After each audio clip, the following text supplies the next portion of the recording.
Chapter 1200. Bai Shuang had wanted to greet him, but when she saw Zhao Liang's attitude, she turned around and continued running, pretending not to see him. When Zhao Liang saw this, he ran backwards and ran alongside Bai Shuang. He smiled and said, "Are you angry? I was just expressing my surprise. Cape Town is so big, but we met twice in 2 days. If it's not fate, then what is it?" Bai Shuang frowned. She didn't even look at him as she coldly said, "I'm not worthy. You better stay away and let me have a good morning run." As she spoke, she quickened her running speed. Zhao Liangzi ran backwards. Of course, he couldn't run as fast as Bai Shuang, so he quickly fell behind. He didn't want to chase after her. He turned around and slowly changed from running to walking. He stared at the red figure in front of him in a daze. When Bai Shuang was out of his sight, Zhao Liangzi suddenly stopped in his tracks. His eyes seemed to be scanning his surroundings. In mid-April, the weather in Cape Town was gradually getting warmer. The afforestation of this wealthy hotel area was done very well. There were green trees everywhere. The scorching sun burned the sky, and thick shadows covered the ground. However, there was no chirping of cicadas. Only the occasional chirping of birds could be heard, making the surroundings seem even quieter. Occasionally, a few Caucasians in sports vests and shorts would run past him and wave the mineral water bottles in their hands at him as a greeting. Zhao Liangzi nodded with a smile and turned to leave. In the restaurant of the apartment-style hotel where they were staying, there was still a portion of breakfast left on the table. Zhao Liangzi had only taken a bite of toast when he went out that morning. Now that he saw the yellow scrambled eggs and the brown bacon, he couldn't help but feel hungry. When one was hungry, everything was delicious. He sat at the dining table and ate all the breakfast on the table before taking the plates to the kitchen to wash the dishes. Hua Xiaoheng and Gu Nianji sat on the sofa in the living room. It was such a long sofa, yet the two of them had to squeeze together. It was really unsightly. Hua Xiaoheng held Gu Nianji in his arms and turned to watch her play games on her phone. The corners of Zhao Liangzi's mouth twitched as he sat down across from them. He reached out and knocked on the coffee table in front of him. "Hey, you two. It's broad daylight. Watch your manners." Hua Xiaoheng looked up at him. "Didn't you go for a morning jog? It's only been a few minutes, and he can't run anymore." "Good for nothing. I encountered a special situation." Zhao Liangzi slammed his fist on the coffee table and frowned angrily. "Guess who I just saw? Don't tell me you saw Bai Shuang again." Gu Nianji was playing games on her phone and didn't even raise her head to retort Zhao Liangzi. Zhao Liangzi said, "Prophet, please accept this humble bow." Gu Nianji looked up from her phone game and said in surprise, "It's really Bai Shuang?" Hua Xiaoheng also glanced at Zhao Liangzi. "What a coincidence." "Yes, what a coincidence. Tell me, don't you think I'm more fated with her?" Zhao Liangzi clicked his tongue. "That's why I hurried back to inform you." "Hua Xiao, you still haven't said what we should do." Bai Shuang discovered Zhao Liangzi. To prevent Bai Shuang from finding out about Zhao Liangzi's secret mission on the island, Hua Xiaoheng asked Zhao Liangzi to move in with them. In this way, if she found out, she could say that she was here to accompany them on vacation. However, Hua Xiaoheng had disguised himself and didn't use his original appearance. If Bai Shuang found out, Hua Xiaoheng would also be exposed. Gu Nianji wasn't in the mood to continue playing games. She exited the program and turned off her phone. She looked at Hua Xiaoheng and then at Zhao Liangzi. "What should we do? Should the three of us split up?" "No." Zhao Liangzi and Hua Xiaoheng objected together. Gu Nianji pushed Hua Xiaoheng away a little and sat in the corner next to him. She propped her hands on the soft sofa cushion and crossed her long legs. She said disapprovingly, "Then what should we do? Why don't we let Bai Shuang find out? I don't think she's a bad person, so she should be fine." Bai Shuang used to be a relatively high-ranking official in the Huaxiao Empire's government, so she still had a sense of confidentiality. Although her father, Bai Yusheng, had committed a crime, she hadn't. But what if she accidentally spilled the beans? Zhao Liangzi was also distressed. He always felt that their meeting was too coincidental. Both of them had left the country, and they clearly didn't know each other's whereabouts. But they had met twice in a row in a foreign country thousands of miles away. If this was really fate, Zhao Liangzi felt like he could go buy a lottery ticket. Hua Xiaoheng fully acknowledged Zhao Liangzi's vigilance. Little Zhe, it's really commendable that you haven't been blinded by the beauty of a woman at a time like this. Hua Xiaoheng nodded at him and praised him with a half-smile. The military has trained you for so many years, and it wasn't for nothing. Hua Xiao, you're just praising yourself for having good taste. Gu Nianji smiled from the side and ridiculed Hua Xiaoheng. Who praises themselves like that? Hua Xiaoheng leaned back on the sofa and crossed his arms in front of his chest. The corners of his lips curled up slightly. I'm telling the truth. If little Zhe goes on like this, I can rest assured letting him be independent. The corners of Zhao Liangzi's lips twitched. Hua Xiao, I thought I'd been independent for months. That desolate and uninhabited island was developed bit by bit under his leadership. They could use their own Nandu communication satellite system to access the internet here without worrying about information leakage because of the base station Zhao Liangzi had set up on the island. Hua Xiaoheng smiled at him without agreeing or refuting. He turned to Gu Nianji and said thoughtfully, Little Zhe, if you meet Bai Shuang for the third time, you might as well tell her that you're here on vacation with Nianji and acting as her security guard. Tell her to keep it a secret and not tell anyone. Hua Xiaoheng would hide in the dark and observe in secret. He would also find the specific location that Gu Xiangwen's poem referred to. If Bai Shuang really had ulterior motives, he would know who she was going to deal with. Perhaps the person she was going to deal with was Hua Xiaoheng, but Hua Xiaoheng had automatically solved the problem by hiding in the dark. Perhaps the person she was going to deal with was Gu Nianji. It was conceivable that Gu Nianji's whereabouts would be leaked by her.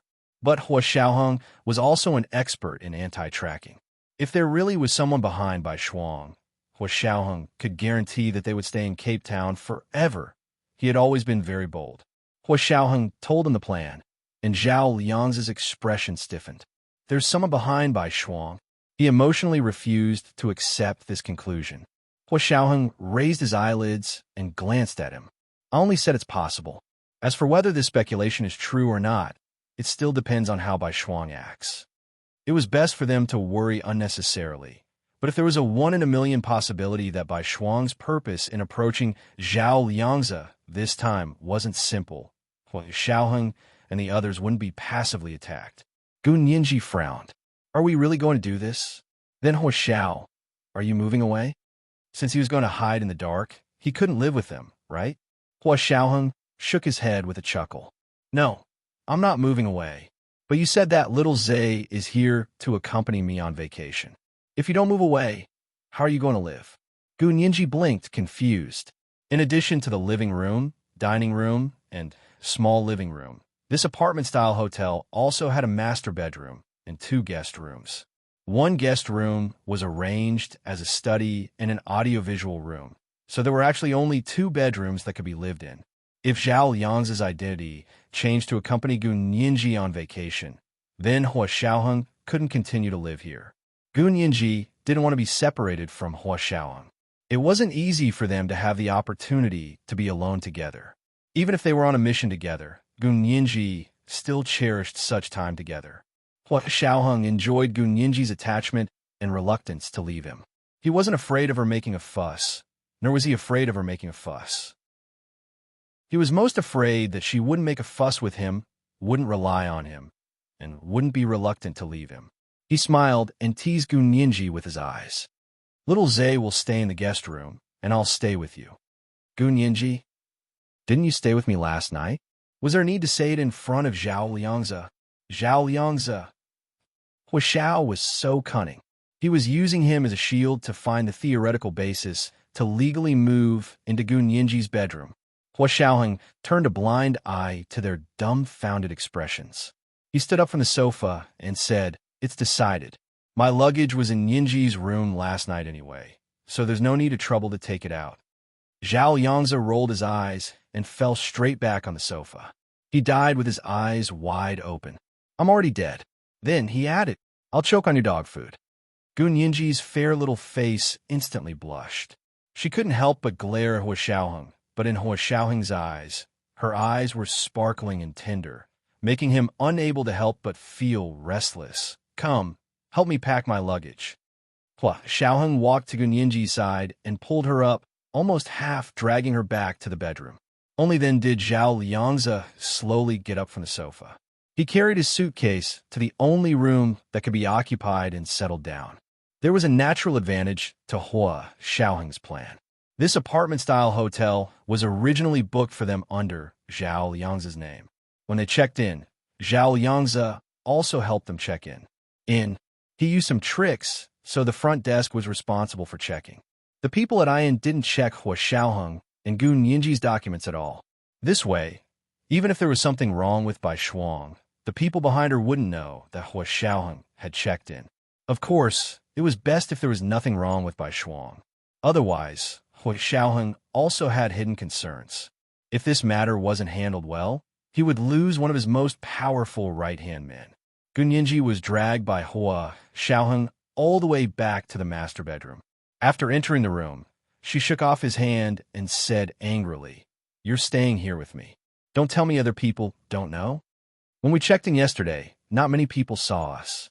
I'll pretend to be a driver today and leave first. I'll sneak back in the dead of night. Hua Xiaoheng carried Gun Yinji to the bed and sat down. "Leave the window open for me.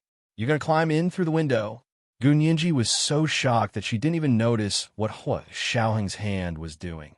This is the first night watch for the day. Chapter 1191, Choked to Death by Public Display of Affection. Today is the third day of October's double monthly votes. Everyone, hurry up and cast your guaranteed monthly votes. Second night watch at 1 p.m., third night watch at 8 p.m. wax. Chapter 1201. Zhao Liangzi quickly packed his luggage in the guest room and arranged his things as if he were staying at home. He carefully thought about everything that had happened since he met Bai Shuang, as well as Bai Shuang's personality and temper. The more he thought about it, the more he felt that Hua Xiaoheng was worrying too much. Bai Shuang wasn't that kind of person. She wouldn't do what her father did. Zhao Liangzi felt that his judgment was right. He raked his hair hard and went out to find Hua Xiaoheng to talk about it again. However, when he pushed the door of the master bedroom, it was closed tightly in broad daylight. It was obvious what was going on inside. Zhao Liangzi sneered and thought to himself that Hua Xiaoheng was intoxicated by his gentleness. Why couldn't he and Bai Shuang really be fated? Of course, he rationally admitted that Hua Xiaoheng's approach was the right one. In their line of work, they actually didn't have that much time and energy for romance. Amorous affair looked extremely beautiful, but every minute and every second could be filled with murderous intent. His mind was a mess. Hua Xiaoheng was busy now and probably didn't have the time to care about him. He simply went back to the guest room and changed into swimming trunks. He wanted to swim in the pool in the yard.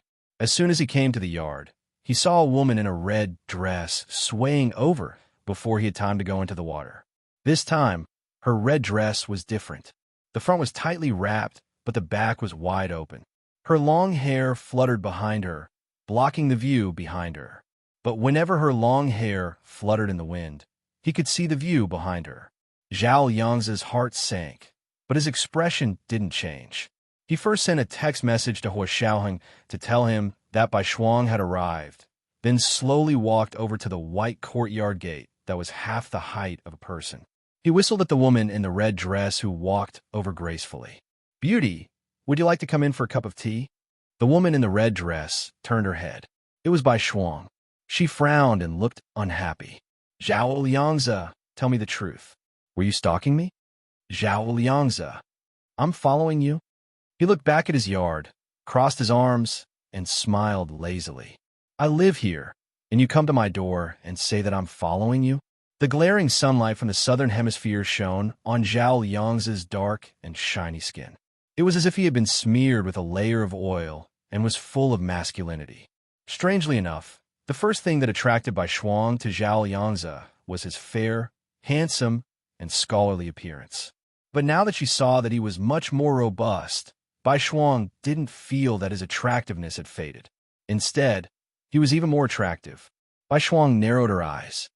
"Didn't you know that I was staying here? So you specially booked a suite here to get close to me?" "Zhao Liangzi, Do you really live here? What did you move in? Zhao Yangzi asked suspiciously. I booked a room here a long time ago. Bai Shuang sneered and pointed at him more and more. Go and check it yourself. See when I moved in. Don't look at me like that. It's obvious that you want to two-time me. Don't lie to yourself. Zhao Yangzi leaned against the white courtyard door that was half the height of a person and smiled at Bai Shuang. You really don't want to come in and sit? There's coffee. I'll make it for you. Bai Shuang pondered for a while and put her hand on her forehead to look at the road ahead. She muttered to herself, It's still early. I don't have anything to do today. Come on then.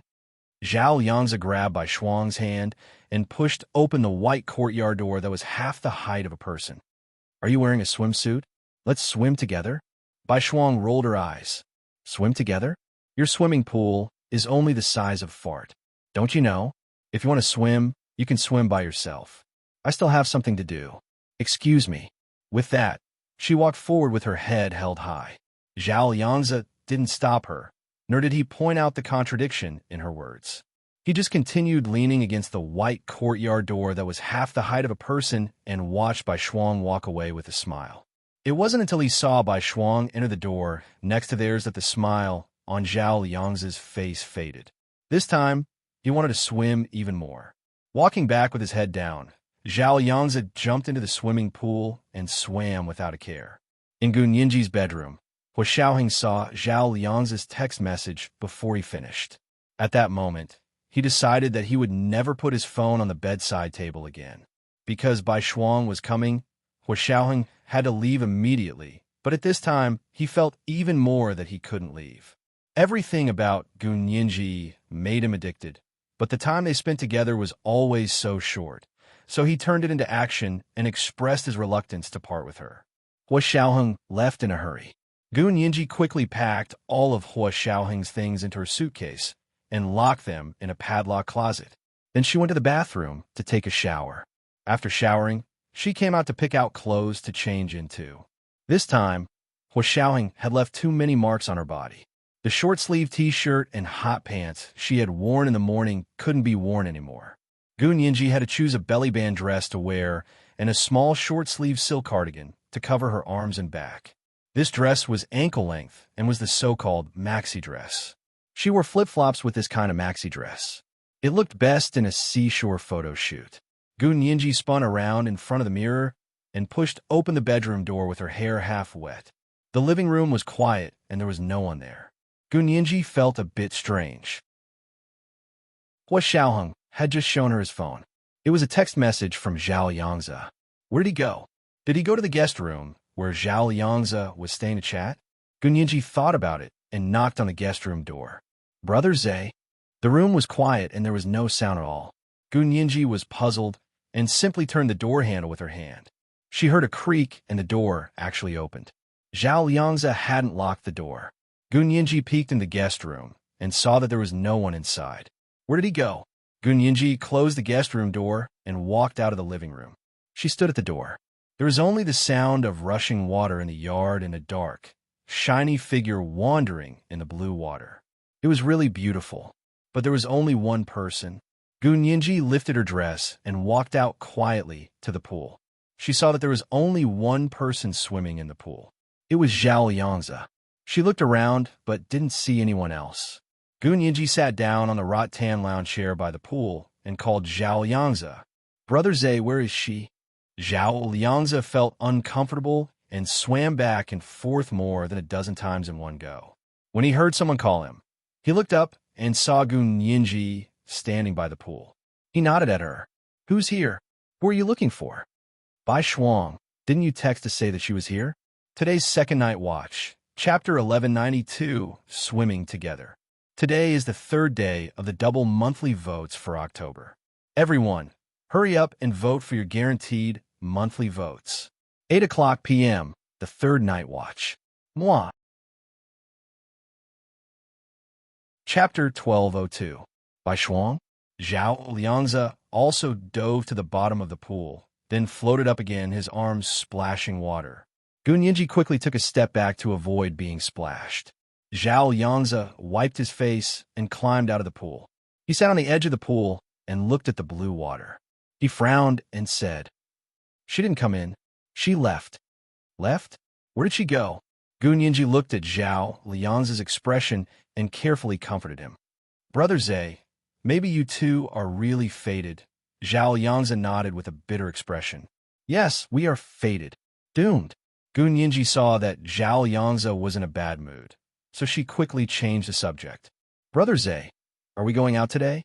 Are there any fun places to introduce? Zhao Liangzi perked up and introduced Gu Nianji to the tourist attractions in Cape Town. This place is near the sea, and most of the attractions are related to the bay. For example, we are familiar with the Cape of Good Hope, Penguin Bay, Seal Island, and by the way, the Stellenbosch wine manor here is very famous. The wine in the cellar is worth a taste. Gu Nianji listened carefully and didn't think there was anything special. Although they had arrived at the place indicated on the map, Cape Town wasn't a small city. Finding the data that Gu Xiangwen had hidden here was like looking for a needle in a haystack. Gu Nianji lowered her head dejectedly. What's wrong? Are you unhappy? Zhao Liangzi tilted his head to look at her. I'm not unhappy. Why are you unhappy? He then teased her. Is it because Alex left? If something went wrong outside, they wouldn't call each other by their real names. Alex was Hua Xiaoheng's alias when he was on a mission outside. Gu Nianji rolled her eyes at him. Please, we are here for serious business. Can you not smile so wretchedly? How am I smiling wretchedly? I was smiling from ear to ear. Zhao Liangzi sat on the edge of the pool, his strong, long legs splashing in the water as he teased Gu Nianji with a smile. Gu Nianji snickered, and her depressed mood quickly improved. She stood up and waved her hand in the air. All right, no matter what, let's go out for a walk first. Who knows, there might be light at the end of the tunnel. It's better than thinking about it here. Zhao Liangzi nodded. That's right. Let's go get changed. I'll just wear this. Gu Nianji looked at herself. The maxi dress covered her legs tightly, and the short-sleeved cardigan covered half of her arms. It was very good, and it was very effective against the sun. She didn't even need to apply sunscreen. In the end, Gu Nianji only applied sunscreen to her face, neck, and exposed arms and hands.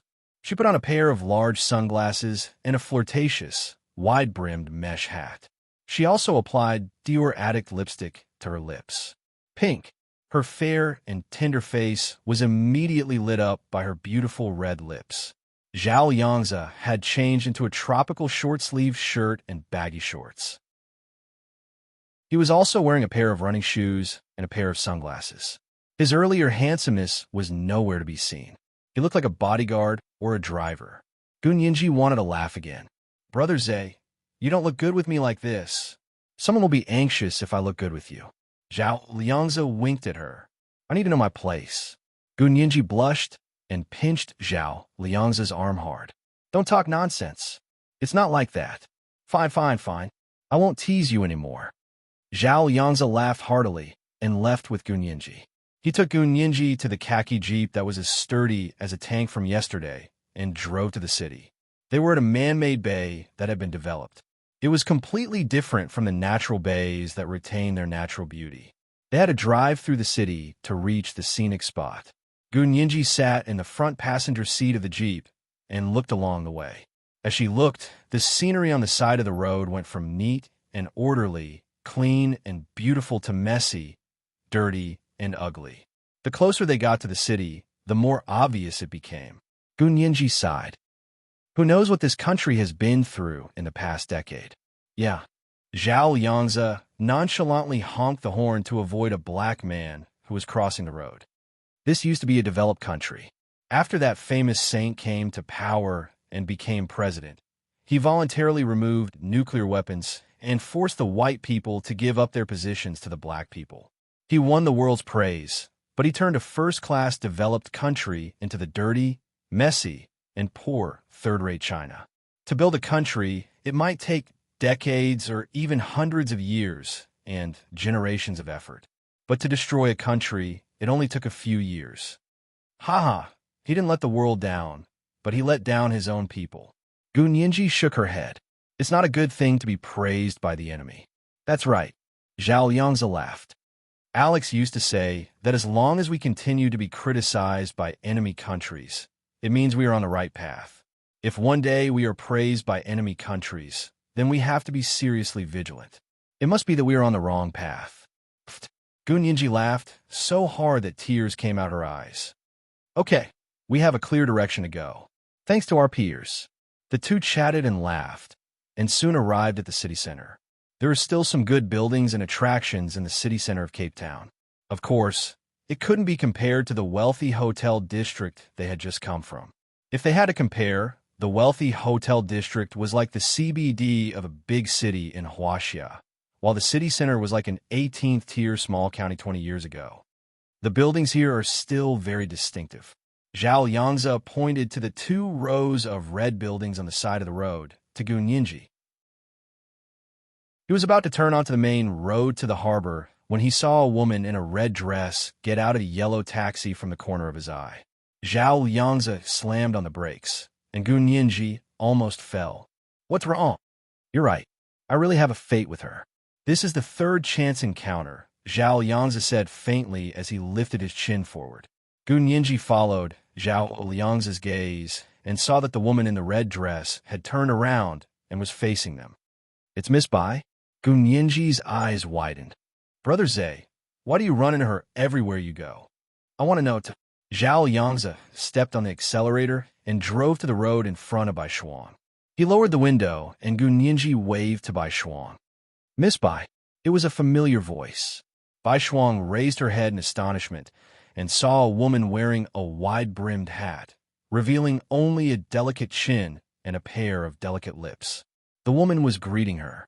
Zhao Yangzi also leaned over from the window and smiled at Bai Shuang. Bai Shuang, we meet again. Since we're so fated, shall we go for a cup of coffee? Bai Shuang's eyes flickered. She's Nyinji? It's just the 2 of you? Yes, I'm here on vacation with Nyinji. What's wrong? You seem very disappointed. Who else do you want to see? Zhao Yangzi raised his eyebrows. We've met 3 times. 3 times is worth celebrating. Get in the car. There's a very good cafe up ahead. Today's 3rd night watch, chapter 1193, 3 times. Today is the 3rd day of October's double monthly votes. Everyone, hurry up and cast your guaranteed monthly votes. 8 o'clock in the evening. Mwah. Chapter 1203. Bai Shuang clenched the Chanel Lu Boy tightly in her hand. She hesitated for a moment, then opened the door and got into the car. Zhao Yangzi's face darkened, and he quickly drove to a well-known cafe on a nearby street. For this city, coffee was a new hot beverage. In the past, people here were used to drinking tea. Of course, it was English afternoon tea or morning tea. Now, there were all kinds of coffees. They weren't simple instant or instant coffee, but coffee with complicated procedures starting from the coffee beans. Gunyinji got out of the car and looked up to see a postmodern cafe with a very chic decoration. The entire store was built with transparent glass, and the structural support inside was detailed steel beams and columns. Although it was intricate, it was neat and orderly, and everything could be seen at a glance. The name of the shop was even more chic. It was called Truth Cafe. Zhao Yangzi walked into the cafe with 2 beautiful women, looking straight ahead, and immediately attracted everyone's attention. He found a seat by the window and sat down. Gunyinji sat by the window, next to Zhao Yangzi. Bai Shuang sat opposite them. She walked to the window and saw that the cafe was originally built by the sea. Outside the window were towering reefs, and a little further away was the coastline. There was no beach, and the sea slammed directly against the reefs, splashing white mist and rolling waves. Rocks pierced the sky, raging waves beat against the shore, and rolled up 1,000 piles of snow.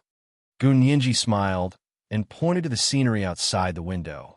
Our ancient poems describe it so vividly. Did the ancients come here? Zhao Yangzi glanced at her and smiled. You are indeed a top student. You can even recite poems. But you only know how to mock me. Gunyinji curled her lips. Hurry up and introduce me to the best coffee here. Zhao Yangzi didn't look at the menu and directly said to the waiter, Give her a natural cappuccino, I want a mocha, and the lady opposite me will have a latte. Natural cappuccino with sugar and double milk. Mocha with black mocha. Latte with milk, no sugar, and a little hot cocoa. Bai Shuang's expression became even more complicated. She looked at Zhao Liangzi strangely and said, "You actually remember my taste. I went to a few concerts with you, and I know what you like," Zhao Liangzi said casually. He leaned back in his seat and asked Bai Shuang, "When did you come to Cape Town? We haven't been here for long. Do you have any good places to go?" "Really?" Bai Shuang lowered her eyes in a panic. Her hands were clasped together, and her arms trembled slightly. After a while, she said, "I've only been here for a few days. I came with the Marine Animal Protection Organization. I'm here to do science promotion for a while." "Oh, that's good." Gun Yinji saw that Bai Shuang was so nervous, so she quickly changed the topic. "What kind of protected marine animals are there here? I only see seafood." She pursed her lips as she spoke. Bai Shuang burst out laughing at Gun Yinji's teasing. "You only know how to eat seafood. We can't let our captain know about this. If he knew, he wouldn't say another word to you." Gun Yinji said, "Is it wrong to eat seafood? That was a dish. It's a vegetable." "Okay, I know you like seafood, so I'll take you to the best restaurant here today. Okay?" Zhao Liangzi glared at Gun Yinji. Gun Yinji nodded with a smile. "I must eat until I'm full. You make it sound like you're not full. You ate 3 bowls of rice yesterday."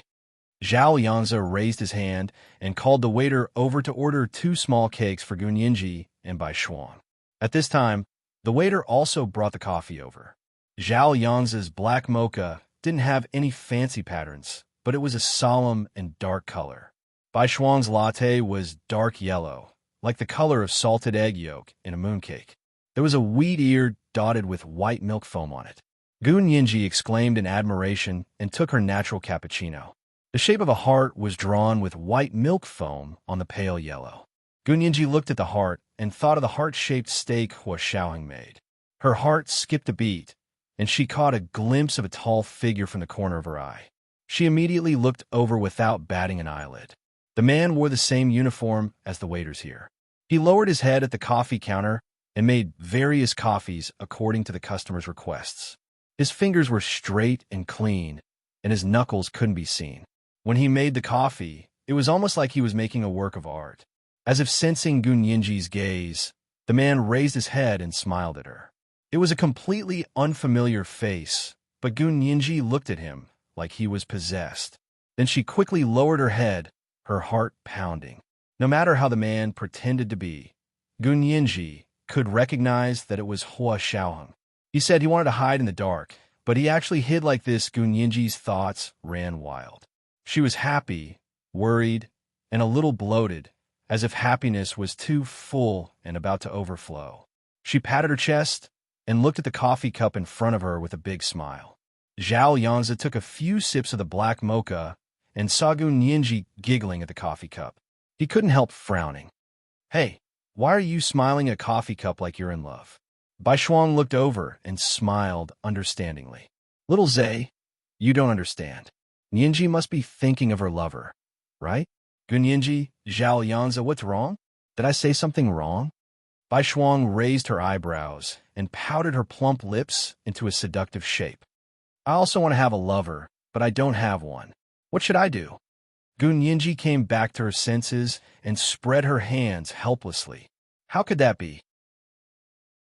"Yinji, aren't you Hua Xiao's girlfriend?" Bai Shuang asked in surprise.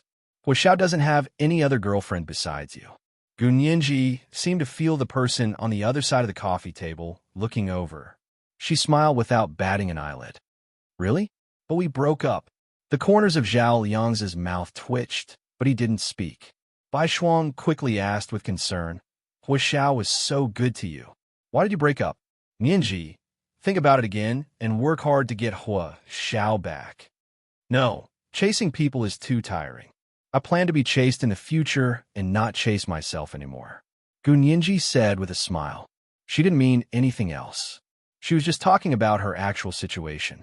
But in Bai Shuang's ears, it sounded like she was talking about her. She couldn't help blushing and murmuring as she lowered her head. She took a sip of her latte and didn't speak anymore. Gun Yinji saw Bai Shuang's reaction and realized that her words had probably been misunderstood by Bai Shuang. She quickly lowered her head as well. The three of them sat in the seats with the best view, but none of them looked out the window at the seascape. They only buried their heads in coffee, which was a wonder of the cafe. Hua Xiaoheng shook his head behind the coffee table. He was speechless at the three of them. They were three idiots put together and became idiots to the power of three. He called a waiter over and asked him to deliver the snacks that Zhao Yangzi had ordered. Only then did he break the strange silence on Zhao Yangzi's side. With food, Gun Yinji became lively again and said to Bai Shuang, "Miss Bai, are you still planning to return to China? How long are you going to stay abroad? I actually don't know where to go on this trip. I just randomly pointed on the map and it pointed to this place." Bai Shuang was very envious of Gun Yinji's carefree attitude. She said to her enthusiastically, "If you want to have fun, you should still return to China. Our country now has the best entertainment and food in the world. But if you want to see the scenery, there are more places abroad. After all, the scenery is different from China, so sightseeing is quite interesting." Gun Yinji nodded repeatedly. "Actually, I chose Cape Town mainly because there is especially fresh seafood here.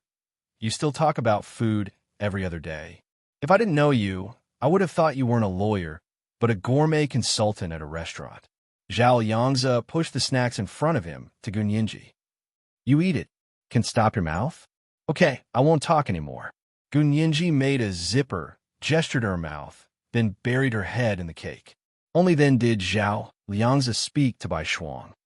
"You're alone. Don't stay here for too long. Go back when it's about time." Zhao Yangzi persuaded her sullenly. "Yinji's trip abroad will only take a few weeks, and then I'll send her back to China." "Really?" Bai Shuang was a little perfunctory with Zhao Yangzi, but her eyes never left Gun Yinji. She seemed to think that Gun Yinji was easier to talk to, so she smiled and changed the topic to Gun Yinji. "Yinji, you asked me to recommend a few fun places just now. I just remembered." "Oh, really? I'd like to hear more."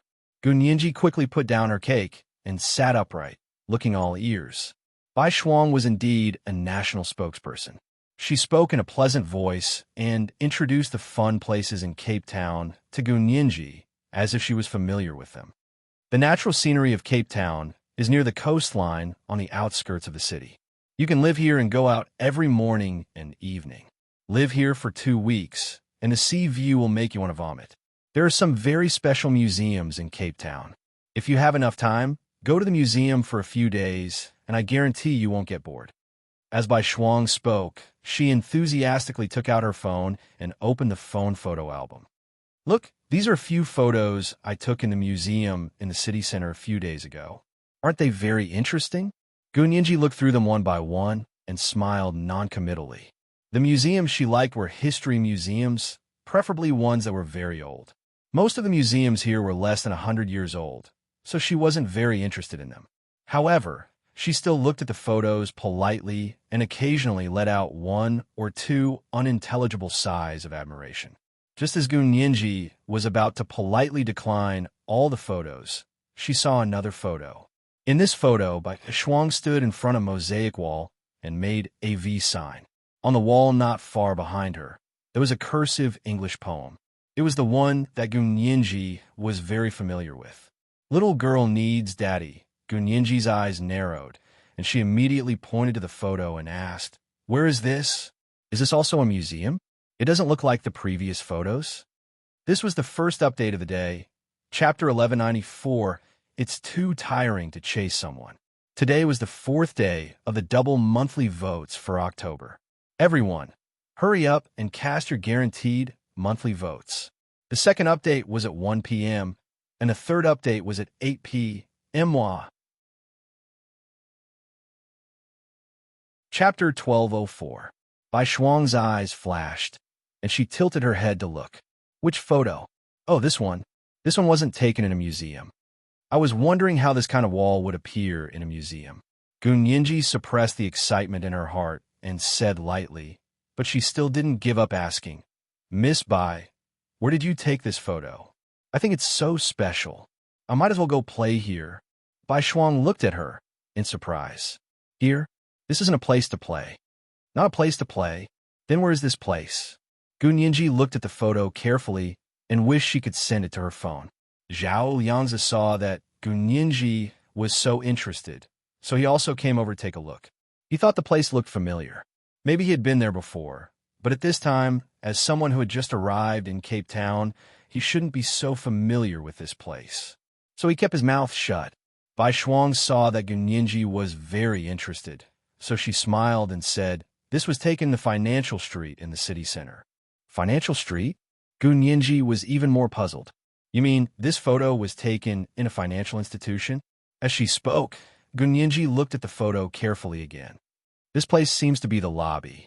Ordinary fund institutions don't need such a large lobby, and there's a faint reflection on the mosaic, so you can see the situation on the opposite side. It should be facing the street. Bai Shuang was stunned. Gu Nianji could actually analyze a photo so clearly and logically.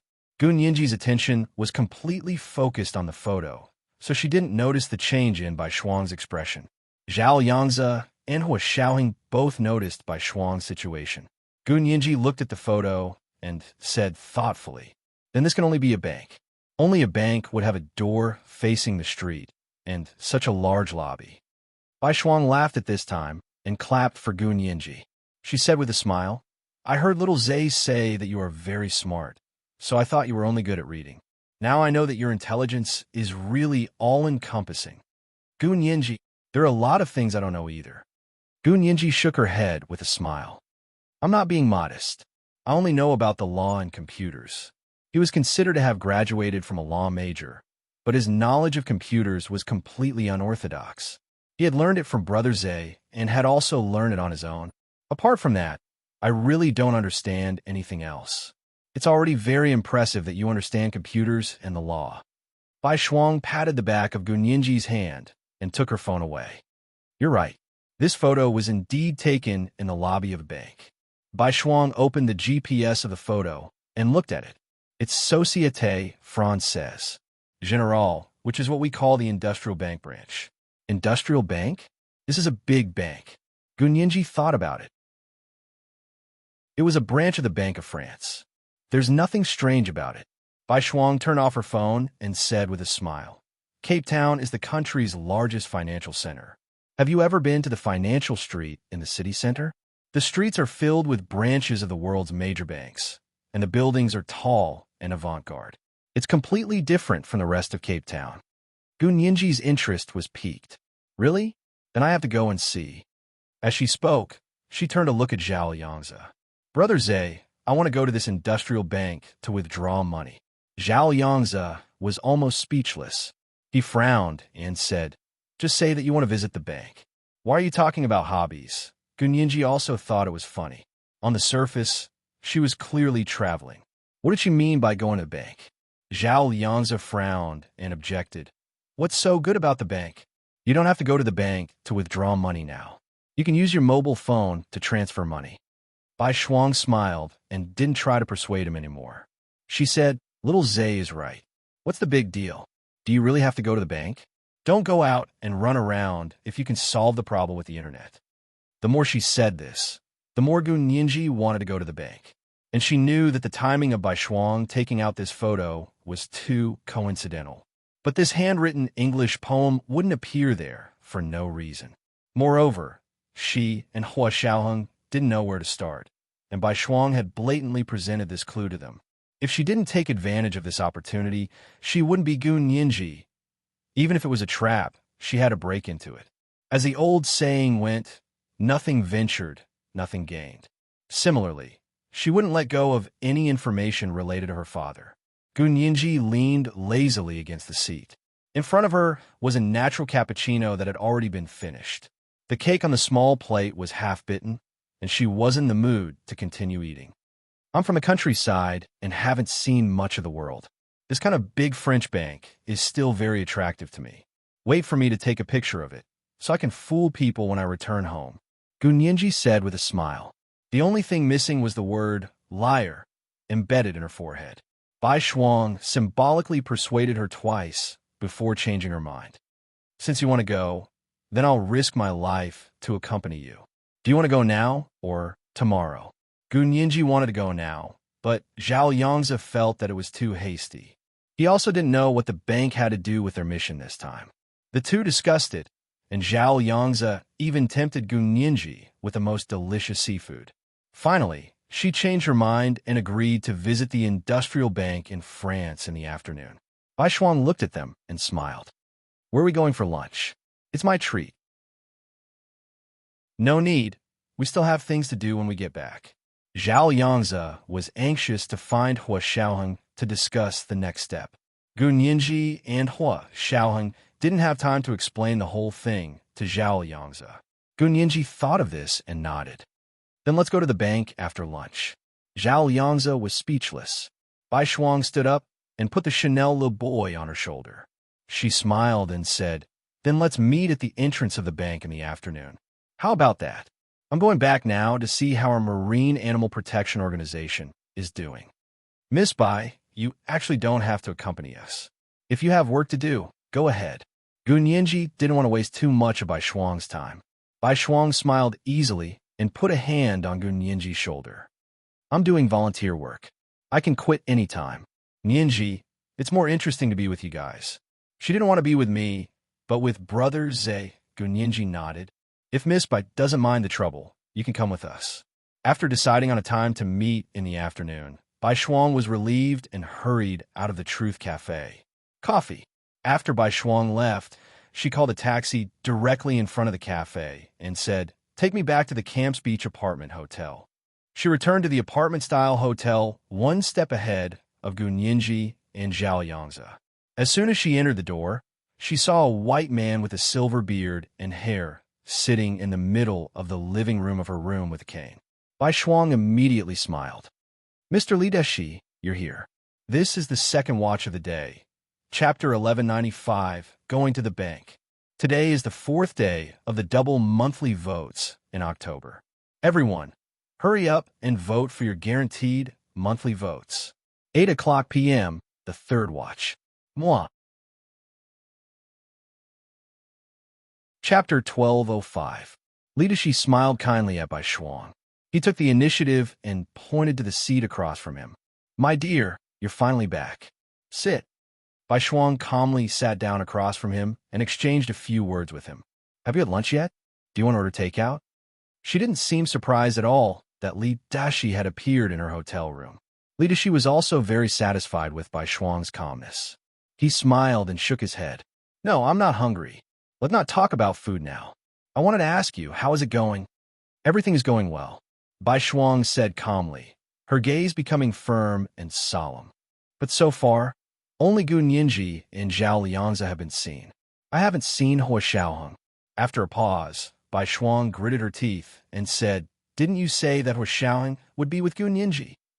I've already said that I just want to kill Hua Xiaoheng and avenge my father. I don't want to complicate matters. Be quiet, be quiet. Dear. Li Deshi reached out and pressed his hand down to calm Bai Shuang down.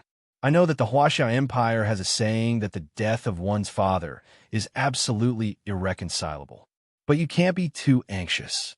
It'll be bad if you alert the enemy. That Mr. Hua is too cunning. I don't care how powerful he is.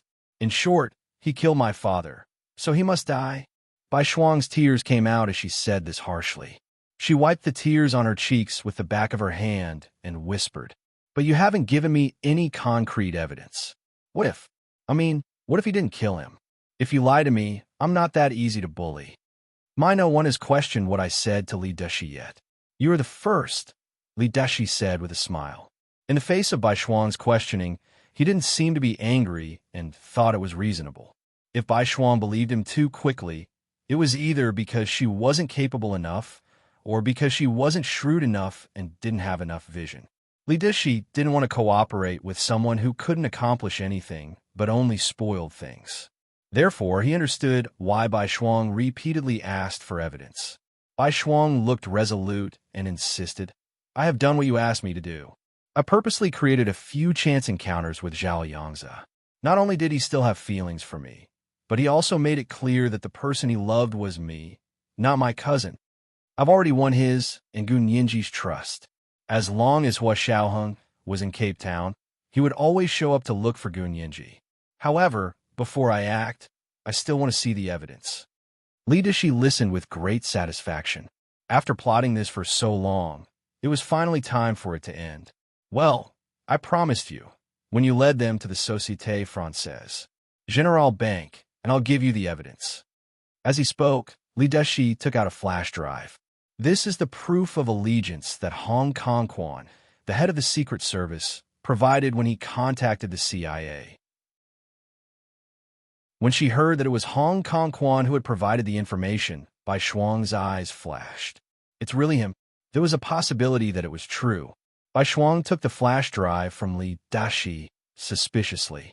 She got up, found her laptop, and plugged the flash drive in. The flash drive contained a recording archive, as well as an internal top-secret material. However, the material was incomplete, and there were only a few pages. She clicked on the play button of the recording archive, and Bai Yueran's calm voice came from the computer's microphone. General G, Speaker Long, I think this is a golden opportunity. Major General Hua happens to be near that area, so we should authorize Major General Hua to act immediately. As far as we know, Bai Yuxing hasn't revealed all the information he knows. It's not because he still has a sense of shame, but purely because he wants to maximize the benefits of the information in his hands. Because once he revealed everything, he would no longer be of any use to them. The Americans are the best at turning hostile and ruthless, and they specialize in selling out their underlings. As soon as Bai Shuang heard that Major General Hua should act at the same time, she burst into tears. She would never forget that day for the rest of her life. Sitting on the balcony, enjoying the sea breeze, drinking red wine, texting and calling her cousin, and waiting for her father to return from diving. She didn't expect to receive bad news. Bai Shuang covered her mouth and cried sadly. Seeing Bai Shuang's reaction, Li Dashi was even more satisfied. He stood up. I will leave these things for you. Think about it carefully. I don't need to teach you what to do, right? Bai Shuang nodded quietly. Don't worry. Li Dashi stood up with the help of his crutches. Lead them to Société Générale Bank and let them find the evidence themselves. You don't have to worry about the rest. No, I want to avenge my father with my own hands. Bai Shuang shook her head. You can't deprive me of this opportunity, or I will give up on the cooperation. Give up on the cooperation? Li Dashi narrowed his eyes. Do you think you can still get off the boat at this point? Why not? You can just kill me. Bai Shuang raised her head slightly, her eyes filled with despair. I live to avenge my father. Li Dashi stared at her for a few minutes and tried to use hypnosis to test her. Bai Shuang was too emotional, and Li Dashi spent a lot of effort. Just as it worked, a ringing phone woke Bai Shuang up from her hypnotic state again. Li Dashi's eyes darkened. He retracted his gaze and said calmly, Okay, I will contact you again. Bai Shuang blinked and looked down at her phone to find that it was Gun Yinji's number. She showed her phone to Li Dashi and raised her eyebrows. Look, they have complete trust in me. What else do you have to worry about? I don't want to go through so much trouble to lure them into the trap, only for others to steal the credit and reap the benefits in the end. Her words were so reasonable that Li Dashi couldn't refuse, and he even agreed with her in his heart. In their line of work, performance and status were more important. Money was secondary. Moreover, Li Dashi had investigated Bai Shuang and knew that she didn't lack money. Okay, keep up the good work. I will let you personally participate. Li Dashi nodded and left Bai Shuang's room with the help of his crutches. He got into his black bulletproof car and ordered someone to drive it away immediately. In the car, his personal assistant asked worriedly, Do you really trust Bai Shuang? Yes, Dashi said lightly. Li Dashi said indifferently. People like her are the focus of our development. She is the best candidate for this operation. Relatives betrayed, lovers stolen, and fathers killed. If she doesn't cooperate with us, who will she cooperate with? Director is wise. His personal assistant quickly flattered him, then intentionally or unintentionally criticized Reinitz in front of Li Dashi. In fact, if Major General Reinitz had put in some effort in this matter, you wouldn't have had to personally win over Bai Shuang. Although Bai Shuang has connections, she is no longer a member of the Huaxia Imperial government. I think her role is limited. Li Dashi sighed deeply. It's not that Reinitz isn't good enough, but there are some people we can't fight against. You don't understand. He had told Reinitz that if he encountered a situation where he had to fight He Jichu, he must not fight him head-on. Li Dashi didn't expect that He Jichu would really go to the Taj Mahal to help Gunyinji. Reinitz returned empty-handed, and the report he wrote bluntly said that He Jichu was too powerful and that his mercenaries were very powerful. All of them combined were no match for him. Reinitz was able to escape because he used Gunyinji to threaten He Jichu. He Jichu was worried about Gunyinji and didn't want to hold back, so he took the opportunity to escape. Li Dashi had always thought that Reinitz was as powerful as Huo Xiaoheng and was only slightly weaker than He Jichu. He Jichu was powerful not because he himself was powerful, but because the power behind him was too powerful. Even with Li Dashi's position in the CIA, he couldn't find out He Jichu's true background. Therefore, Li Dashi, who had always been known for his caution, didn't act rashly and didn't punish Reinitz. However, Reinitz didn't completely fail. At least he led them to Cape Town. This time, Li Dashi carefully inquired about He Jichu and learned that He Jichu didn't follow them to Cape Town. Instead, he returned to the Huaxia Empire. He was currently teaching his doctoral students at B University in the imperial capital. Li Dashi sent people to closely monitor He Jichu's movements to prevent a repeat of the previous situation of overtly repairing a plank road while secretly infiltrating another city. On this side, Reinitz had already been exposed, so he wouldn't send Reinitz again. Instead, he looked for one of the candidates he had been looking for a long time, Bai Shuang.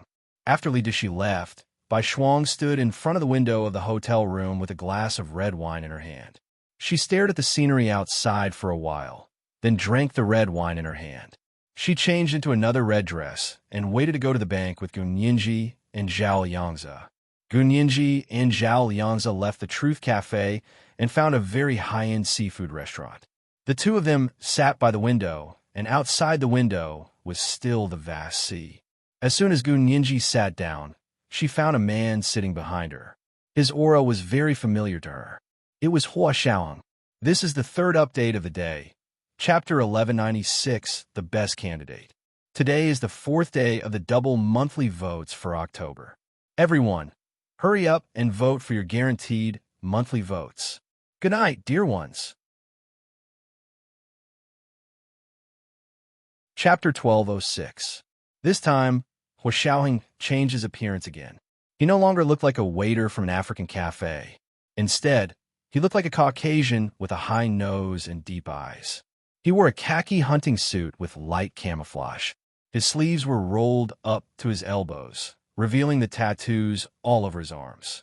He was wearing khaki overalls and a pair of earth-color mountain boots from a well-known military boot brand, Black Eagle. It was impossible to tell that he was a Chinese man. He sat leisurely on a chair in the restaurant, back to back with Gunyinji.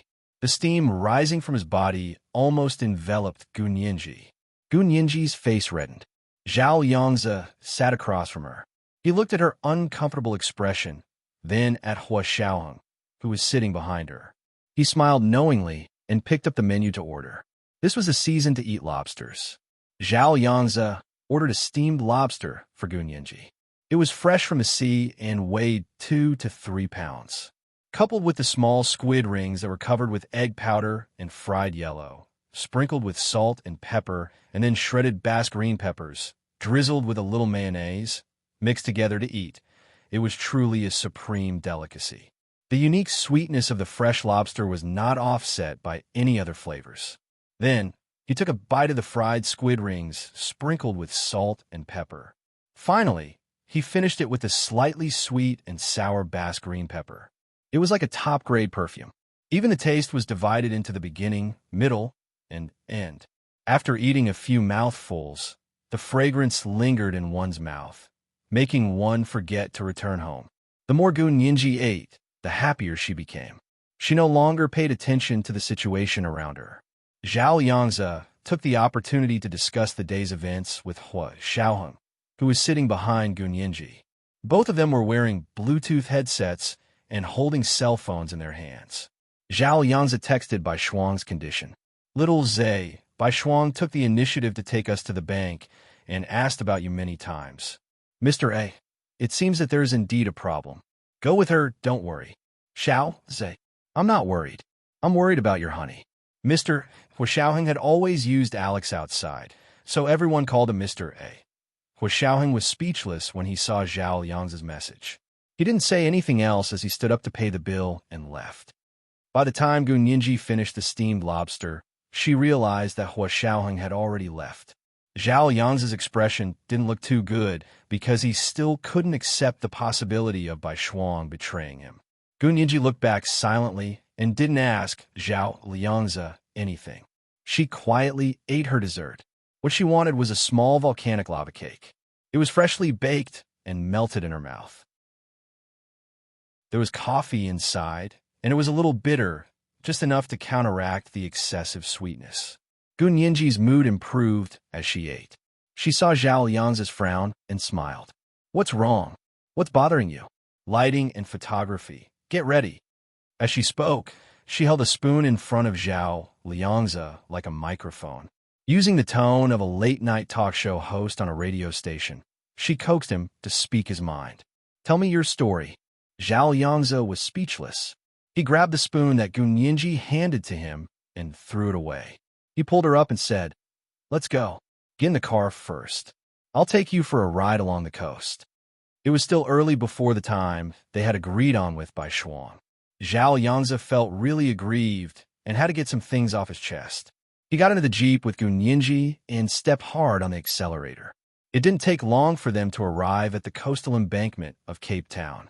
At this time, the embankment was empty, and they were the only cars speeding under the blue sky. Next to them was the blue Atlantic Ocean. The sea water lapped against the reef and sometimes splashed onto the embankment. Gun Yinji looked at the magnificent scene outside the car while quietly listening to Zhao Liangzi talk about his worries. She knew that at this time, Zhao Yangzi only needed a pair of ears to listen and didn't need her to give any opinions. Zhao Yangzi turned the steering wheel and stepped on the brakes. A few seagulls flew in front of their window and almost hit the windshield in front of them. I don't know what happened, but Bai Shuang is really different from before. Gun Yinji grunted. How is she different? She didn't like to wear red clothes before because she said that her original look was more gorgeous, and wearing red would make her look tacky. Gun Yinji held back her laughter and nodded. What else? Now she wears red dresses all the time, and it's not the same every time. I don't know what's wrong with her. When Zhao Yangzi said this, he slammed the steering wheel hard, and there was a shrill whistle. Another flock of seagulls was startled, and they fluttered away into the sky. That's nothing. Gun Yinji tilted her head. Women are fickle when it comes to clothes. I didn't like to wear dresses when I was a child, but now I like them very much. Zhao Yangzi glanced at her with a sneer. You didn't like to wear dresses when you were a child because you were fat. Gun Yinji's face turned green. Don't point out people's shortcomings when you scolded them, and don't hit their faces when you hit them. Zhao Yangzi pursed his lips and apologized perfunctorily. His mood became even more chaotic. He hated himself even more. He knew that Bai Shuang had a problem, and it was probably a big problem, but he still loved her. He loved her hopelessly. Gun Yinji saw that Zhao Yangzi's mood was even more depressed, so she stopped messing around with him. She thought for a while and said, Bai Shuang has experienced a lot of things, and she has never had anyone around her that she can trust and rely on. Seeing you kiss director by that day may have been the straw that broke the camel's back. She had no one she loved, no father, no job, and her father was condemned by everyone for treason. These were all unbearable things for Bai Shuang, who had once been a proud daughter of heaven, right? Gun Yinji put herself in Bai Shuang's shoes and could understand her mood. However, if Bai Shuang really made an unforgivable mistake, Gun Yinji didn't want to absolve her. She didn't care about the tragic mental journey of the person who committed the crime. There were many miserable, ordinary people, and not everyone who had an unfortunate experience would commit a crime. When the vast majority of people encountered difficulties, they chose to face them and overcome them. Only a very small number of cowards and people with dark hearts would take revenge on society and harm others. There must be a bottom line. This was the principle that Gun Yinji had always adhered to. She analyzed the change in Bai Shuang's behavior only for Zhao Yangzi. She didn't want to see Zhao Liangzi sad. Zhao Yangzi said with a gloomy expression, "I thought that might be the reason." After a while, Zhao Yangzi took a deep breath. "If I go to her and tell her to give up all her current actions, is there still time?" As long as it hadn't caused a serious mistake, Zhao Yangzi always had a glimmer of hope. Gun Yinji shook her head and said lightly, "Brother Zhe, I don't think that's appropriate. First, we don't have any evidence, and all our opinions are based on speculation. I studied law, and the law stresses evidence. You can't convict someone with only logic and no evidence. Second, what if Bai Shuang just wants to change her mood and start over? For example, when we girls break up, many people choose to cut off their long hair and start over. Third, even if Bai Shuang really colluded with someone to harm us, I'm not willing to give up this opportunity." Opportunity? Zhao Yangzi was surprised. What other opportunity could there be? Isn't it a trap? You see, what she's been trying to do, isn't it to lure us? To be honest, Bai Shuang's plan was very clumsy. Not only did she fail to deceive experts like Zhao Yangzi and Hua Xiaoang, but even Gun Yinji, a layman, could see that something was wrong. However, Gun Yinji looked at the problem from a different perspective than Zhao Yangzi. She said faintly, "Brother Zhe, do you know why Alex and I came to Cape Town? I heard from Alex that you were looking for something." "Yes." Gun Yinji nodded. "Actually, we have no clues at all. We only know that the thing is in Cape Town. But Cape Town is so big. How can we find it? Looking for a needle in a haystack? How long will it take to find it?" Now, thanks to Bai Shuang taking the initiative to come to me with a clue, even if I know she may have ulterior motives, I can't give up this opportunity. Do you understand? Even if it was a trap, she had to take a look. The person behind the scenes obviously understood her mentality and threw out a bargaining chip that she couldn't resist. Even if it was a pit of fire, she had to jump in. "That means you must go no matter what." "Yes, I must go no matter what." Gun Yinji pursed her lips. "That's the clue left by my father. I can't give up." Zhao Yangzi didn't say anything else. Since she had to go, there was no need to think about it. This was his mission and duty. He didn't care about life or death, and he wasn't afraid of danger. He would go through fire and water with an order. The two of them drove on the vast coastal embankment for a while. Zhao Yangzi saw that it was almost time, so he turned the steering wheel and drove to the financial street in the city center. The French bank was located in the middle of the financial street. It used to be the largest foreign bank in Cape Town, but now it was only a second-rate bank, not even a first-class one. From a distance, the two of them saw the red dress standing in front of the bank.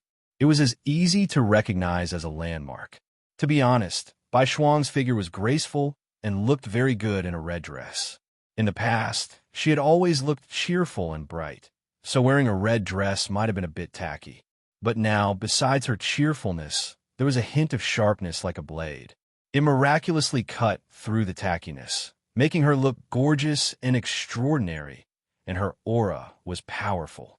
Zhao Yangzi looked at Bai Shuang like this, and his eyes were a little blurred. He said, "The Bai Shuang in the past was never very confident. Every time she went out to eat with me or to a concert, she had to go to the bathroom several times to tidy up her makeup. Even her hair had to be tidy. But now, Bai Shuang stood in front of the bank building, her shoulder-length hair disheveled by the wind, but she didn't care at all. Her big, bright eyes seemed to glow, and the expression on her face was even more excited. Gun Yinji couldn't help saying, "At that time, she was chasing after you, so of course she wasn't confident in herself. Now I'm afraid she has already given up on you." Gun Yinji said silently in her heart. She had experienced the stages of secret love and open love, so she knew how a woman's mood changed during these two stages. "Impossible," Zhao Yangzi flatly denied. "I know she still loves me. Her eyes can't lie to me." Gun Yinji, this is the first night watch of the day. Chapter 1197. I know she still loves me. Today is the 5th day of the double monthly votes in October. Everyone, hurry up and cast your guaranteed monthly votes. Second night watch at 1 p.m. Third night watch at 8 p.m. P.S. Thank you to Only Reading Makes People Happy in Life for the 20,000 Chidian coins yesterday. Moi.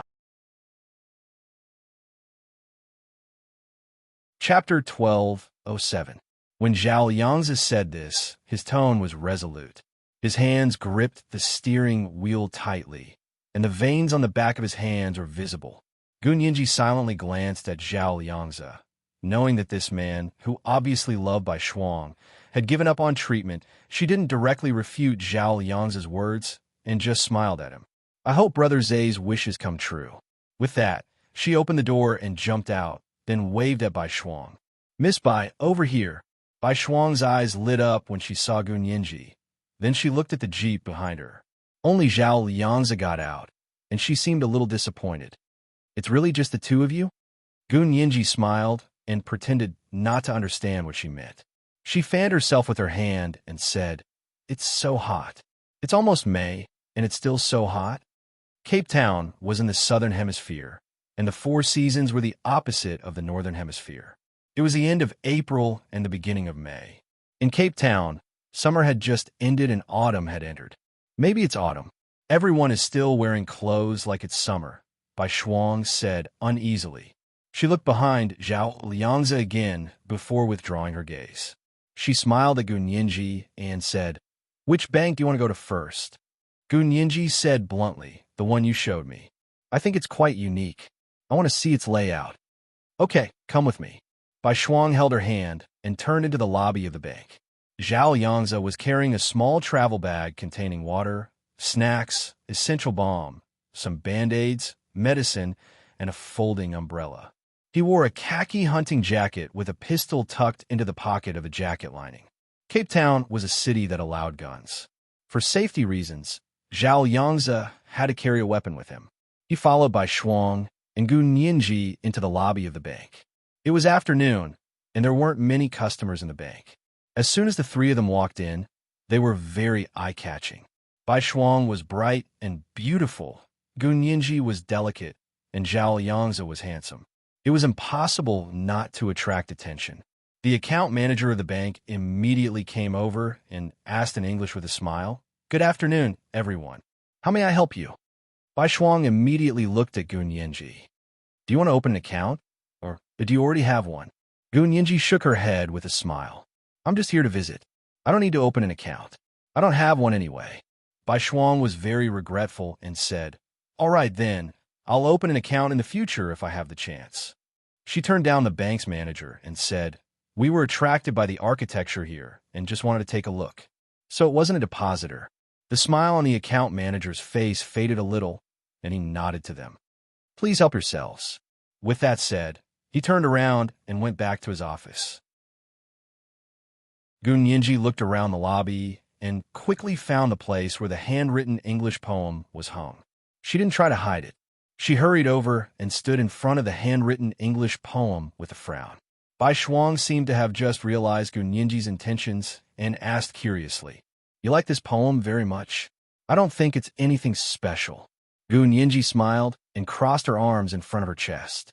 She raised her chin and said, Don't you think that not only does this poem sound very nice to read, but the words are also very nice? Bai Shuang glanced at it. Handwritten English is nice to write. Yes, not just anyone can write to this extent. Gun Yinji narrowed her eyes. Do you know who the original author is? Bai Shuang shook her head. I don't know. How would I know? After a while, she couldn't help but ask again, What's wrong? Is this poem very important? How do you know? Gun Yinji asked casually. Her eyes were almost glued to the poem as she tried to find something different about it. Bai Shuang laughed. Look at you. You're so focused. Are you going to tell me that it's just a moment of curiosity? Gun Yinji looked back at her and said with a smile, This poem is indeed very interesting, but I can't say whether it's important or not right now. What's there to be afraid of? One person is better than two. Tell us, and we'll analyze it together. Bai Shuang suggested with a smile. 3 heads are better than 1 zhuge. Gunyinji blinked her unusually large eyes and wondered, "Actually, I don't know what's special about it. Maybe this question is too difficult. I think I'll probably never find the answer in my lifetime." Bai Shuang seemed a little disappointed. She lowered her head and was silent for a while. "If you don't tell me in detail, how can I help you analyze it?" Did she really want Gunyinji to say it? If Bai Shuang had nothing to do with this matter, Gunyinji wouldn't say a word.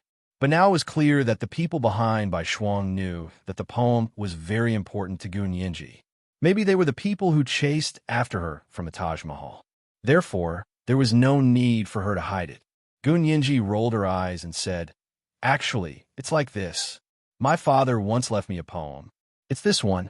I suspect there's a special connection between the two, and it indicates something." Her words were half true and half false, so no one would doubt it in a short time. Because the highest standard for a lie was 1 part truth and 9 parts falsehood, Bai Shuang was taken aback. "Huh? Your father? You found his whereabouts?" Gunyinji, she shook her head slowly. "No, I'm looking for him. This poem is one of the clues." In fact, Gunyinji had already learned from Reinitz that this poem was not a prediction of Gu Xiangwen himself, but something else, such as data or something. The data that her grandfather, Gu Haoze, had stolen from the Gestapo headquarters. It was also something that Reinitz had said the Bureau had been tracking for nearly half a century. "Oh, that's very important." Bai Shuang spoke in a northeastern dialect, causing Zhao Liangzi to frown. He remembered that Bai Shuang actually hated the northeastern dialect and never spoke it before. Although she was born in the imperial capital, her parents had sent her to live with her grandparents in the northeast for several years when she was a child, so she had learned a pure northeastern dialect. Later, when she returned to the imperial capital to attend middle school, she was teased by her classmates for a long time because of her northeastern dialect. After that, she refused to speak in northeastern dialect again. This time, she actually said it openly in front of him and Gunyinji. Zhao Liangzi couldn't help but look askance. Bai Shuang seemed oblivious and continued as if nothing had happened. "If this poem is a clue, does it predict a location or an object?" Gunyinji couldn't help glancing at Bai Shuang and said calmly, "It could be a location or an object. In fact, other than that, we have no clues at all." "I see." Bai Shuang frowned slightly and nodded. "Then let's continue looking." Gunyinji smiled without saying anything. She took out her phone and aimed at the handwritten English poem to take photos. Bai Shuang's eyes sparkled as she looked at Gunyinji and suddenly said, "Nyinji, do you know how many words and letters this poem has?" Gunyinji raised her eyebrows. "I know. 86 words and 365 letters. Why?" This was the second watch of the day. Chapter 1198, Important Clues. Today was the 4th day of the double monthly vote for October. Everyone, hurry up and vote for your guaranteed monthly votes. 8 p.m., the 3rd watch. Moi. Chapter 1208. You even know this? Bai Shuang looked so surprised that Gunyinji almost rolled her eyes. "Haha, is it that difficult?" Gunyinji curled her lips at the handwritten English poem. "You'll know once you read it." The corners of Bai Shuang's mouth twitched. Who would read an English poem and deliberately count how many letters and words there were? Maybe top students really were a different species from ordinary people. Bai Shuang stopped being perfunctory and nodded. "I see. It's really interesting." How is it interesting?" Gunyinji didn't react for a moment and quickly thought about the 2 numbers in her mind. Was there any special meaning? Her heart skipped a beat, and she remembered the address of the bank. It seemed to be number 86. To be precise, it was number 86 on Financial Street. This hint, Gunyinji really wanted to kneel. Who would think in that direction? But maybe if she really used big data to analyze this handwritten English poem, this information would appear. Gunyinji's eyes turned and looked at Bai Shuang. "I think I just remembered." "What did you remember?" Bai Shuang's eyes lit up and grabbed Gunyinji's shoulder. "Tell me what you remembered." Gunyinji glanced at Bai Shuang's hand on her shoulder speechlessly. Why was she so excited? She said slowly, "I remember that the address of this place is also number 86. 86 Bank Street. When she was searching for this place on her phone, she had caught a glimpse of it on the phone map. Banking Street, 86th. That was the address. Huh, it's true. What a coincidence. Nianji, you're so smart.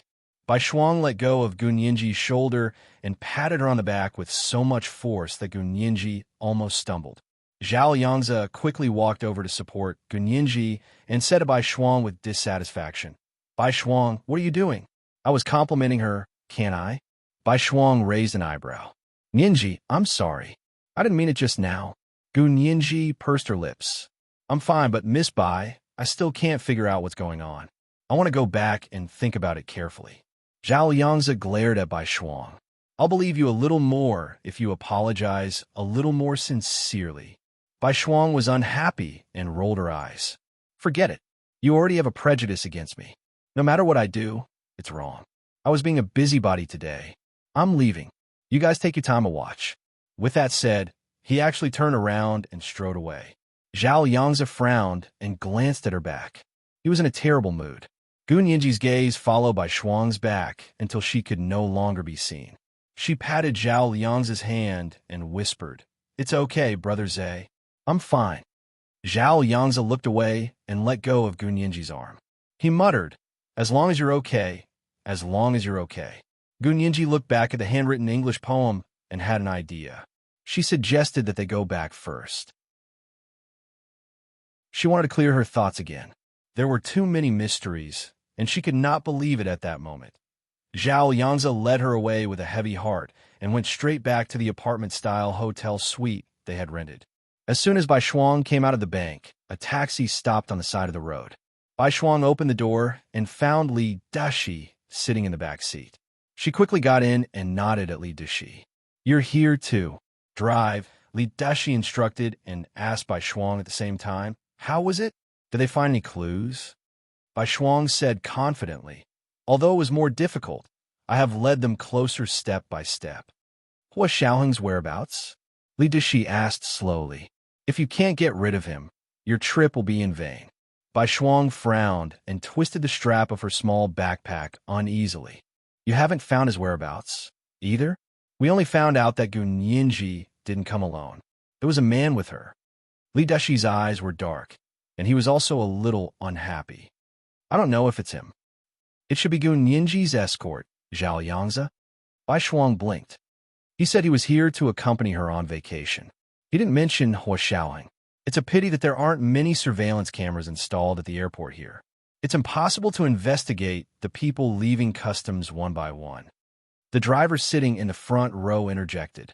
Bai Shuang was already used to this. Li Dashi came prepared this time, so he must have arranged everything properly.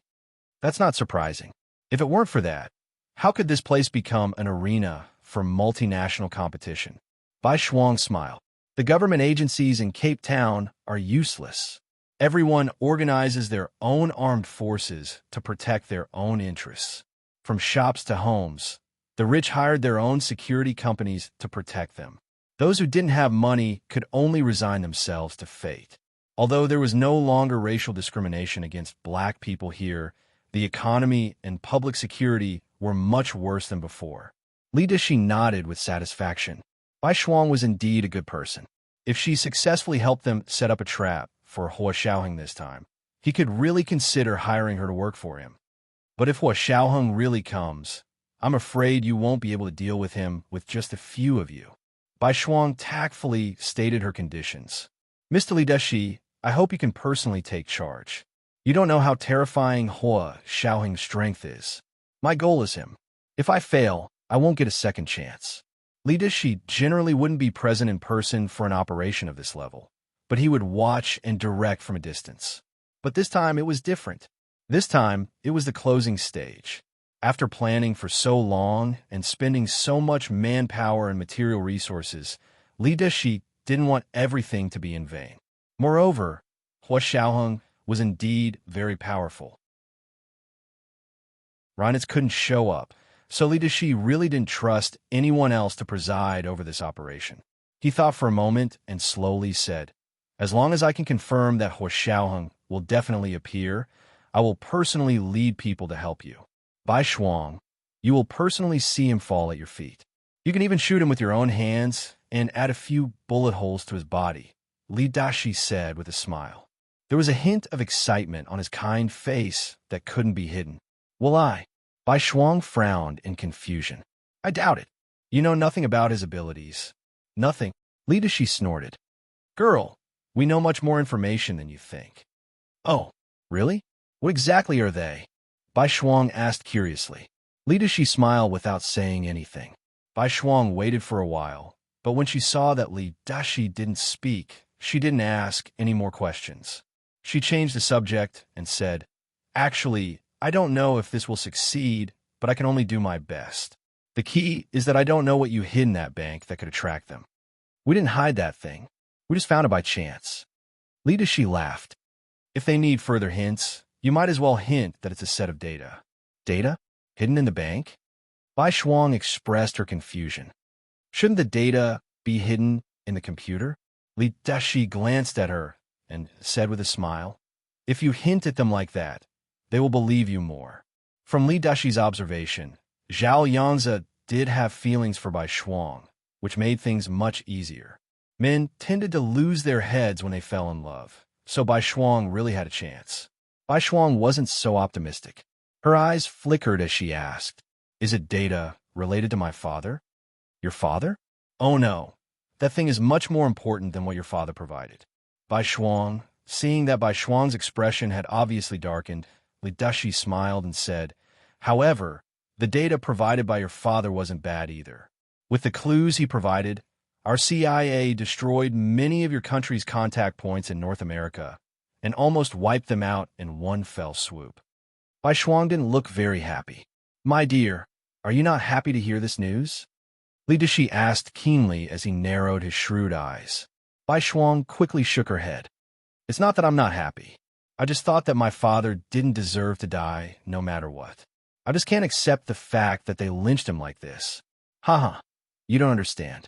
At that time, your father was under the strict protection of our people. They had no chance of getting your father back to the country other than lynching him. And if they were the ones dealing with traitors, that would be the only thing they would do. However, Li Dashi didn't say this out loud. If he did, Bai Shuang would definitely turn hostile. This girl had deep feelings for her father. Li Dashi felt that he could understand Bai Shuang's choice and approach very well. But your protection still failed. Bai Shuang stared at Li Dashi and asked suspiciously, Do you really have a way to get rid of Huashaoeng? I still doubt it. Then wait and see. Li Dashi laughed, dispelling the last trace of doubt he had about Bai Shuang. In order to make Bai Shuang work for them wholeheartedly, Li Dashi also gave her more benefits. This is for you. From now on, you are one of us. This badge is your identity nameplate. Li Dashi also handed Bai Shuang an envelope and said with a smile, There is your account number and password inside.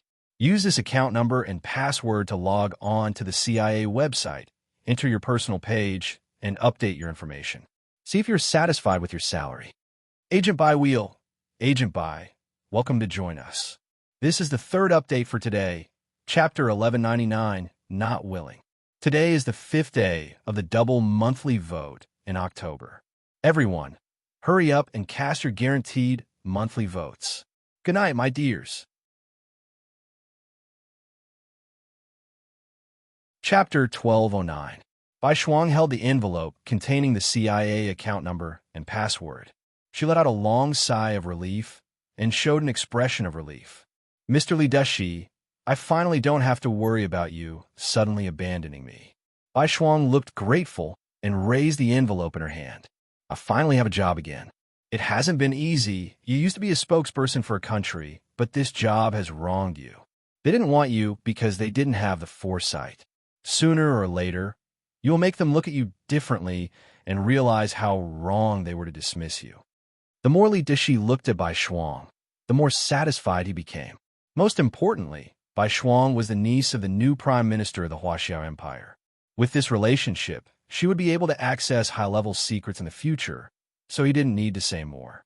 Even if Bai Shuang couldn't work in a government agency, it would be a piece of cake for her to get some information with her uncle's connections.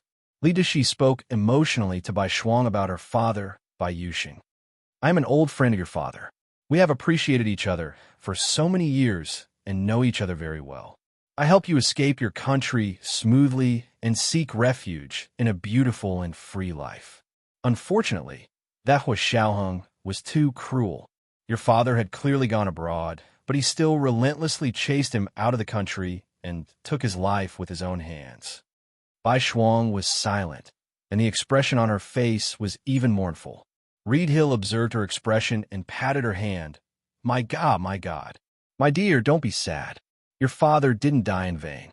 According to his intelligence, we destroyed nearly 63 branch systems of the Huaxia Empire in North America and eliminated nearly 100 people.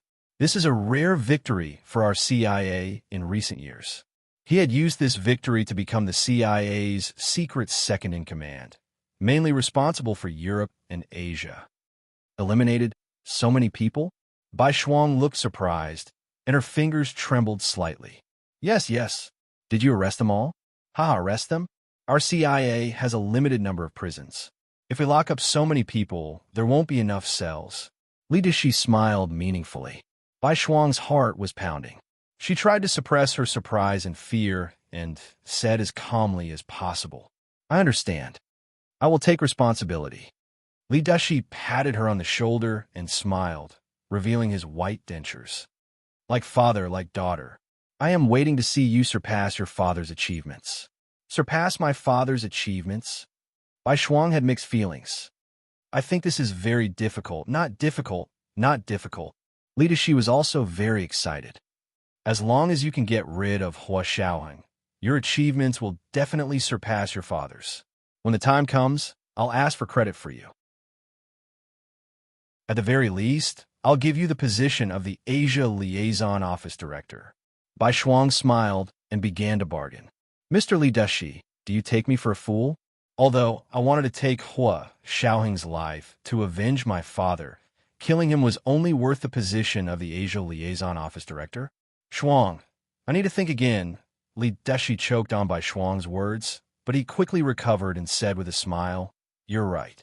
If Hua Xiaoheng is really executed, then the position of division chief is really unfair to you.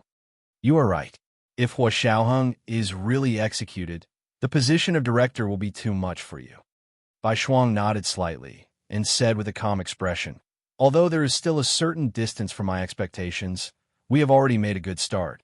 As she spoke, she extended her hand to Li Deshi. Mr. Li Deshi, it's been a pleasure working with you. Li Deshi shook her hand. The two of them discussed the issue of contact in the car. Finally, they arrived at the hotel where Bai Shuang was staying. Li Deshi said, After you take them to find that thing, remember to find a chance to take a photo and send it to us. I will try my best. Bai Shuang nodded. I don't know how big that thing is. Will it make them suspicious when I take a photo? Believe me, this thing shouldn't be big. It's only the size of a few sheets of A4 paper. Li Deshi seemed to be very familiar with that thing. Bai Shuang asked curiously, You sound like you have seen that thing before. I have indeed seen it before. It was the year I first went to Europe, Li Deshi said with emotion, instantly immersed in his memories. But at that time, he was just a fledgling. He didn't know that he would become a powerful secret manipulator in the future. He only happened to see the data regarded as top secret by the Gestapo once when he was cleaning the room. It was only the size of a few thin pages with some data and graphics drawn on it. Later, he learned that those were several sets of graphics of human DNA ribonucleic acid, followed by densely packed data. Their scientists treated these few pages as if they had found a treasure. They could spend several days and nights reading the information on them without eating or sleeping. Because it was too confidential, the Gestapo headquarters prohibited the material from being taken out of the tightly guarded data room. Even replicas could only be placed in the room next to them.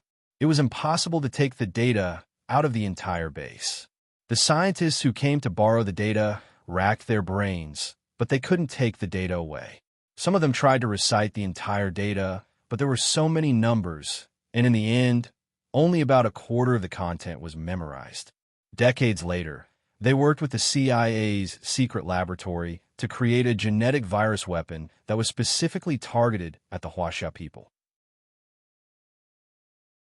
It spread through the air and almost caused a large country to fall into hysteria and panic.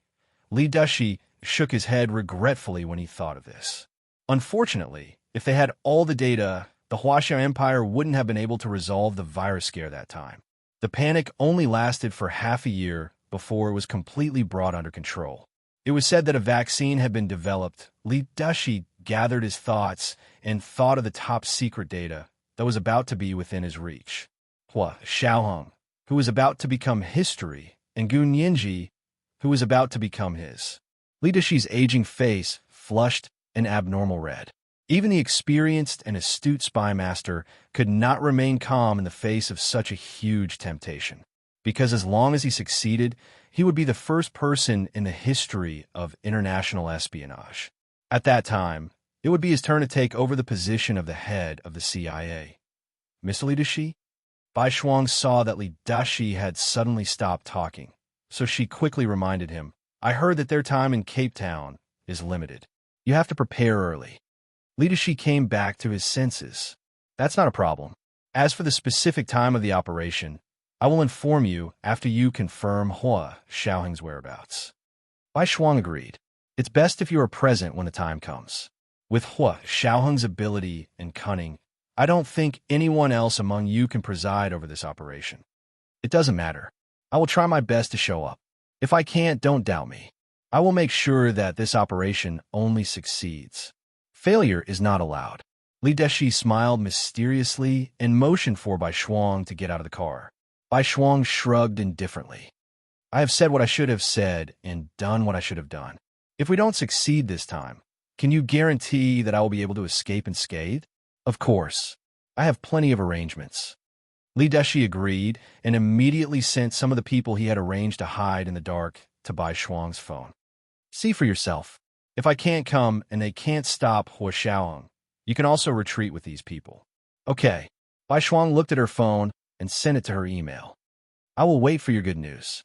When Bai Shuang entered her hotel room, Gu Nianji and Zhao Liangzi also returned to the small courtyard of the apartment-style hotel they had rented. Gu Nianji didn't speak along the way. Her mind was only thinking about the two numbers over and over again. 86 words. If it means an address, 86 Financial Street, then what do the 365 letters represent? Gu Nianji muttered to herself as she opened the door and walked in. Hua Xiaoheng came out of the dining room. You're back. Gu Nianji's eyes lit up. When did you get here? I arrived a little earlier than you guys. Hua Xiaoheng curled his lips and watched Gu Nianji throw herself into his arms like a swallow returning to the woods. Hua Xiaoheng opened his arms and caught her firmly. He smiled and said, Little Zay is here. Aren't you shy? Brother Zay is not an outsider. Gu Nianji rubbed against Hua Xiaoheng's arms indifferently. You won't mind, right, Brother Zay? Gu Nianji turned around and looked at Zhao Liangzi with a smile. Zhao Liangzi covered his eyes with his hands and groped his way to his room as he said, You guys continue. Continue. Just pretend I don't exist. Okay, come here. I have something to say. Hua Xiaoheng turned around and walked to the master bedroom. Gu Nianji, Zhao Liangzi, the two of them still followed him. After they entered, Hua Xiaoheng closed the door and walked to the bed with a normal expression. He sat down, then patted the seat next to him and said to Gu Nianji, Sit. Gu Nianji quickly sat down next to him. Zhao Liangzi sat on the single sofa beside the bed. Hua Xiaoheng began to talk about the information he had found in the past 2 days. Someone has indeed contacted Bai Shuang these past few days, and the situation is not optimistic. Hua Xiaoheng's expression became serious. And I also found out that a batch of guns and ammunition has mysteriously changed hands in the black market in Cape Town recently. Based on past experience, this is a sign of mercenary activity. Mercenaries generally did not bring weapons into the country personally. They would find local, legal, or illegal gun markets to buy weapons after arriving at the place. Zhao Yang's brows furrowed so tightly that they could kill mosquitoes. He angrily kicked forward and brandished his fists, saying, I can't take it anymore. I can't let Bai Shuang continue to make mistakes. Hua Xiaoheng crossed his arms and said very coldly and forcefully, Little Zay, You should be more worried about your own safety. If there is really something wrong with Bai Shuang, then according to the information we have found, we are now besieged on all sides. This is the first update of the day. Chapter 1200, The First Man. Today is the 6th day of the double monthly votes for October. Everyone, hurry up and vote for your guaranteed monthly votes. The second update will be at 1 p.m. and the third update will be at 8 p.m. P.S. Thank you to Momo Moshi for the 50,000 Qidian coins yesterday. Thank you to Heaven's Candy for the 10,000 Qidian coins yesterday. Mwah.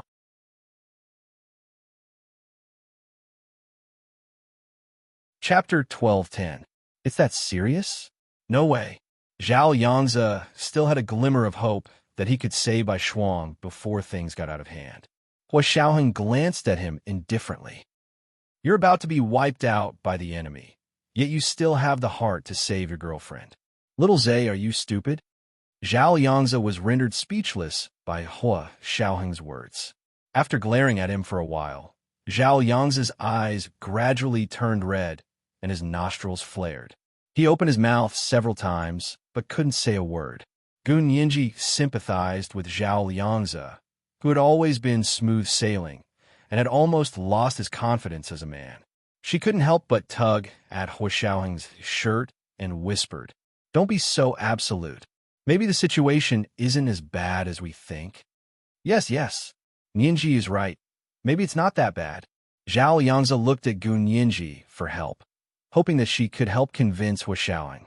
Gun Yinji nodded slightly and shifted her gaze to Hua Xiaoheng's impeccably handsome side profile. Alex, listen to me. I always feel that Bai Shuang has a lot of suspicious points. Not only her probing, but also the way she handled things after meeting us. It's so different from before. Hua Xiaoheng looked ahead non-committally, crossed his arms, and stretched and bent his long legs in front of the bed. His strong body was like a bow, ready to go. Gun Yinji looked at Zhao Liangzi again. Brother Zhe told me that Bai Shuang didn't like to wear red dresses before, but this time she only wears a red dress. Bai Shuang usually pays attention to her appearance, especially her hairstyle, but now she doesn't care about her hair being messed up by the wind. Also, Gun Yinji paused. She used to only be interested in Brother Zhe, but now she's more interested in you than Brother Zhe. Zhao Yangzi's face also turned green. I didn't say that. He wouldn't make himself a cuckold for no reason. Gun Yinji curled her lips. Yes, Brother Zhe didn't say that. The last point was my observation. Bai Shuang won't be interested in Alex. Zhao Yangzi refused to give up and only said, I'm the only one in her heart. Gun Yinji didn't comment on Zhao Yangzi's secret confidence. She was only analyzing the situation based on the facts. Bai Shuang has shown so many different behaviors and ways of doing things in such a short period of time. I think it's a clear signal. It's clearly telling us that something is wrong with her. Gun Yinji purposely glanced at Hua Xiaoheng and whispered, Alex, did you? Hua Xiaoheng was in this line of work. So was Bai Shuang working for him? Was she a spy from the Special Operations Forces? Gun Yinji couldn't help letting her thoughts wander. Zhao Yangzi immediately denied it. No, that's impossible. The Special Operations Forces wouldn't hire an outsider to be a spy for such a dangerous mission. Hua Xiaoheng was very satisfied with Zhao Yangzi's answer. His expression relaxed a little, but he still looked at Gun Yinji and said quietly, I have no private contact with Bai Shuang, and I can't let Bai Shuang go undercover. Gun Yinji was a little embarrassed, but she still muttered, Actually, we can kill two birds with one stone, right? Why not? We won't. Hua Xiaoheng corrected Gun Yinji's idea. Our line of work is very professional. We have our own organizational discipline. Those who can work in the field have gone through very strict selection and training. It's impossible to let them go out to do field work without training in the base for 3 to 5 years. Bai Shuang hasn't received any relevant training. If we let an inexperienced person like her go undercover, she'll be seen through in minutes. Maybe they can follow the clues and catch all of our people in one fell swoop. It's really harmful to others and ourselves. And we won't disregard human life for the sake of the mission. Bai Shuang is a citizen of our country. We have the responsibility to protect her safety overseas, but we have no right to ask her to risk her life for us, Zhao Yangzi said in a low voice, his expression serious. Gun Yinji couldn't raise her head after being lectured by the two men. She pursed her lips and said unwillingly, "But how can you let me get in touch with Bai Shuang? Isn't this asking me to do things for you? Did we let you go alone?" Hua Xiaoheng touched her head. "If we set it up, when did we not have someone to accompany you? Little Zay, Big Xiong, and I have never let you be alone." Gun Yinji had been alone in Germany because they hadn't taken the initiative to attack. Instead, they had been lured away by the enemy. Gun Yinji thought about it carefully and realized that was really the case.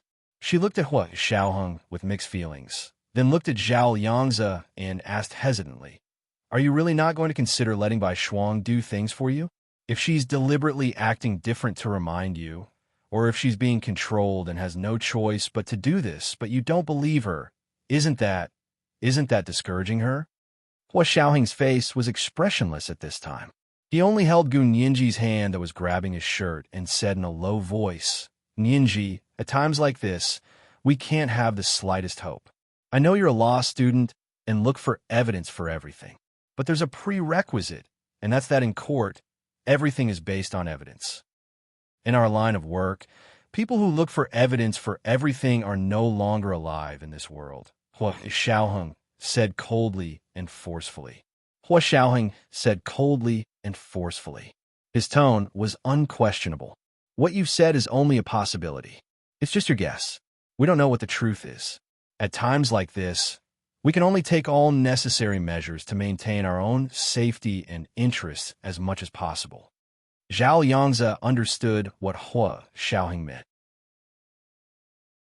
As a professional, he couldn't refute it, but he was so sad that he couldn't even lift his head. "But do you think we can't win Bai Shuang back?" Gun Yinji thought about it again and felt that her analysis was reasonable. "If she can work for us, we can get twice the results with half the effort." Of course, she also had to admit that Hua Xiaoheng's argument made more sense. In a situation where it was difficult to distinguish between friend and foe, wishfully thinking that the other party wasn't the enemy would only be sending herself to the enemy's mouth. Hua Xiaoheng looked at Gun Yinji with some reproach. "Yinji, you can't do this. You can't do anything to achieve your goal." Gun Yinji's fair and tender little face finally turned red. She was so embarrassed that she wished there was a hole in the ground that she could crawl into. Zhao Yangzi saw Gun Yinji's embarrassed look and couldn't bear it. He quickly coughed and gave Hua Xiaoheng a look to tell him to stop talking. Hua Xiaoheng didn't look at him and continued to correct Gun Yinji's misconception that she liked to take shortcuts. "I've been investigating privately for the past 2 days and found that the person who is in contact with Bai Shuang is most likely Li Deshi, the godfather of the Gestapo." Hua Xiaoheng frowned. "Do you know who Li Deshi is? He's a veteran spy that even I have to be wary of.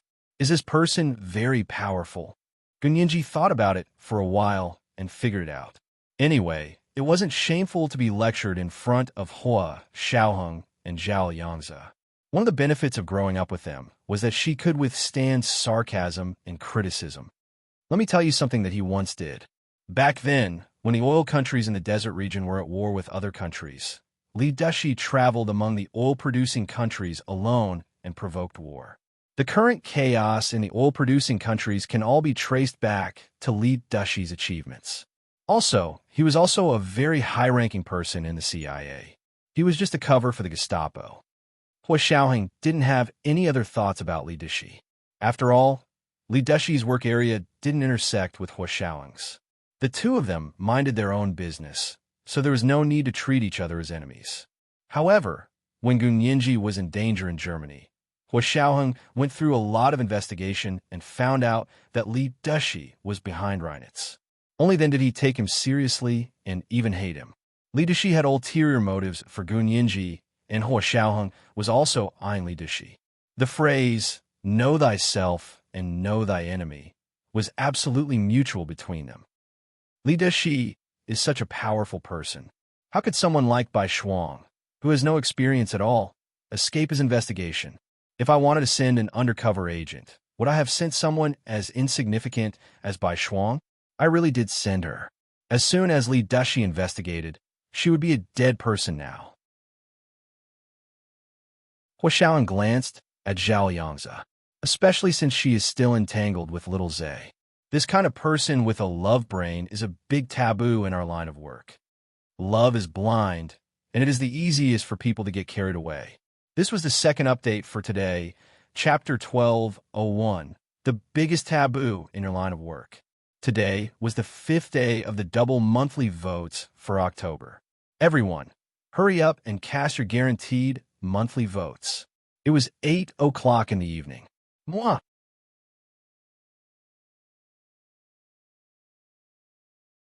Chapter 1211. So Bai Shuang didn't contact you? Although Gun Yinji understood what Hua Xiaoheng meant, she was still a little confused. Then is she an enemy or a friend? Hua Xiaoheng interrupted her. You can think of her as an enemy, but for me, only by considering her as an enemy can we formulate a flawless plan of action. We can't afford any accidents. Any accidents could cause the lives of their own people. Hua Xiaoheng had to be careful. Gun Yinji took a deep breath and shook her head. Okay, I'll listen to you. I really don't understand. Once again, Gun Yinji deeply understood that professionals had to do professional things. Hua Xiaoheng stood up. I'm already arranging the operation. A batch of light weapons will be shipped from the sea tonight. I'll go meet them. Zhao Yangzi quickly stopped him. I'm more familiar with this area. I'll go. No need. You stay here with Yinji. Maybe Bai Shuang will come to see you again tonight. You can try to get some information from her. Hua Xiaoheng explained and said to Gun Yinji, I put a gun in the safe in your master bedroom. It's loaded and secured. Remember to take the gun to protect yourself in case of an accident. The more formal hotel rooms usually had a safe for the guests to store their valuables. A safe. Gun Yinji's eyes suddenly lit up. Hua Xiaoheng's words were like a beam of light into her foggy mind. The problem she had been thinking about was suddenly solved. She quickly took out her phone to search. It was just as she had thought. She said excitedly, I know what the 365 letters of the poem stand for. Hua Xiaoheng and Zhao Liangzi exchanged a look. What's she talking about? Bai Shuang gave me a hint. The poem has a total of 86 words and 365 letters. I remember the address of the bank is 86 Bank Street. I've never been able to figure out what 365 letters mean. Gun Yinji was so excited that her little face was glowing. She firmly attracted Hua Xiaoheng's gaze. He reached out to stroke Gun Yinji's hair and said with a smile, No hurry. Speak slowly. Okay. Gun Yinji squinted at him and smiled comfortably. She was as comfortable as a spoiled little kitten. Zhao Yangzi closed his eyes. If you have something to say, say it. Don't show off your affection. Gun Yinji turned to look at him and smiled. This 365 should represent the number of the bank's safety deposit box. Safe deposit box. Yeah, safe deposit box. Gun Yinji showed Hua Xiaoheng and Zhao Liangzi the information she had just found on her phone. Look, I looked up how to rent safe on this bank's website. Deposit box. These numbers, starting from 1, were the choices they provided.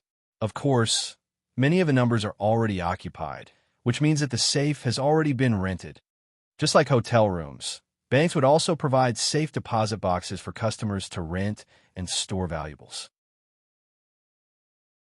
If Gun Yinji's guess was correct, perhaps there was something they needed in the bank safety deposit box 365. Hua Xiaoheng's brows relaxed, and he smiled slowly. That makes sense. Looks like it's in this safe.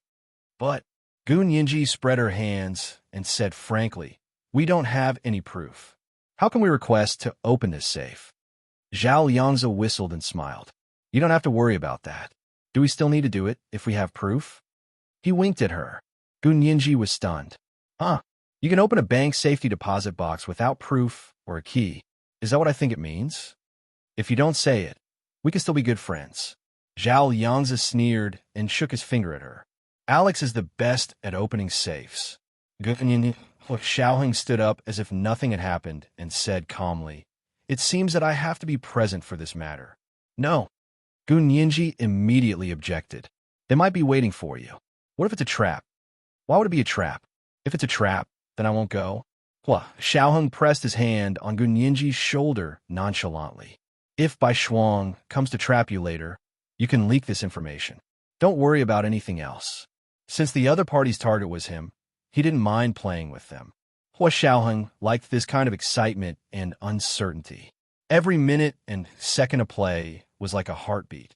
Hua Xiaoheng left in a hurry, and Gu Nianji was extremely worried.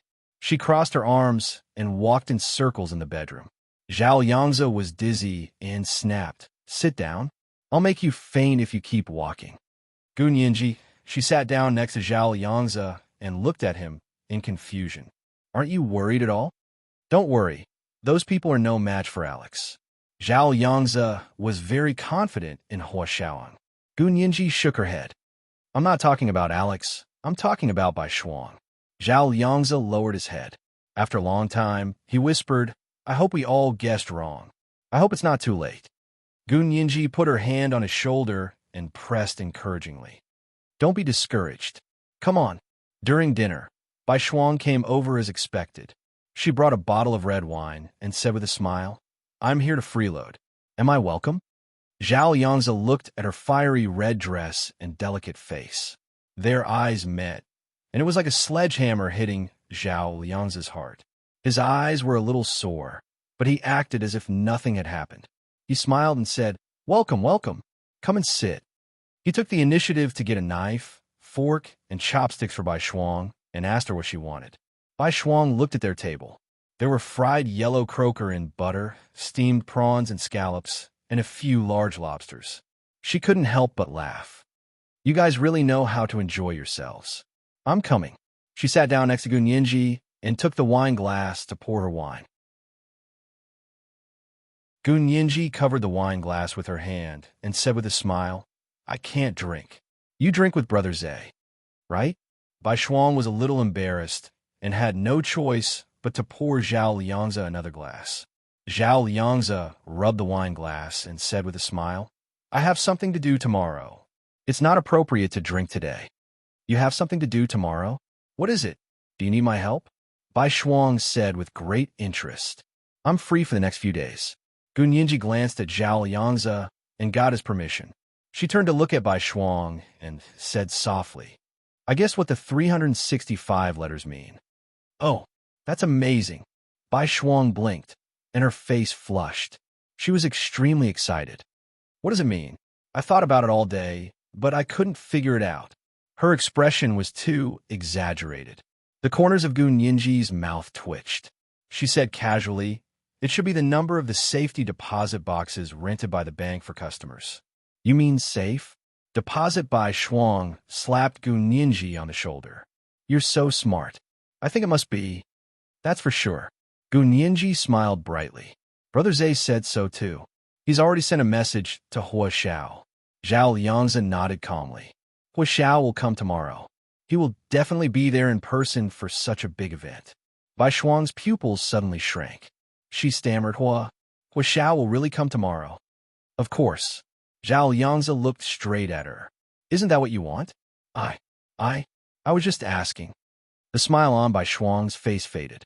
She didn't eat dinner anymore. She stood up and said, "I just remembered that I have something to do.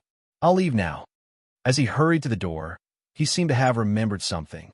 He turned around and said, "See you tomorrow." A long time after she left, Zhao Yangzi finally looked away as if nothing had happened. He turned around and saw that only the shell of the large lobster was left in front of him. He was furious. "Gu Nianji, you could just eat your own. You still want to eat mine." Gu Nianji giggled and quickly ran out of the restaurant.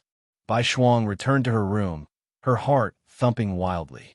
After a long silence, she dialed Li Dashi's contact number and left a voicemail.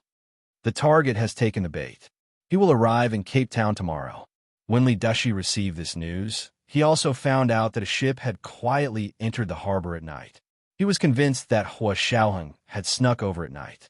He also gave an order to his own people, "Activate Plan A. I will personally command." Even if Hua Xiaoheng didn't show up in the end, it didn't matter. He would directly kidnap Gu Nianji, and there was no need to worry that Hua Xiaoheng wouldn't follow. This was today's third chapter, Chapter 1202, Seeing Through, Not Saying Anything. Today is the 6th day of the double monthly votes for October. Everyone, hurry up and cast your guaranteed monthly votes. Good night, sweethearts.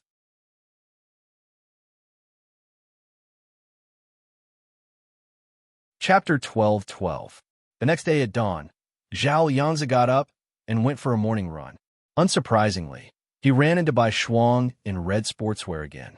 The two of them jogged side by side on the sidewalk of the hotel area, facing the rising sun. Zhao Yangzi felt terrible, but he still pretended to be nonchalant and laughed with Bai Shuang. Bai Shuang, why do you suddenly like wearing red clothes? I remember you used to hate red clothes. Bai Shuang smiled and narrowed her eyes. Really? I don't remember before. I think I look good in red now, so I'm wearing it. As she spoke, she ran around Zhao Yangzi. Do I look good? Do I look good in red? She was panting from running, and her fair face had been tanned to a light honey color. Her full lips were slightly parted, and her big eyes were brighter than the sun that had just risen. In Zhao Yangzi's eyes, her beauty at this moment was unparalleled. But the more beautiful she was, the more Zhao Yangzi's heart ached. Finally, he couldn't run anymore and gradually slowed down. I have to go back. Nianji is alone in the room. She will be scared when she wakes up. Bai Shuang was slightly jealous. She is already an adult. Do you still treat her like a child? She is less than 20 years old. In my eyes, she is still a little girl who needs to be taken care of. Zhao Yangzi said coldly, she is not like you. You can take care of yourself. Bai Shuang almost vomited blood. Her chest rose and fell violently. After a while, she reluctantly apologized. It's my fault. I shouldn't have targeted Gu Nianji. You were wrong in the first place. Why did you target her? Zhao Yangzi glared at her, but looking at Bai Shuang's sweaty cheeks and listless eyes, he couldn't say anything more to reprimand her. The two of them stood on the tree-lined path in the hotel area and looked at each other silently. The sea breeze blew from not far away, bringing with it a slightly cool sea breeze from the Atlantic Ocean. It blew away the impatience in their hearts. Have you had breakfast? Zhao Yangzi looked at his watch and asked, breaking the silence between the two of them. Bai Shuang shook her head. I was in a hurry to run this morning and didn't eat anything. Go eat at my place. Zhao Yangzi turned to leave. I have to make breakfast for Gu Nianji in the morning anyway. We won't be able to finish it. Bai Shuang's heart warmed, and she smiled as she followed. Halfway there, she quietly reached out and grabbed Zhao Yangzi's hand. Zhao Yangzi's footsteps paused for a moment, but he didn't shake off Bai Shuang's hand. Instead, he let her hold it. He looked straight ahead and continued walking forward. However, by the time they reached the door of the apartment-style hotel's courtyard, Zhao Yangzi had already taken the initiative to hold Bai Shuang's hand. The two of them didn't let go until they walked into the kitchen. Gu Nianji was woken up by the rich aroma of porridge. She lifted the quilt, went to the bathroom to wash up, changed into sportswear, and went to the dining room. The rooms here were all so-called open-plan kitchens. The dining room and the kitchen were almost one, separated only by a set of sofas. Gu Nianji stood at the entrance to the dining room and couldn't help but blink when she saw the two busy figures in the kitchen. She recognized Zhao Yangzi's figure, but the woman who was busy beside him in red sportswear seemed to be Bai Shuang. What was she doing in their kitchen so early in the morning? Gu Nianji walked in suspiciously and knocked on the kitchen counter. Brother Zhe, good morning. Zhao Yangzi looked back. You're up? Did you wash your face and brush your teeth? I did. Gu Nianji nodded and looked at the woman in red sportswear next to him. It was indeed Bai Shuang. Bai Shuang turned around and smiled at her ingratiatingly. Nianji, you're up? Why don't you sleep a little longer? Breakfast will be ready soon. The corners of Gu Nianji's mouth twitched. Good morning, Miss Bai. She walked to the dining room and sat down. She kept rubbing her phone, wondering when Huo Xiaoheng would come. But after waiting all morning, there was no news from Huo Xiaoheng. After breakfast, Bai Shuang dawdled around with them for a while. Several times, she looked expectantly in the direction of the door, but no one came in. Both Gu Nianji and Zhao Yangzi knew what she was looking forward to, and their feelings were very complicated. Gu Nianji still had hope for Bai Shuang. Zhao Yangzi had almost completely given up. For him now, every second he could spend with Bai Shuang was one more second of memories he could have in the future. He knew that the two of them really had no future. The three of them chatted aimlessly in the living room. It was almost noon, but Xiaoheng still hadn't come. Bai Shuang was wondering if she should find a reason to stay a little longer when her phone rang. She picked it up and saw that it was Li Dashi's secret number. Bai Shuang stood up calmly and said with a smile, "My captain is looking for me. I'll leave first." After a few steps, she asked again, "When do you plan to go to the bank? If you need help, just ask." Zhao Yangzi also stood up and said calmly, "There were guests here before, so it wasn't appropriate for us to say that we wanted to leave. Now that the guests have left, we can go out to the bank." He treated Bai Shuang as a guest and spoke in a very distant tone. Bai Shuang's expression changed. Her lips trembled violently, and tears were about to flow from her eyes. But she took a deep breath and looked up at the crystal chandelier on the ceiling. She suppressed her tears and said, "I'm sorry to have wasted your time." She turned and left in a hurry, and Zhao Yangzi also took Gunyinji out the door. When Bai Shuang returned to her hotel room, she had already recovered. She opened the door with a smile and saw Li Dashi sitting on the sofa in her living room. Behind him stood 4 burly men in black suits. The 4 burly men were all wearing sunglasses, and it was obvious that they were of the Germanic race. Bai Shuang nodded. "Mr. Li Dashi, what can I do for you?" Li Dashi asked with a smile. "I should be asking you that. You have a good relationship with Gunyinji and the others. You stayed with them all morning." Bai Shuang smiled and said, "Of course. I already said that the two of them are easy to deal with. Hua Xiaoheng is the difficult one." Her expression darkened as she said, "Hua Xiaoheng hasn't come yet. He is so cunning.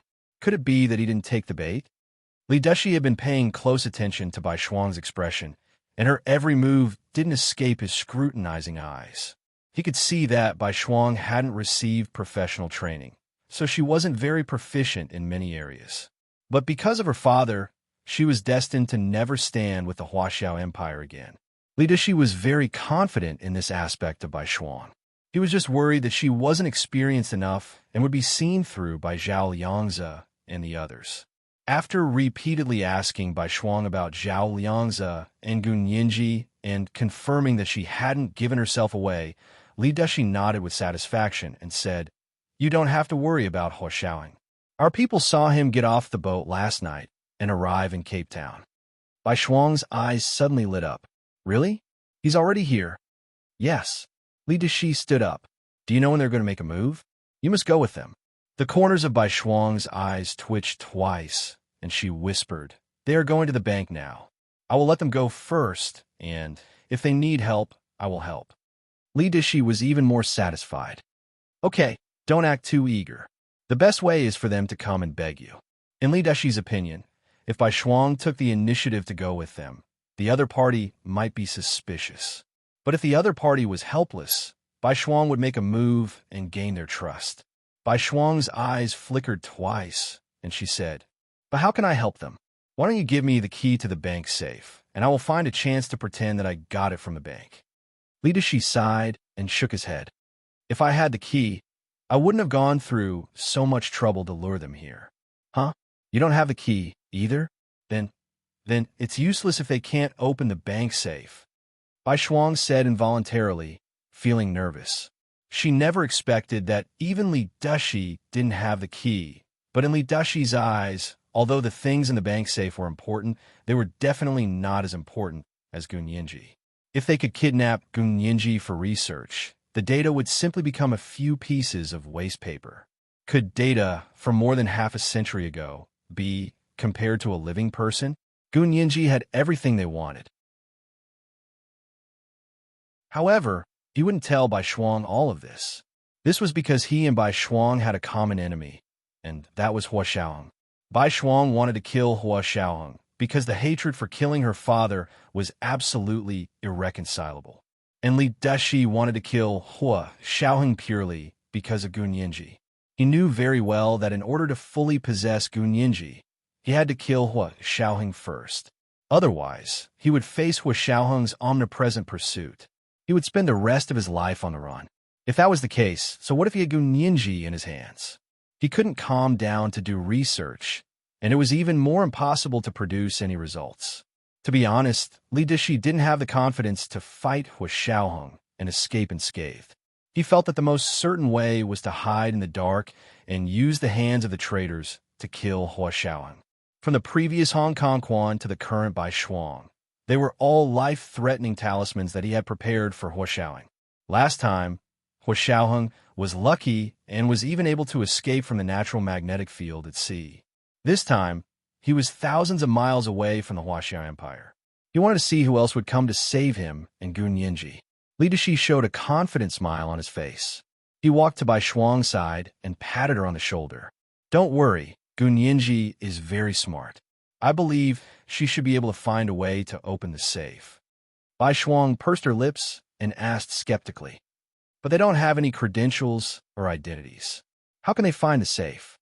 She was afraid that they wouldn't even be able to enter the basement where the safe was placed. "Ha ha ha. I'll have to rely on you, my dear." "Dear," Li Dishi said, snapping his fingers behind him. One of the 4 bodyguards behind the sofa took off his sunglasses and came to Li Dishi's side. Li Dishi pointed at him and said to Bai Shuang, "This is the executive of that French bank. He is actually one of my people. He has the credentials for the safe and a topographic map of the basement. How about it? Find an opportunity to leak some information to Gu Nianji and the others. When they return from the bank in defeat, it will be time for you to step in." At this time, Gu Nianji and Zhao Yangzi had already gone to the bank. The two of them walked around the lobby and didn't ask a single word about the safe. They only asked about opening an account, then sat down in the lounge area under the pretense of waiting for someone. The two of them took out their phones, sat on the left and right sides of the sofa, and began to play with their phones. In fact, they had connected to the free Wi-Fi that the bank provided to its customers and hacked into their network system. This was the first chapter of the day, Chapter 1203. Her beauty at this moment is unmatched. Today was the 7th and final day of the double monthly votes in October. Everyone, hurry up and vote if you have monthly votes. The second chapter was at 1 p.m., and the third chapter was at 8 p.m.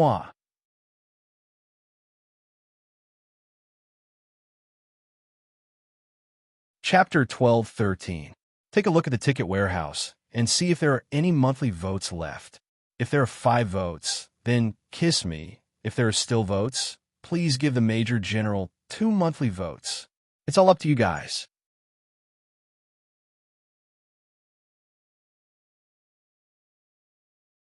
Chapter 1214.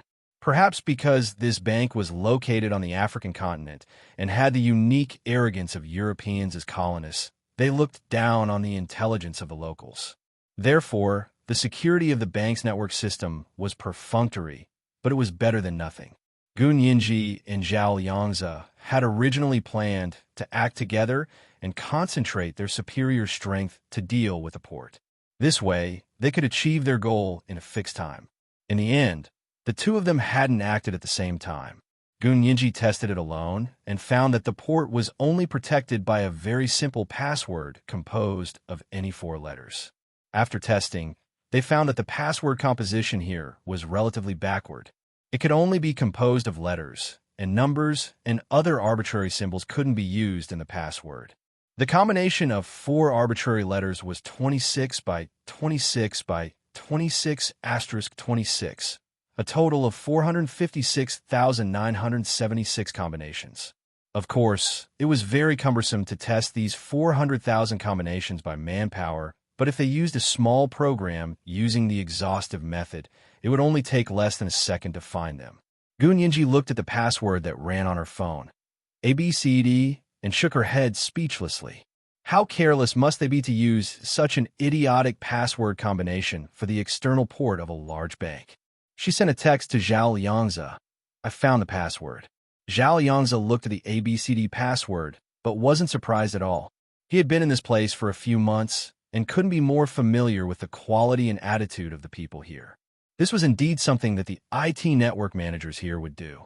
It was because it was difficult for them to recruit really capable programmers to work on the database admin. After finding the password to enter the intranet port, Gunyinji and Zhao Liangzi successfully hacked in. After entering, the two of them split up. Zhao Liangzi was more professional. He focused on the overall network system to figure out the software and hardware used by the bank, and then left a Trojan backdoor inside. Gunyinji mainly looked for safe deposit box-related information. This part should be in the Operation Module, Business Division. Gunyinji's fingers nimbly slid on her phone, and within a few minutes, she found the bank's processing safe deposit box's branch system. This was a very simple SQL database. It recorded every safe deposit box's details, and safe deposit box's number was the database's primary key. Every key was not repeated. Gunyinji figured out the SQL primary key.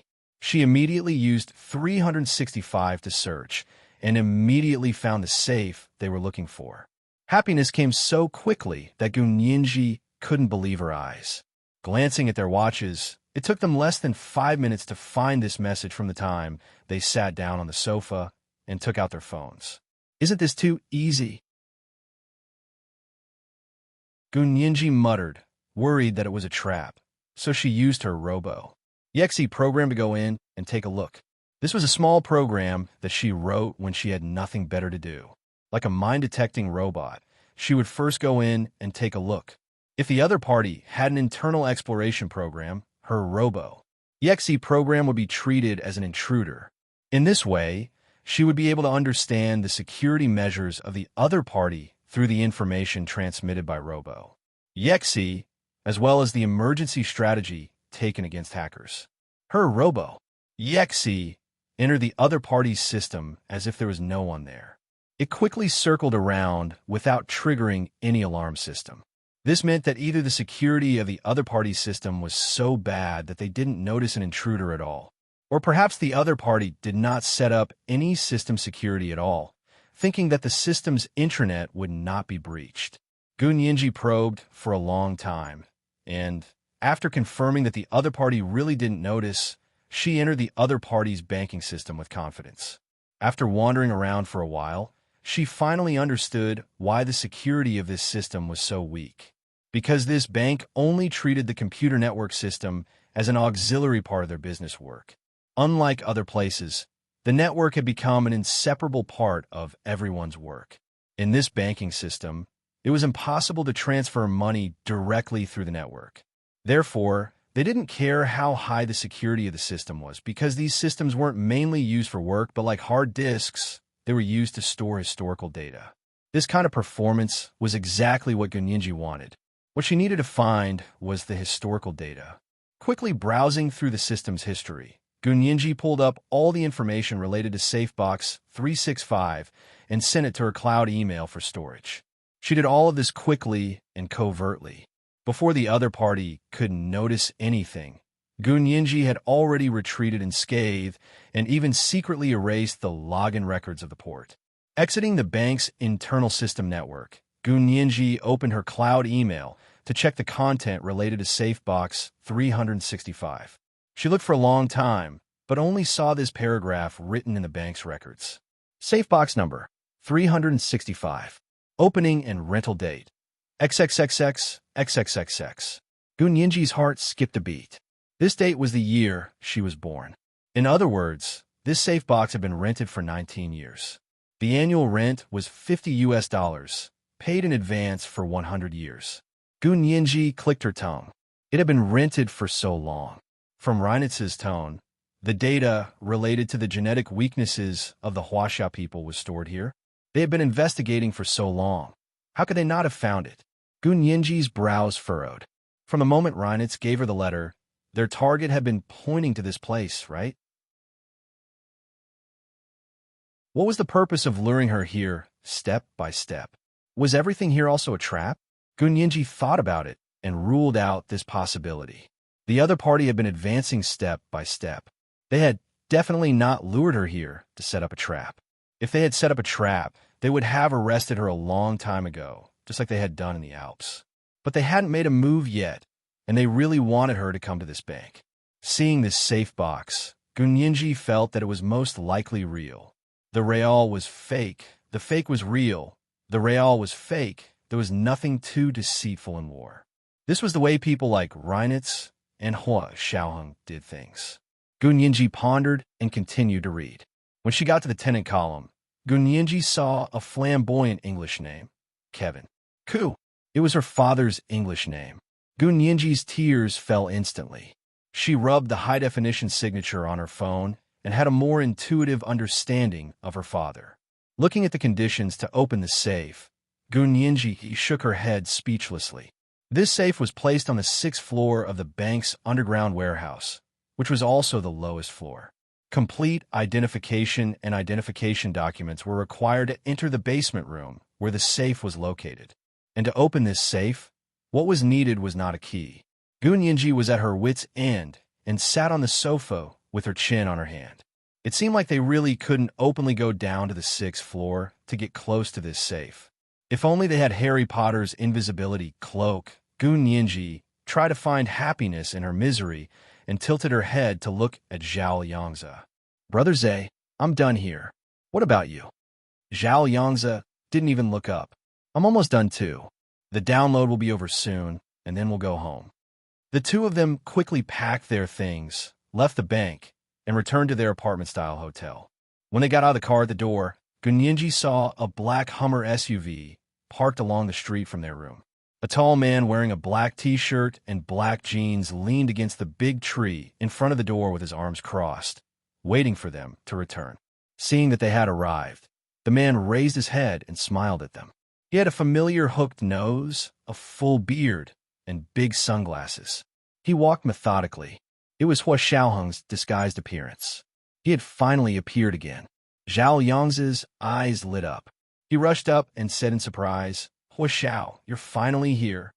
Hua Xiaoheng patted Zhao Yangzi's shoulder and said calmly, Yes, I'm here. In a small building not far away, Li Dashi, who was observing the situation with binoculars, nodded and said with a smile, It's Hua Xiaoheng. This is what he looks like after his disguise. He thinks no one knows, but Hong Kongquan has already revealed this information to us. Give the order to follow these people. When they make their move, we'll make our move. This was the second watch of the day, Chapter 1204, Safe number 365. Today was the 7th and final day of the double monthly votes in October. Everyone who has monthly votes, hurry up and vote. It was 8 o'clock in the evening. Moi.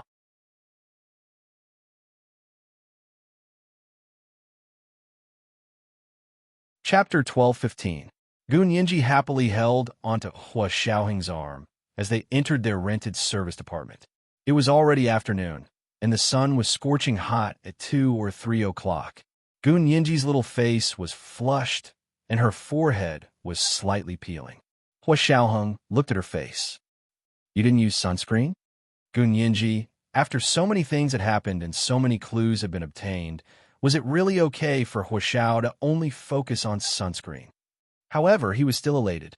Gunyinji smiled and rolled her eyes. I'll definitely use it tomorrow. Zhao Yangzi followed them in and overheard them talking about sunscreen. He smiled and said, It doesn't matter if it doesn't work. When I first came here, I was sure I couldn't tan. Now all of you have seen it. He pointed to his dark, wheat-colored skin. Gunyinji, she covered her face and ran to the master bedroom. I'm going to apply a facial mask. I hope it's not too late to make amends. After sending Gunyinji away, Hua Xiaoheng quietly discussed their arrangements with Zhao Yangzi. There are a lot of people on the other side. It's confirmed that Li Dashi is leading the team. He should be harder to deal with than Reinitz. Zhao Yangzi's heart was dead. He was not nervous or afraid at all. It doesn't matter. We're going to the 6th floor of the bank's basement anyway. No matter how many people they have, can they all go down? Hua Xiaoheng and Gunyinji had carefully studied the topographic map of the basement and discovered that the only way to get to the basement from above was through the elevator. This meant that they had to take control of the elevator first. Moreover, The elevator was very small and could not carry enough weight. It could only carry 4 people at a time. Any more, and the elevator would be overweight and automatically stop working. Hua Xiaoheng shook his head solemnly. They've been planning this for a long time. They must have gone down there. Zhao Yangzi opened his mouth and said gloomily, "What should we do?"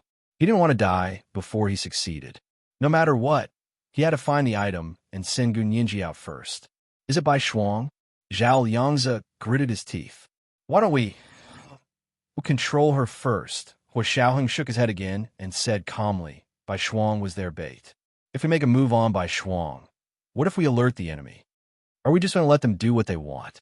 Zhao Yangzi's expression darkened even further. They have so many people. If we're not careful, we'll suffer heavy casualties even if we don't get wiped out. Hua Xiaoheng patted him on the shoulder and smiled. That won't happen. Don't be so pessimistic. Gun Yinji had just finished applying her facial mask and walked out. She listened one last time and knew it was very dangerous this time. But because Hua Xiaoheng and Zhao Yangzi were by her side, she actually didn't feel much danger. To her, danger was always relative. Sitting down next to Hua Xiaoheng, Gun Yinji said calmly, their target other than the contents of the safe is probably me. Hua Xiaoheng and Zhao Yangzi looked at her together, their faces expressionless. Zhao Yangzi clicked his tongue. Yinji, can we not be so shameless? The target is you? Are you sure? Do you think you're a gold reserve or the biggest diamond on the blue planet? Gun Yinji, Hua Xiaoheng was worried about adding to Gun Yinji's psychological burden, so he also comforted her. Their main target this time isn't you. It's me. Was that supposed to be comforting? She was even more nervous now. Gun Yinji immediately grabbed Hua Xiaoheng's lapel and frowned. Then why aren't you leaving? Are you going to stay here and let them make a nest of dumplings? There's no one in this world who wants to make a nest of dumplings out of me. Hua Xiaoheng saw that Gun Yinji was even more nervous, and he couldn't describe what he was feeling. In this girl's heart, he would always be more important than herself, right? He tightened his grip on Gun Yinji's shoulder. Gun Yinji's shoulder was a little painful from Hua Xiaoheng's grip, but she didn't care. She looked at Hua Xiaoheng intently and said with heartache, "It looks like they've been planning this for a long time. Hua Xiao, let's avoid it." They were unfamiliar with this place. Even if Hua Xiaoheng and the others were prepared, Gun Yinji felt that it would still be very dangerous. Who could guarantee that there would be no accidents in such a situation? Hua Xiaoheng smiled lightly and leaned over to kiss the back of her hand. It's okay. Little Zay and I know what to do. Don't worry. Go and rest. We might not be able to sleep tonight. Gun Yinji looked at Zhao Yangzi and saw him nod slightly. She knew that they were going to talk business, and it wasn't appropriate for her to listen too much. Okay, I'll go sleep for a while. Remember not to be too careless. Gun Yinji touched the mask on her face and regretted that she couldn't kiss Hua Xiaoheng. She returned to the master bedroom and, of course, couldn't fall asleep. Taking out her phone, she opened the topographic map of the bank and carefully looked at the situation in the basement. From the vertical section, the bank basement had 6 floors and was a rectangular shape that went straight up and down. The safe that her father had rented was placed in an inconspicuous corner at the bottom. If the other party had been prepared, where would they be lying in ambush? Gun Yinji's eyes widened as she looked for a place to hide, but it didn't take long before she yawned and fell asleep. Gun Yinji really wasn't interested in looking at the topographic map. In the living room outside, the doorbell rang. Hua Xiaoheng also stood up. Someone's here to deliver food. I ordered it.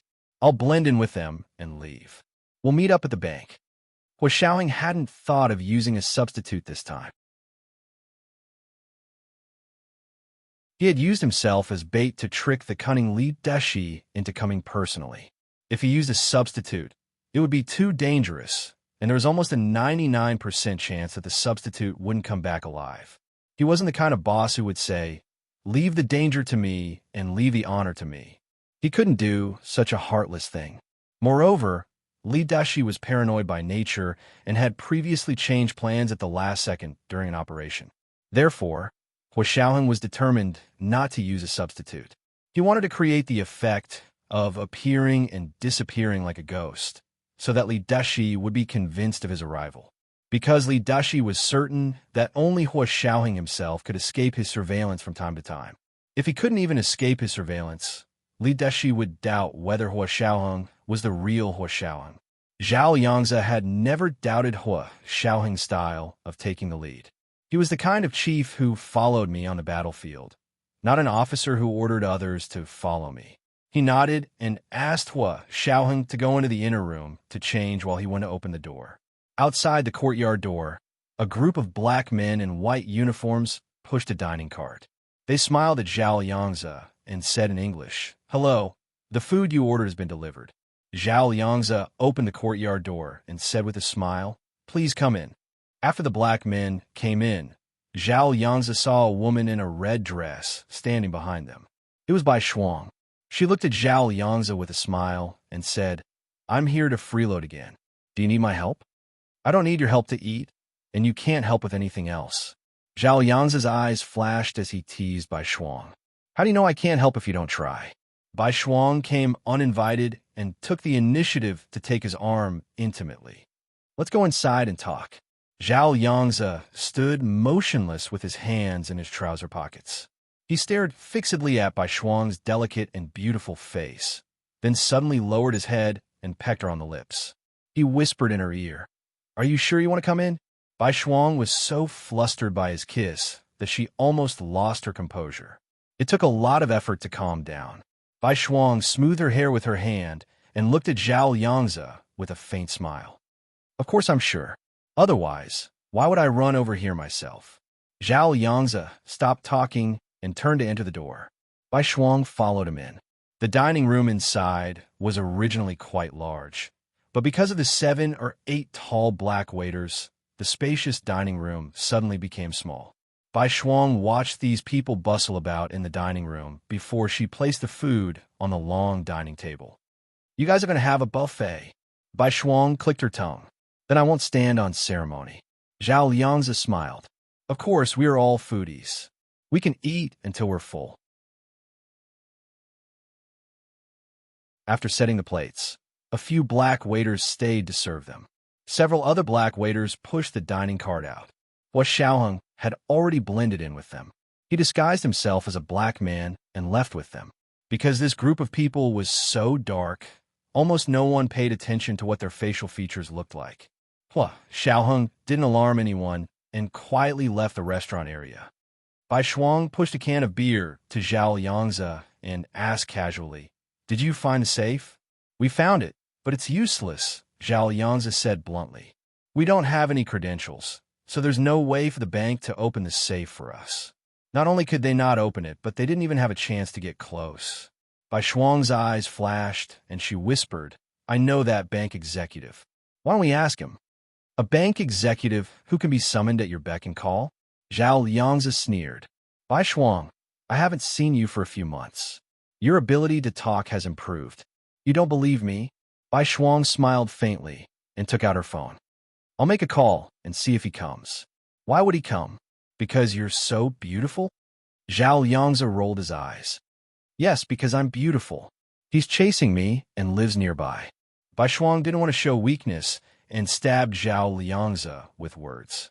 Not long after the call was made, the doorbell outside the door rang again. Bai Shuang smiled and got up. "He's here.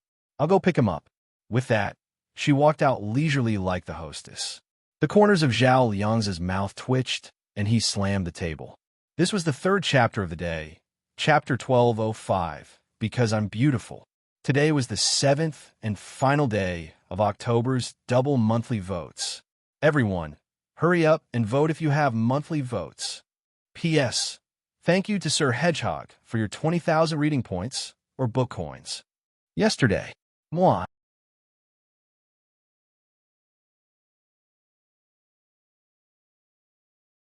Chapter 1216.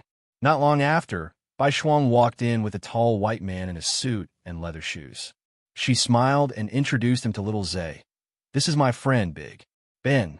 She then introduced Zhao Yangzi to the white man. "This is my former classmate." "Hello, Mr. Zhao." The man politely extended his hand. Although Zhao Yangzi was very upset, He still reached out and shook the man's hand. Big Ben, come and sit down. You came at the right time. We have a sumptuous dinner. Bai Shuang warmly invited the white man to sit down.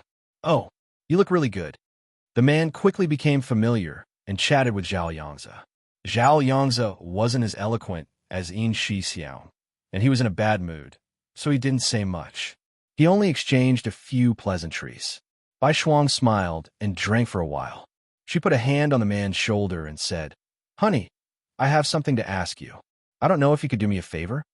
Honey, as long as you say it, as long as I have it, I will definitely help. The man took Bai Shuang's hand and kissed the back of it. Zhao Yangzi's eyes were about to burst into flames. He raised his glass and drank it in one gulp. Bai Shuang acted as if she didn't see it.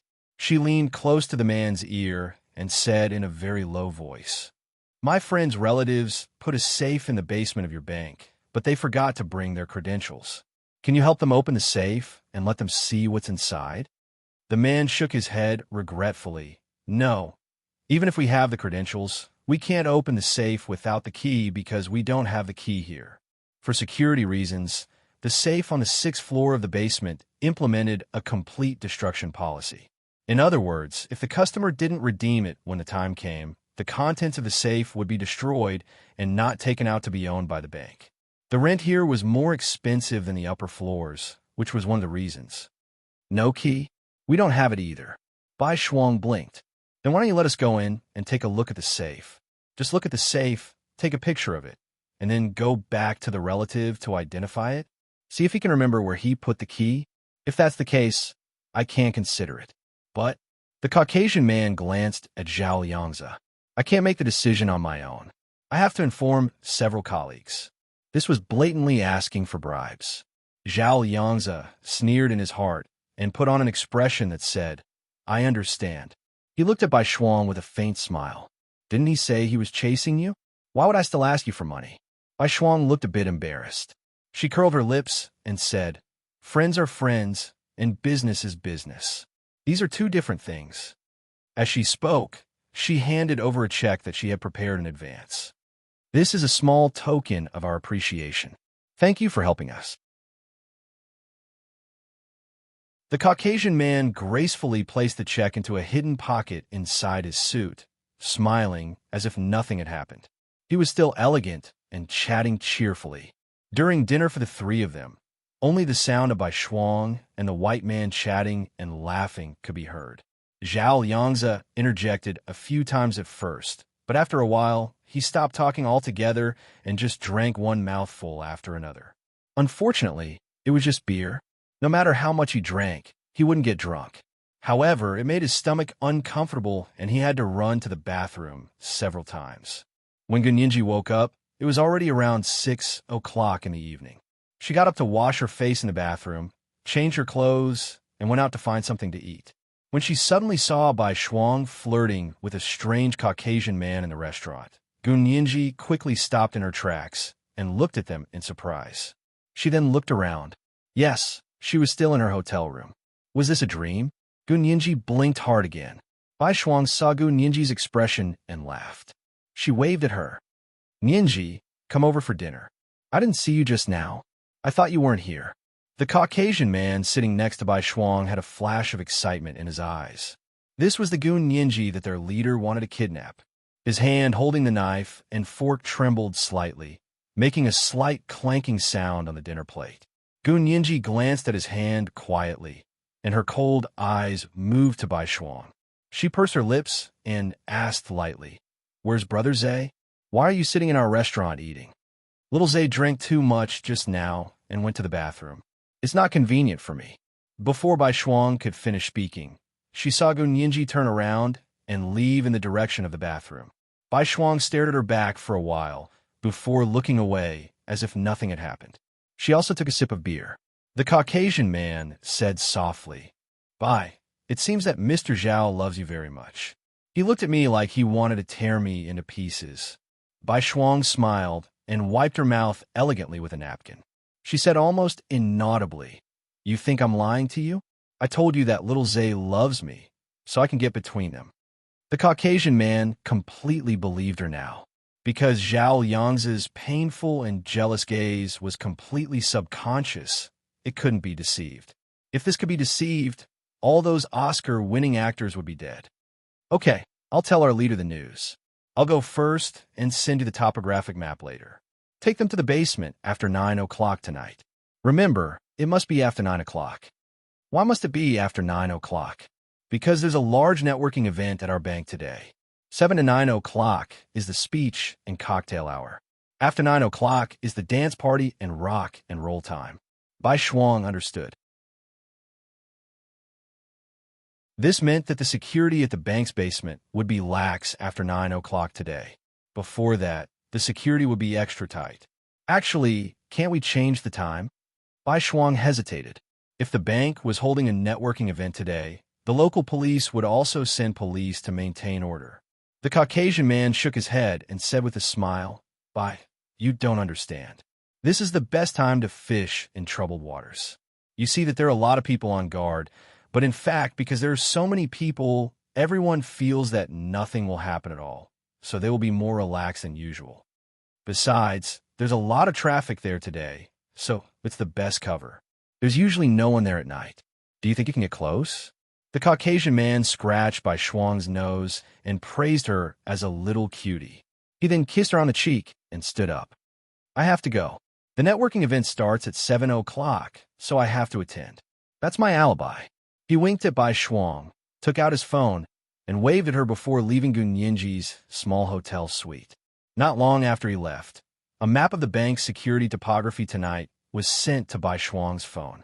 It contained the positions and equipment of all the security personnel and military and police personnel tonight, as well as the security facilities of the bank building and the basement, as well as the password to the elevator to the basement and the password to the basement door.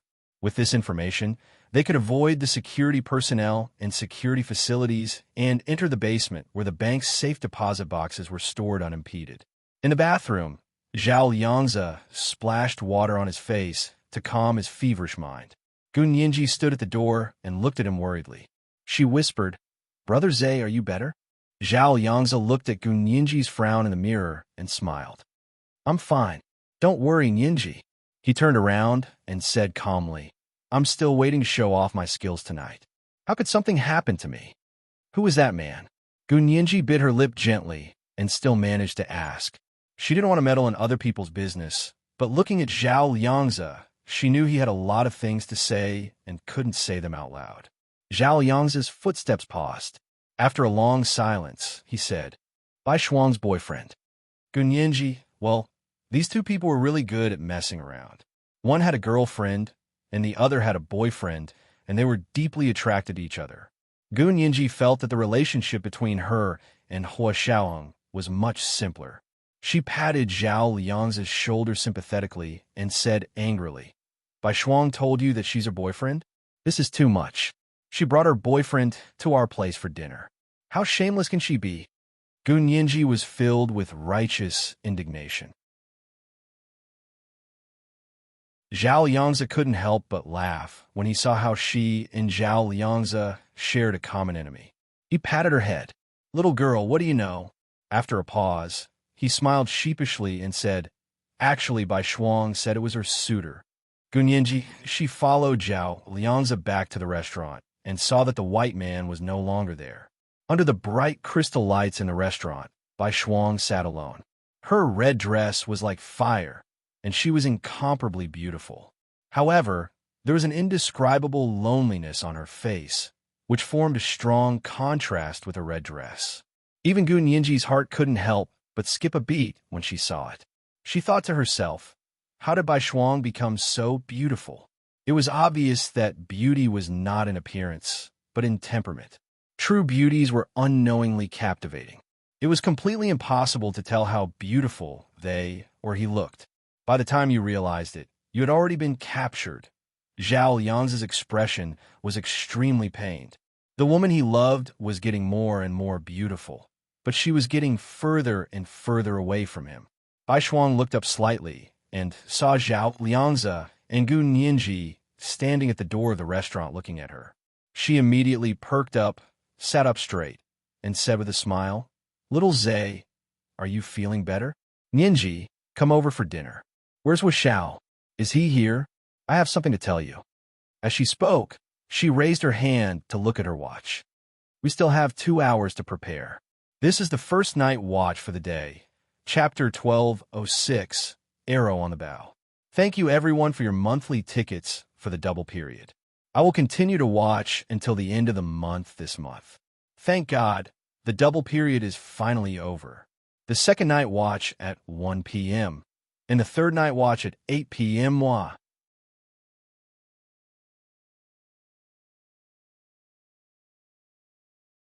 Chapter 1217. 2 hours to prepare? Prepare for what? Gunyanji looked at Zhao Yangzi. Did I miss anything while I was sleeping? Zhao Yangzi pulled her to the table and sat down. Let's eat dinner first. Gunyanji sat down quietly and looked at the dinner on the table. There was steamed lobster tail, which was her favorite dish since coming to Cape Town. The sweetness and tenderness of the lobster meat were all expressed in the thick lobster tail. The most delicious part of the entire lobster was probably only the tail of the lobster. There were 4 lobster tails on the plate in front of Gunyanji, arranged in the shape of a cross. She cut the lobster with a knife, hooked the tender lobster meat from inside with a fork, and put it in her mouth.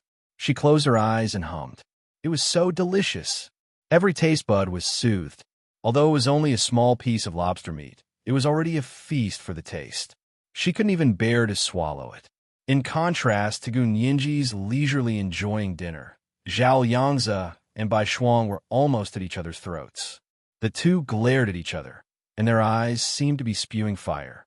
After a while, Zhao Yangzi asked stiffly, "Where is your boyfriend?" "I don't have a boyfriend," Bai Shuang said without hesitation. "What are you talking about?" "No, I thought Big Ben was chasing you." Zhao Yangzi tapped his fingers on the table. "You still won't admit it? Oh, you my boyfriend just because you're chasing me?" "Zhao Yangzi, I chased you. So I'm your girlfriend?" Bai Shuang snorted. "Yes," Zhao Yangzi suddenly said loudly. "You chased me, so you're my girlfriend. Do you want a two-time?" Cough, cough, cough. Gunyanji choked on Zhao Yangzi's robber logic and almost choked. Bai Shuang smiled and said, "Look, even Nianji is shocked. It shows how ridiculous what you just said was." Zhao Yangzi pursed his lips, dragged over a plate of steak, and cut it fiercely with a knife. The knife and plate made a squeaking sound, and it was so unpleasant that it almost caused a heart attack. Gunyanji covered her ears with her hands and shook her head at Zhao Yangzi. "Brother Zay, that's enough. You almost cut the plate in half." Zhao Yangzi rolled his eyes at her, but his hands relaxed. He didn't use so much strength to rub the knife against the plate. Bai Shuang sneered. She took out her phone and forwarded the message she had just received to Gunyanji's phone. She said, "Nianji, I just asked my friend who is a bank executive and asked him how to look at the safe without any credentials. This is the suggestion he gave me. There are also some data and topographic maps. Take a look for yourself." This message should have been sent to Zhao Yangzi, but Bai Shuang felt like she was about to burst into flames just by looking at him. In a fit of pique, she sent it directly to Gunyanji. Gunyanji grunted and took out her phone to look at it. Sure enough, Bai Shuang sent the bank's security topographic map to her mobile phone. On it were the positions of all the security personnel and military and police personnel tonight, as well as their equipment. There were also notes on the security facilities of the bank building and the basement, as well as the elevator password to the basement and the basement door password. Gunyanji nodded and smiled as she read. "Not bad, not bad. Tonight is indeed a good opportunity. But when is Xiao coming?" Now, they didn't have to worry about mentioning Xiao in front of Bai Shuang, because they had already said before that Xiao would come here to look at the safe. Zhao Yangzi said without looking up, "He should be here soon." Xiao did arrive soon. Gunyanji had just finished eating 4 steamed lobster tails when Xiao pushed the door open with the sea breeze. He wore a low cap on his head, a very yuppie hunting suit, and a pair of black eagle military boots on his long legs. After coming in, he took off his sunglasses and smiled at Bai Shuang. "Miss Bai, we meet again." Bai Shuang also nodded at him. Her voice was a little shaky. "Xiao is here." Did your trip go smoothly this time? I met two people who were following me, but I've already shaken them off. Hua Xiaoheng sat down beside Gun Yinji and picked up the steak from the table to eat. Bai Shuang nodded and repeated what she had just said. She emphasized that they had to go to the bank basement after 9 o'clock in the evening. The time before that was not very convenient. Hua Xiaoheng looked at the security map on Gun Yinji's phone and said calmly, "It depends. I think we still have to enter the bank building first and then go to the basement at 9 o'clock. How about your cards?" It was true that an expert could tell right from the start. Gun Yinji immediately agreed. "I think that's the safest way. Everyone enters before 7 o'clock. This is actually a good time to take advantage of the situation." After entering, they could split up and meet in front of the basement door. Bai Shuang thought about it and also agreed. "Then I'll go get a few invitations for you. How many of you are going?" Hua Xiaoheng glanced at her and said dryly, "Just the 3 of us." Bai Shuang, she left the table and walked to the door, but couldn't help turning back halfway. "Just the 3 of you? Don't you think there are too few people? We're not going to steal anything. We're just going to look at the safe. Why are there too few people?" Gun Yinji frowned. "I think it's enough." Hua Xiaoheng nodded. "Yes, 3 people are indeed enough." Bai Shuang's gaze wandered over Hua Xiaoheng's face. She couldn't tell what he was thinking. She turned to look at Zhao Yangzi. He still looked angry, as if Bai Shuang owed him millions. Her eyes dimmed as she said, "In that case, then 3 invitations." Hua Xiaoheng thanked her. "Thank you for your trouble." "It's my pleasure." Bai Shuang nodded and left their room. After Bai Shuang left, Gun Yinji quickly asked Hua Xiaoheng, "Is it really just the 3 of us?" "It's fake." Hua Xiaoheng quietly forked a cut steak and put it in his mouth. "I've already set it up. The 3 of us will be the last to enter."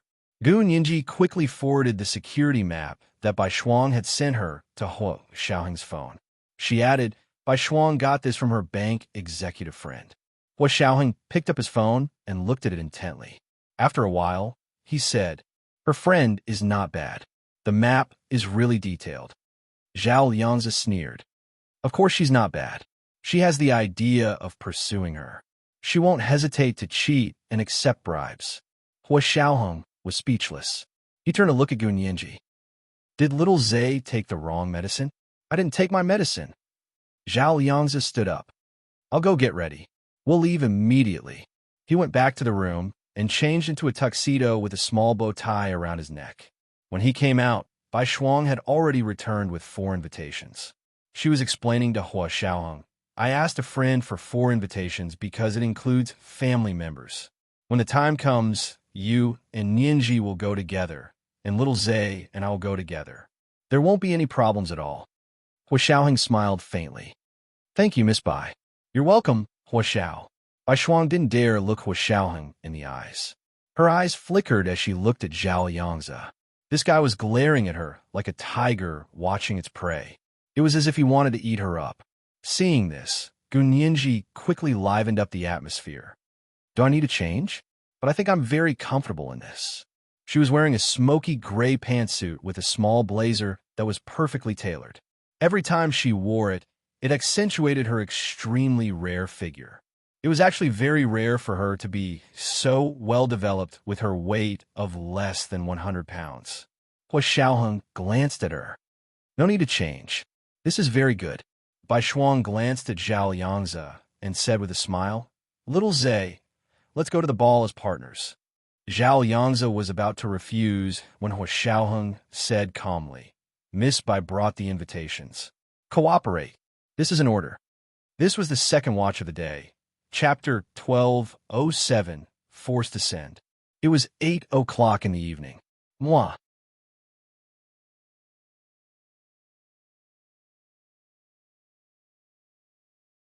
Chapter 1218. Hua Xiaoheng's words were in order. Zhao Yangzi had no choice but to listen. Although he felt uncomfortable, he still nodded. "Okay, I will cooperate with Miss Bai."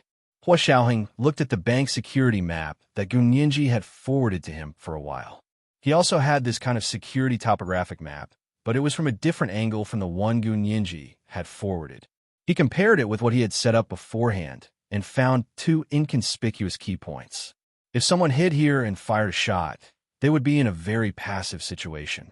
Hua Xiaoheng's fingers tapped on the phone screen a few times to make adjustments to his previous commands. Two of the field agents who had been lurking in advance were moved away from their positions.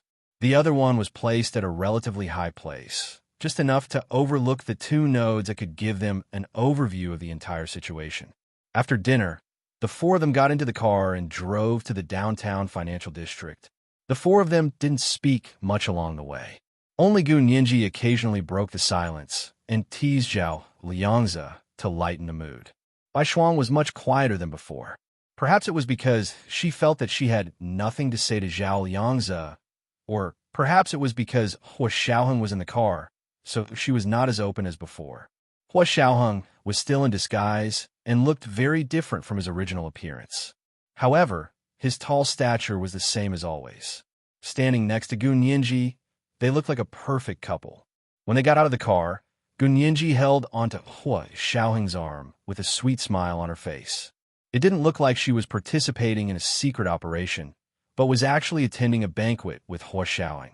Bai Shuang also held Zhao Liangzi's arm.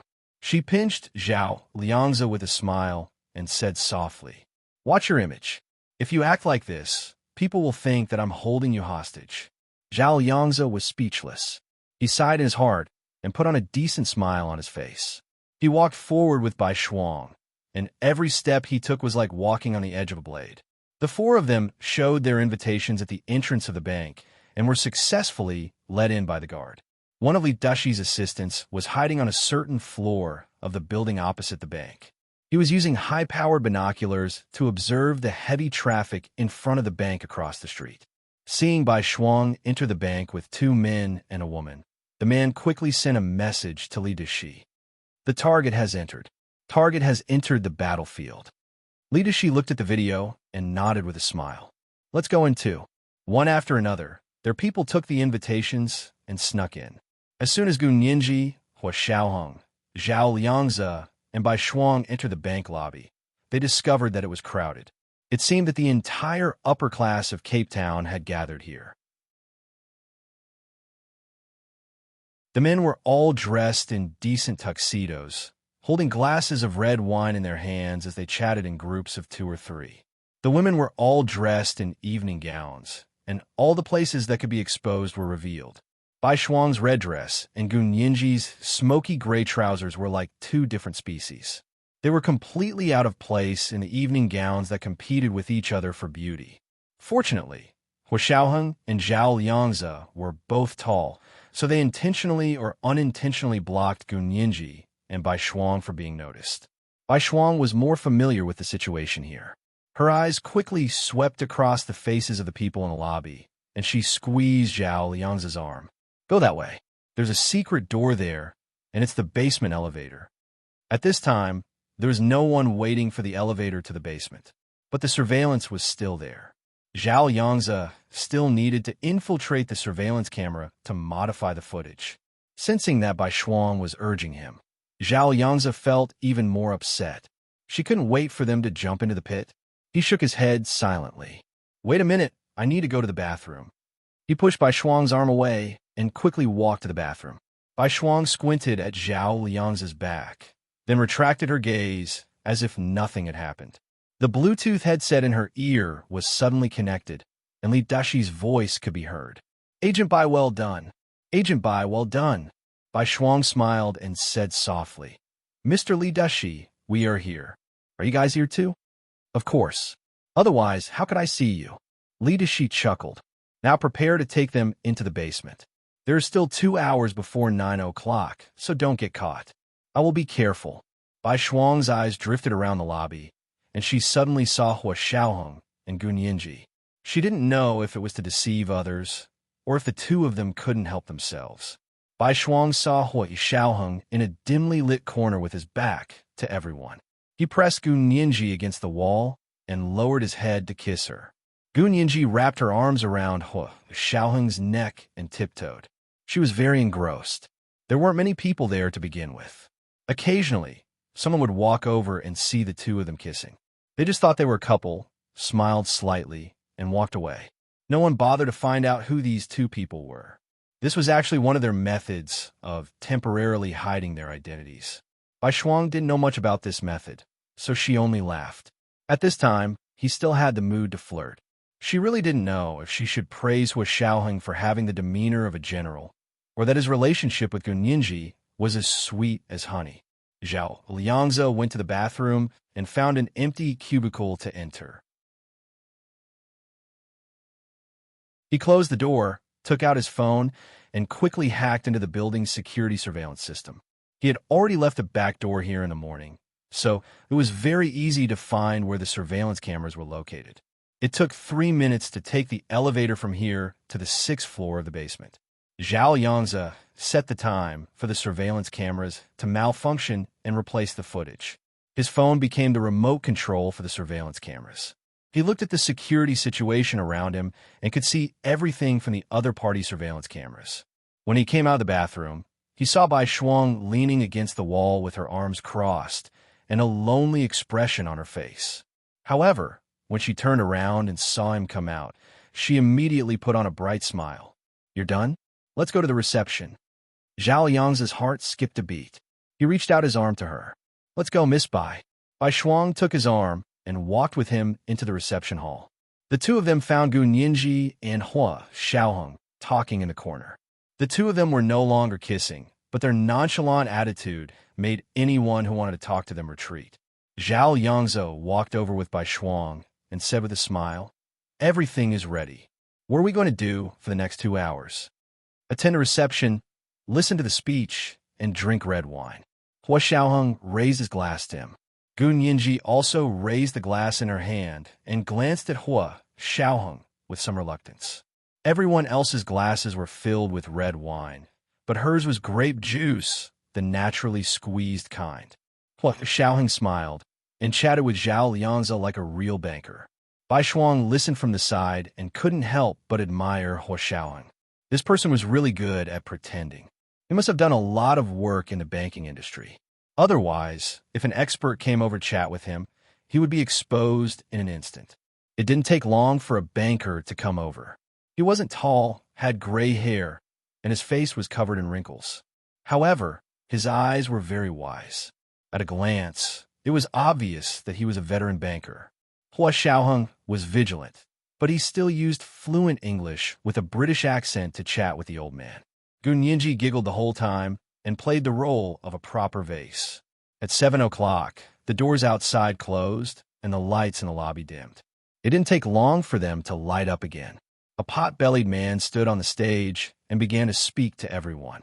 In the 5 minutes that the lights in the lobby went from bright to dark and then from dark to bright again, all of the Dishi's people slipped out of the lobby and came to the corridor. Their equipment had already been transported in. A dozen or so people carried the gun boxes, placed in a small room in the corridor. They took the elevator down to the 6th floor of the basement and hid in 4 or 5 key places. At this time, the surveillance cameras of the bank building were actually being held hostage by 2 parties. Zhao Yangzi had secretly infiltrated, while Li Dashi had directly replaced the bank security personnel on duty today with their own people.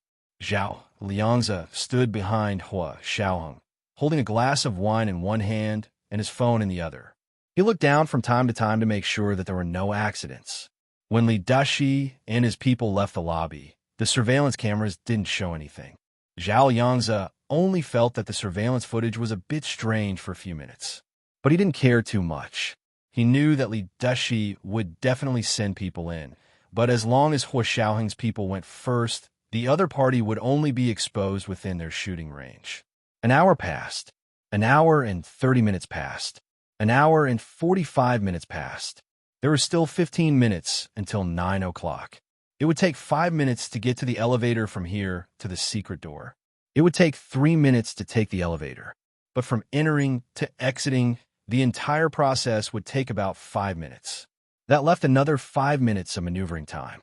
They couldn't waste a single minute.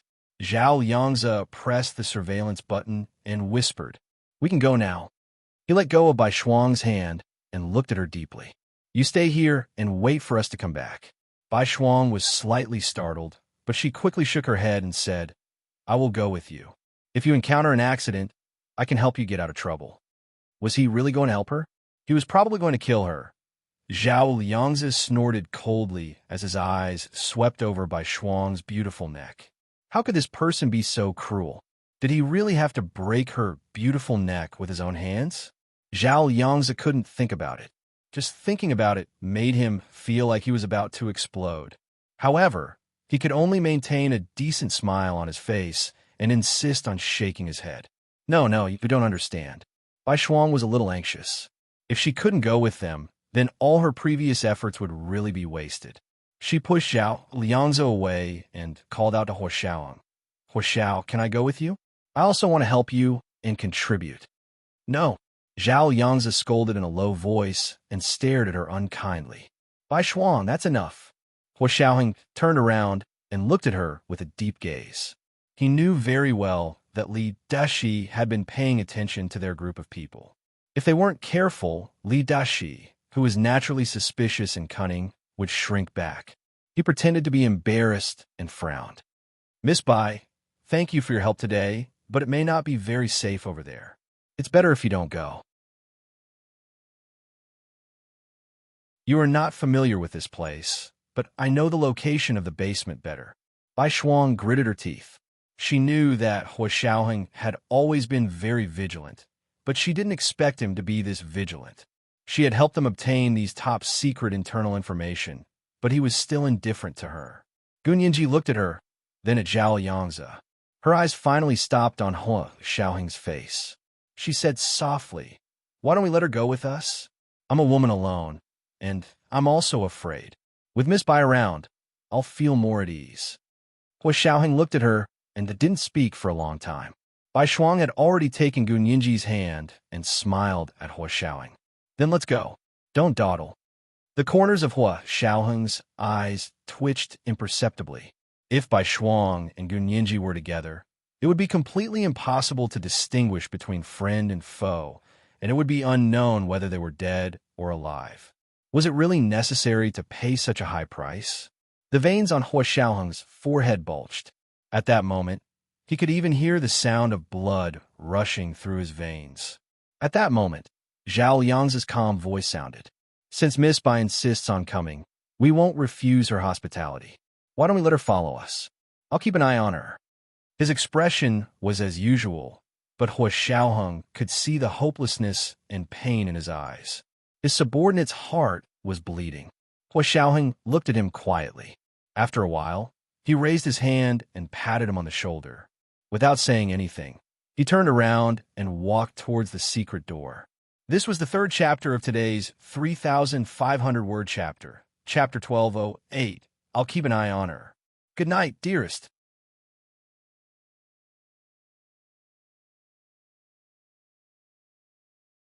Chapter 1219. Huo Xiaoheng quietly pushed open the secret door and walked towards the elevator. Zhao Liangzi turned around and looked coldly at Bai Shuang. Let's go. Didn't you want to go with us? Bai Shuang had been holding Gun Yinji's hand, but when she heard Zhao Liangzi's words, she sneered inwardly and let go of Gun Yinji's hand. She took a step forward and extended her hand to Zhao Liangzi. Okay, I'll go with you. Zhao Liangzi's face was expressionless, but Gun Yinji could tell that he was already furious. She felt that Zhao Liangzi's condition was not suitable to act with Bai Shuang, who was difficult to distinguish between friend and foe. One mishap, and the two of them would be finished. Gun Yinji thought that Bai Shuang might have another reason, but she still listened to Huo Xiaoheng's words. She couldn't put the lives of 3 people in Bai Shuang's hands just because she thought that Bai Shuang might have other reasons. What if she was wrong? What if Bai Shuang was Li Dashi's bait to lure them into a trap? If Bai Shuang didn't say anything, then anything could happen, since she was the one who suggested it. At this time, she was the only one who came forward and looked at Bai Shuang. Although Zhao Liangzi said that he would look after Bai Shuang, what if he lost his mind for a moment? The consequences were unimaginable. Gun Yinji understood and took a step forward. She gently but firmly pulled back Bai Shuang's hand and said to Zhao Liangzi, Brother Zhe, we will follow you. Then she smiled at Bai Shuang and said, Sister Bai, You said that you wanted to be with me. How could you leave me behind and run away with Brother Zay? He even winked at Bai Shuang. Bai Shuang was taken aback. Her eyes quickly swept over Zhao Liang's face and saw that he was also slightly startled. She immediately changed her mind. She held Gun Yinji's hand and smiled. That's fine. I want to accompany Yinji. Xiao Zhe, lead the way. Zhao Yangzi immediately objected. Yinji, stop it. Brother Zhe, let's go. There's not enough time. Gun Yinji saw that Zhao Yangzi still hadn't moved, so she simply took Bai Shuang's hand and walked towards the secret door. She was the one who asked Bai Shuang to stay, so she would naturally keep an eye on her. She didn't have any special feelings for Bai Shuang and was much calmer than Zhao Yangzi. Zhao Yangzi saw that Gun Yinji had already pushed open the secret door with Bai Shuang, so he had no choice but to chase after them. It took exactly 5 minutes for the three of them to enter the elevator. Hua Xiaoheng, who was already waiting in the elevator, glared at Zhao Yangzi. Zhao Yangzi rubbed his nose and lowered his head in shame. Just now outside, he had indeed wasted precious time by procrastinating. The four of them stopped talking. Hua Xiaoheng used the elevator password that Bai Shuang had given them to activate the elevator and press the button for basement 6. The elevator rumbled as it descended to the 6th floor of the basement. In a brightly lit elevator, the four of them did not speak.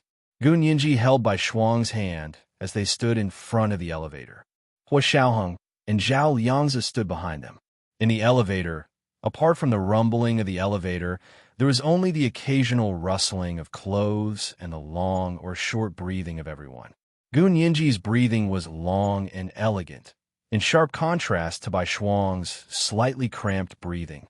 Zhao Yangzi's breathing was the heaviest. Hua Xiaoheng's breathing was almost inaudible, as if there were only 3 people in the elevator. Bai Shuang had a smile on her face the entire time, but her heart was uneasy.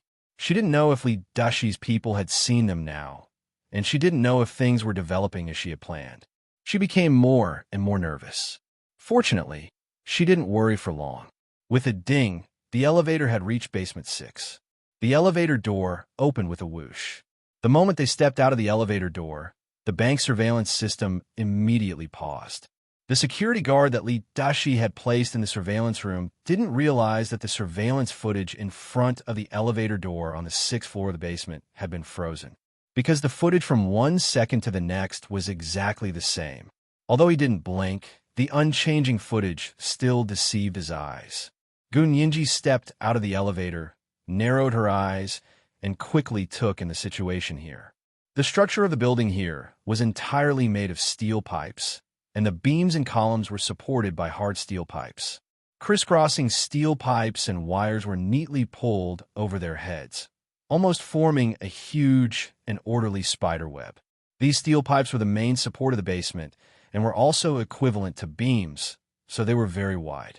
The entire basement was like a postmodern warehouse. There was a large hemispherical lamp in front of the basement door. It was attached to the door and illuminated a small area in front of the door as if it were daytime. There were no lights on the roof, so the roof appeared even darker under the illumination of the large lamp in front of the door. Crisscrossing steel pipes hovered above their heads, like unknown prehistoric monsters crawling there. As soon as Hua Xiaoheng stepped out of the elevator door, Zhao Yangzi gave Hua Xiaoheng a look, telling him that the program had started and the surveillance had stopped. Zhao Yangzi immediately took off his tuxedo, revealing a night camouflage outfit underneath. At the same time, he began to assemble a pistol. Hua Xiaoheng took off his hunting jacket and wore it inside out. When he changed his clothes, he revealed the bulletproof vest he was wearing underneath. The back of his hunting jacket was the indoor camouflage outfit. At the same time, he took out a dozen or so black gun accessories from the hunting jacket's many pockets and quickly assembled them. In less than 10 seconds, a super small submachine gun had been assembled. Then he put on the hat that covered his head and face from his pocket and nodded to Zhao Yangzi. Zhao Yangzi knowingly pointed to the messy steel pipe beams above their heads. Hua Xiaoheng then took out a thin steel cable with a grayish-black steel claw at the front that could be opened and closed. He threw at the steel pipe beam above his head. Crack! The steel claw made a slight sound and was already fixed on the steel pipe beam. Hua Xiaoheng immediately grabbed the steel cable and jumped up.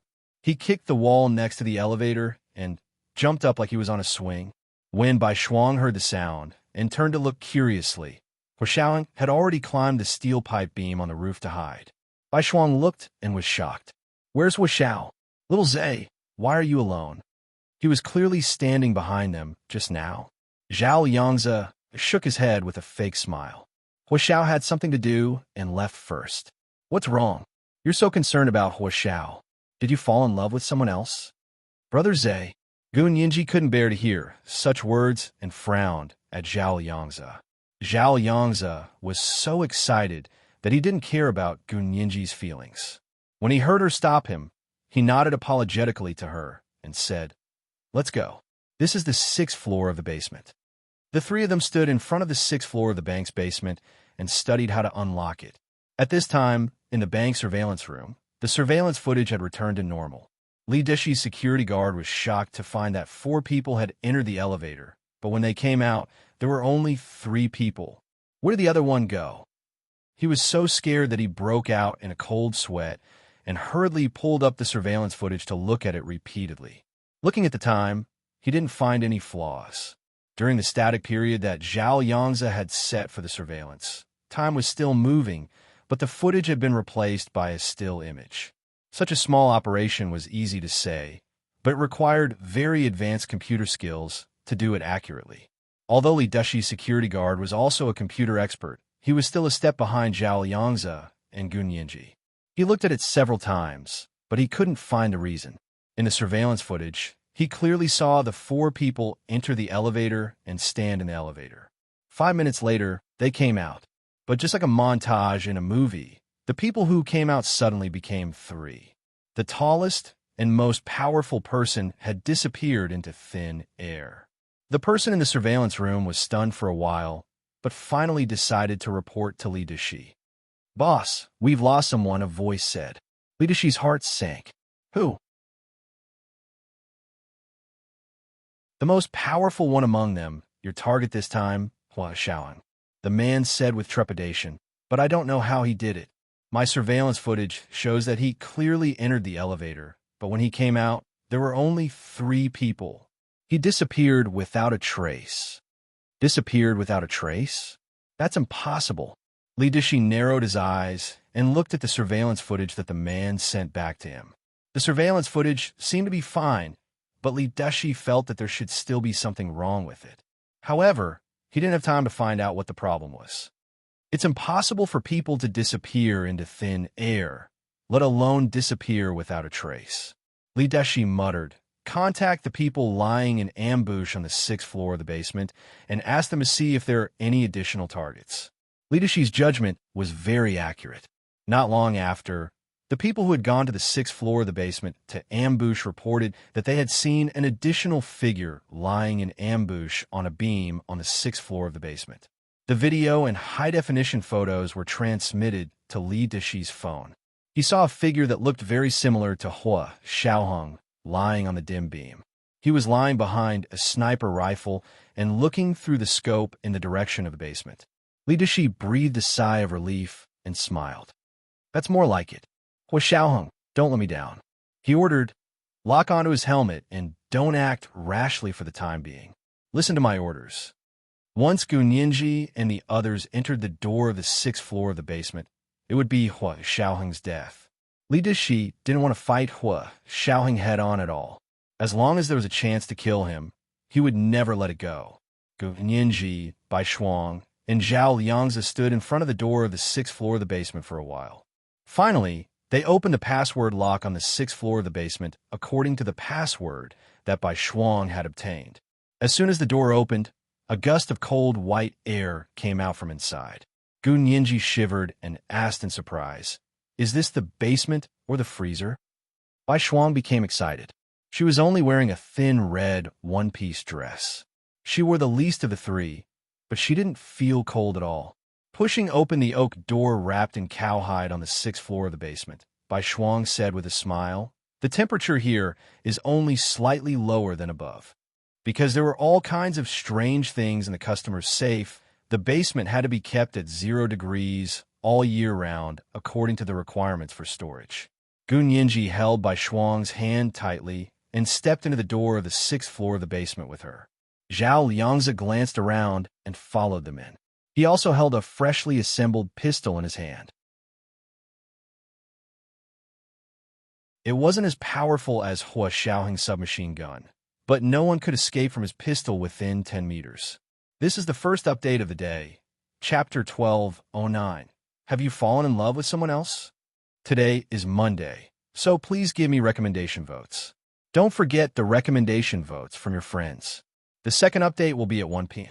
and the third update will be at 8 p.m. P.S. Thank you to the 10,000 cheating coins that only reading makes people happy in life yesterday. Mwah.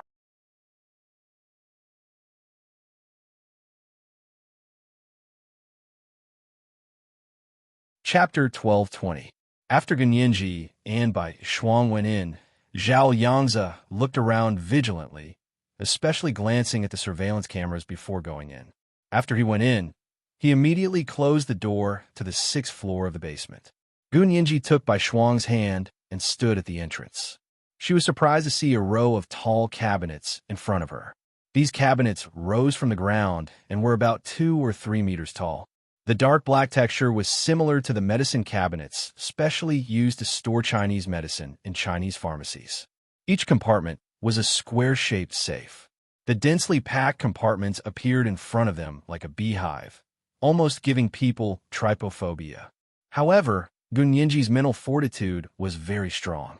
She took Bai Shuang's hand and approached the tall cabinets. Curling her right index finger, she knocked on the cabinets curiously. There was a clear, clanging sound in the basement immediately. Iron, Gun Yinji concluded. Looking up, there were probably about a dozen of these cabinets standing side by side. The back was tightly welded to the wall. If someone wanted to take the safe by force, they would probably have to use a chainsaw to cut the entire wall. It was impossible to think about it. Gun Yinji clicked her tongue. This security is really good. It's more powerful than any security measures or antivirus software. Bai Shuang looked at Gun Yinji in surprise. Why aren't you in a hurry to find the safe? You still have time to inspect the bank's security? Hee, I'm sharpening the knife before cutting wood. Gun Yinji giggled, took Bai Shuang's hand, and began to look at the tall black iron cabinets. Each safe was labeled with a number. If they looked in numerical order, they should be able to find it quickly. However, Gun Yinji looked around, and her expression suddenly became a little ugly. Because the safes here were not placed in numerical order at all. For example, the black iron cabinet they were facing had a total of 10 safes from top to bottom. The top number was 278, but the safe below it was 123, and then 596. It was not in numerical order at all. What should we do? Don't these people know how to count? The safes are placed everywhere. Gun Yinji was a little anxious and stomped her feet in anger. Although Bai Shuang was nervous, she was also amused by Gun Yinji.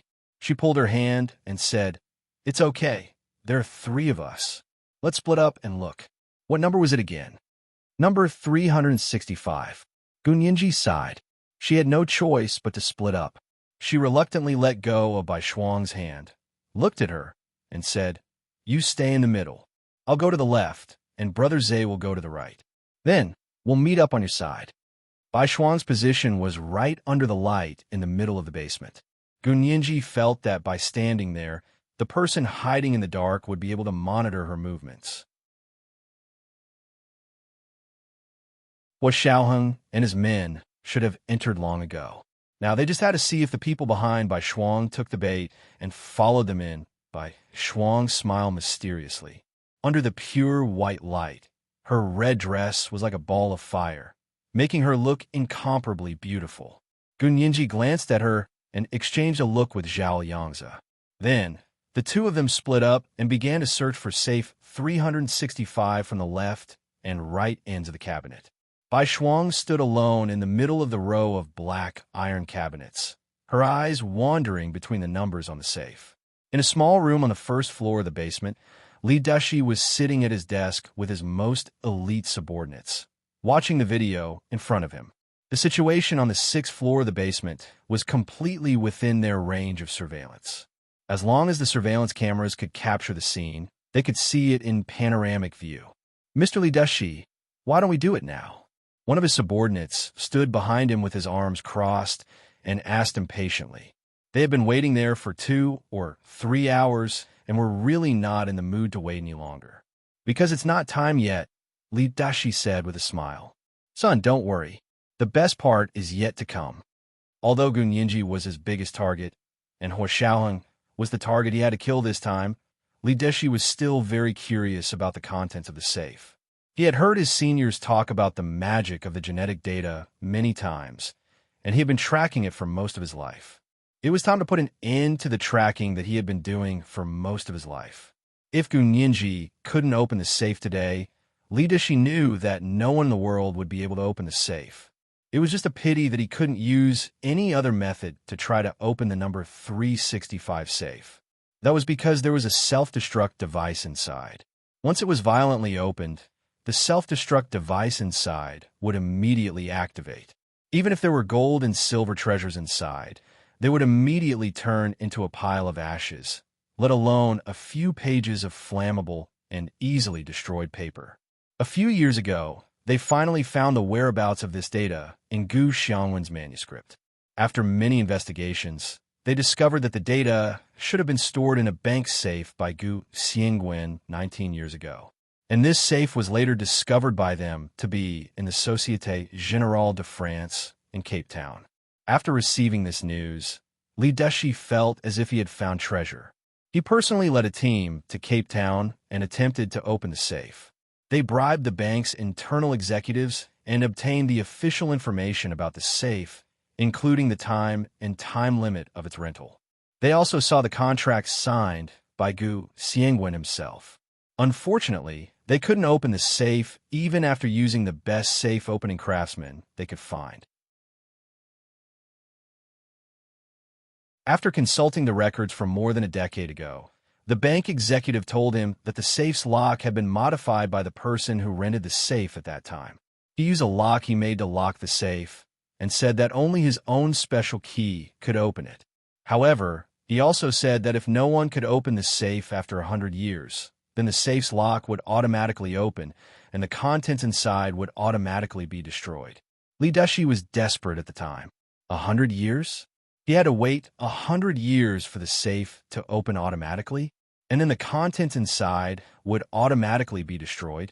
What if Gu Xiangwen's descendants opened the safe with the key and took away the contents within 100 years? Li Dushi didn't want to wait. He wasn't willing to wait, and he couldn't wait. Just as he was at his wit's end, news of Gun Yinji, who had been missing for 7 years, was found by one of his Japanese informants and sent to his desk. Gun Yinji's appearance temporarily distracted Li Dushi from the data. But after going around and around, Li Dushi discovered that the final clues were still gathered in this safe. Li Dushi's emotions were beyond excited. He guessed that God saw that he was too devout, so he sent this heaven-sent opportunity to him. Gun Yinji walked from the left end of the long row of black iron cabinets to the right, her eyes quickly skimming over the numbers on the labels. 198,256,757,496. 903,845,309,539,420,566. Looking at the numbers one by one, she was almost dazzled and saw stars. Suddenly, a safe with a 3-digit label flashed in front of her eyes. The color of the label was slightly lighter than the other labels. It was also black with white characters, but the position of the numbers was also lower than the other numbers. Number 365. Gun Yinji covered her mouth and cried out in surprise, "I found it!" Bai Shuang and Zhao Yangzi looked over at the same time. "You found it?" Bai Shuang picked up her dress and ran over. In the sub-zero basement, Bai Shuang's face was already pale from the cold. She looked a little creepy in her bright red dress. Gun Yinji looked back at her and asked worriedly, "Sister Bai, are you very cold?" "I'm not cold." Bai Shuang didn't care and stuck her head out to look at the safe that Gun Yinji had found. Zhao Yangzi saw this and pursed his lips. He took off his tuxedo and draped it over Bai Shuang's shoulders. He didn't speak, nor did he look at Bai Shuang. He draped his tuxedo on her and walked straight to Gun Yinji's side. "How is it? Did you find it?" He glanced over and saw that there was a safe with the number 365 written on it not far in front of him, about 5 meters from the ground. It was right in front of Zhao Liang's chest. There was another difference between this safe and other safes, and that was the position of the lock was different. The locks of other safes were in the middle of the left side, and the position of the keyhole was flush with the surface of the safe.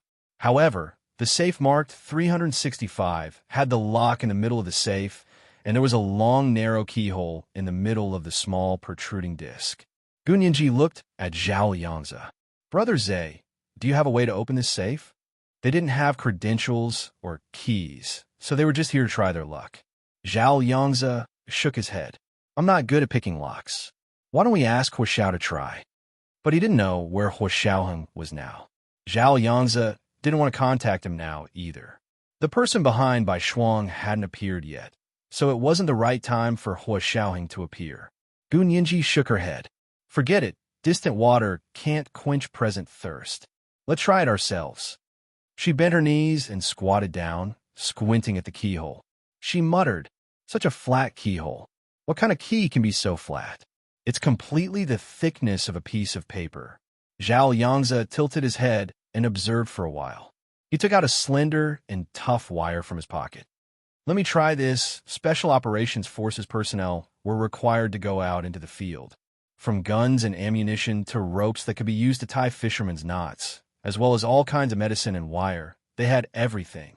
Zhao Yangzi slowly inserted the wire into the long keyhole and felt the shape and depth of the keyhole inside. He suddenly said in confusion, "This keyhole doesn't have a lock core at all." Gun Yinji was speechless. Could a lock without a lock core still be called a lock? This is the second watch of the day. Chapter 12:10, Try Your Luck. Today is Monday, so please give us recommendation votes. Don't forget the recommendation votes from your friends. It was 8 o'clock in the evening. Mwah.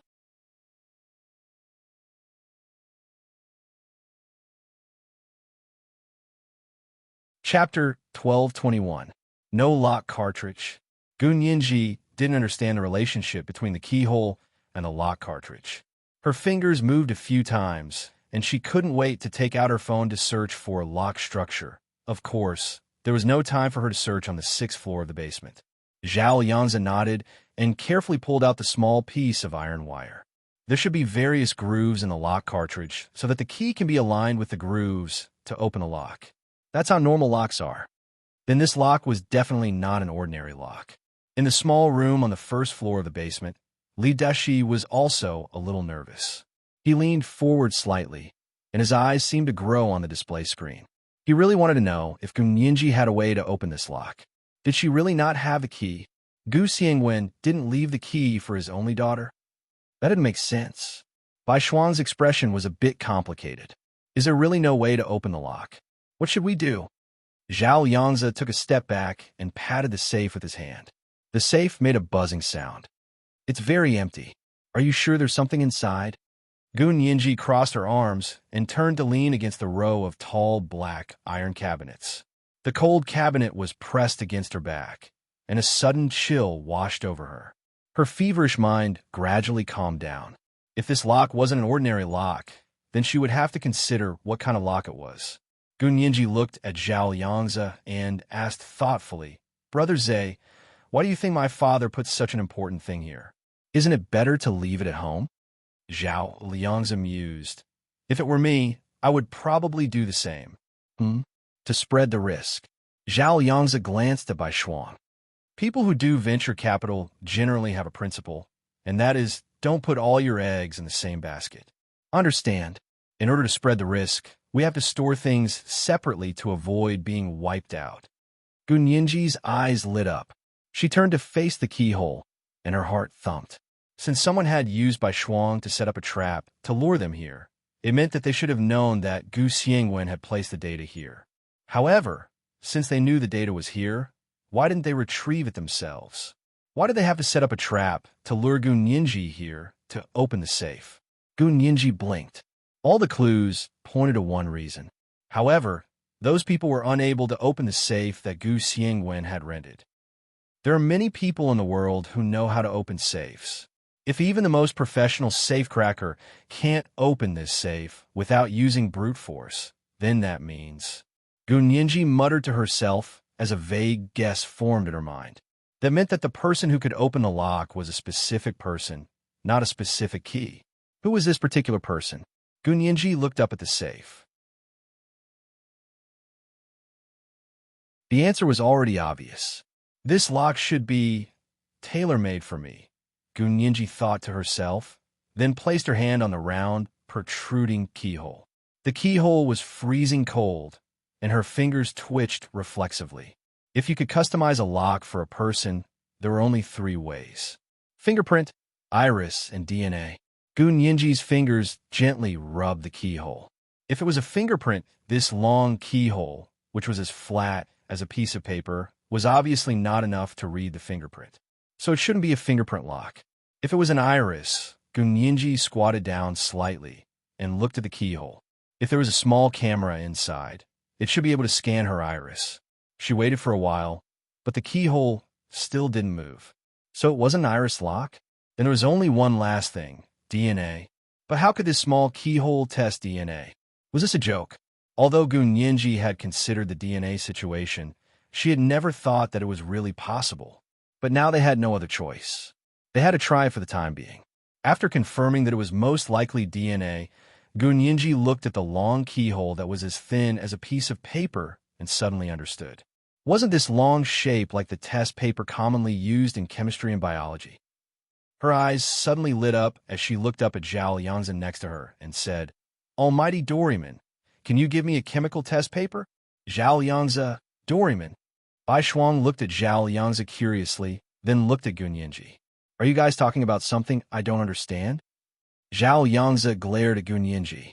He knew she was talking about the equipment that the Special Operations Forces brought with them on field trips. He rummaged through his pockets and found a note and a small pair of scissors. Of course, it wasn't a chemical test paper.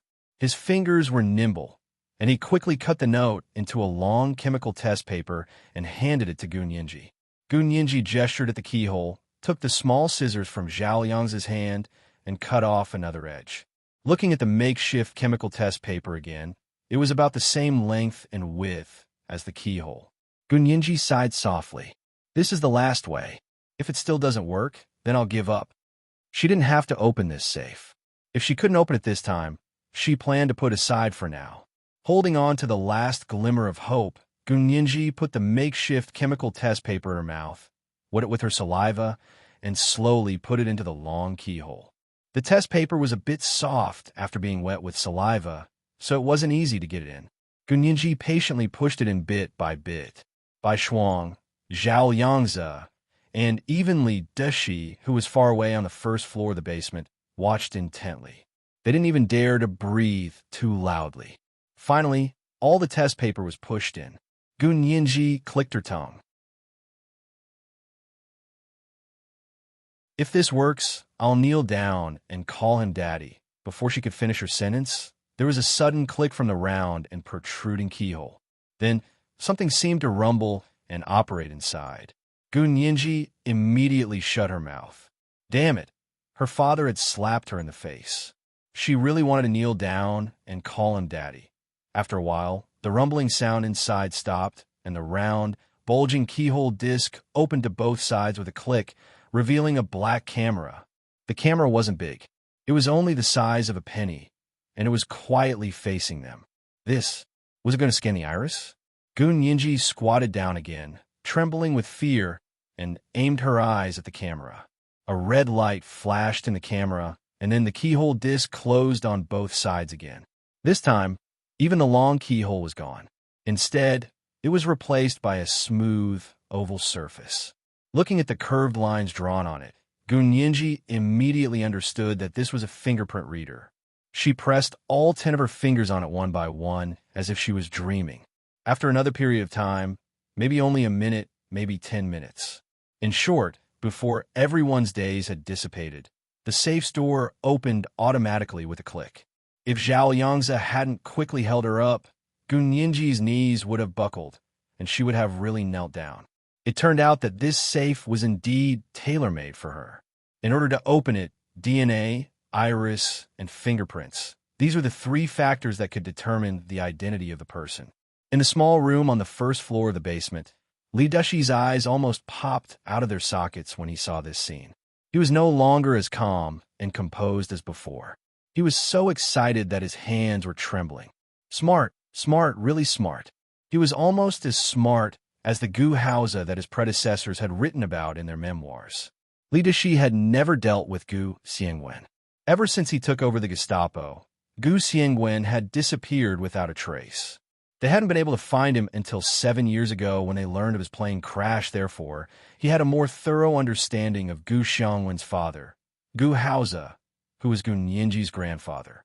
Now that he saw Gu Nianji, he could intuitively feel her extraordinary intelligence, and he couldn't suppress the excitement in his heart. At this time, he had already realized that Reinitz was hiding a lot of things from him. At this moment, he even suspected that the famous hacker, Pink Piggy, who broke into the Gestapo's entire computer intranet system, was Gu Nianji. Thinking that the genius hacker, Pink Piggy, might be Gu Nianji, Li Dashi didn't get angry. Instead, he became even more excited. Such a person with such perfect genes was a gift from God to the Germans. If she could combine with Reinitz, who had the most perfect genes among the Germans, what kind of amazing offspring would she give birth to? The lowly Huaxiao people didn't deserve such good genes. It should be said that except for the noble Germans, no other race deserved such perfect genes. This is today's third update, Chapter 1211, Kneel and Call Me Daddy. Today is Monday, so please give me recommendation votes. Don't forget the recommendation votes from your friends. Moi.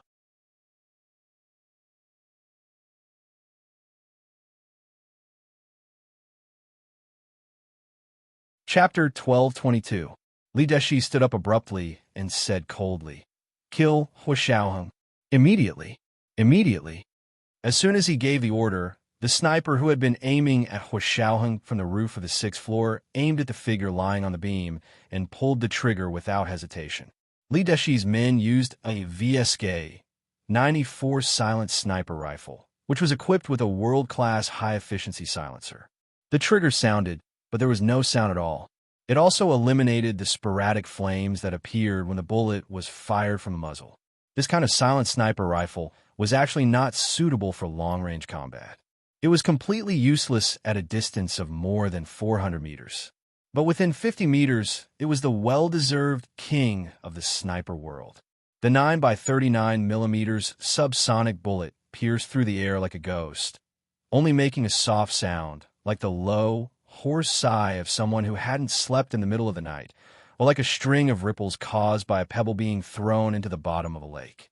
This kind of bullet had greater explosive power and penetrating power than submachine gun bullets, and its lethality was even better. It could be said that within 50 meters, no one could escape the sniper rifle of the VSK 94 silent sniper rifle. The straight-line distance between Li Deshi's sniper and the figure lying on the beam on the roof of the 6th floor of the basement was exactly 49 meters. It was a sniper rifle with the best performance, the fastest bullet, and the perfect distance, coupled with a completely silent shot. There wasn't even a single spark. With a thud, the subsonic bullet went straight into the head of the figure lying on the ground. From the video that his sniper sent back with 8 times magnification, Li Deshi clearly saw blood burst out of the man's head. Then, the man slumped down and lay motionless on the beam on the roof. He finally killed Huaxiaoheng. The blood in Li Deshi's entire body rushed wildly and gathered at his brain and heart. No one in this world could stop him anymore.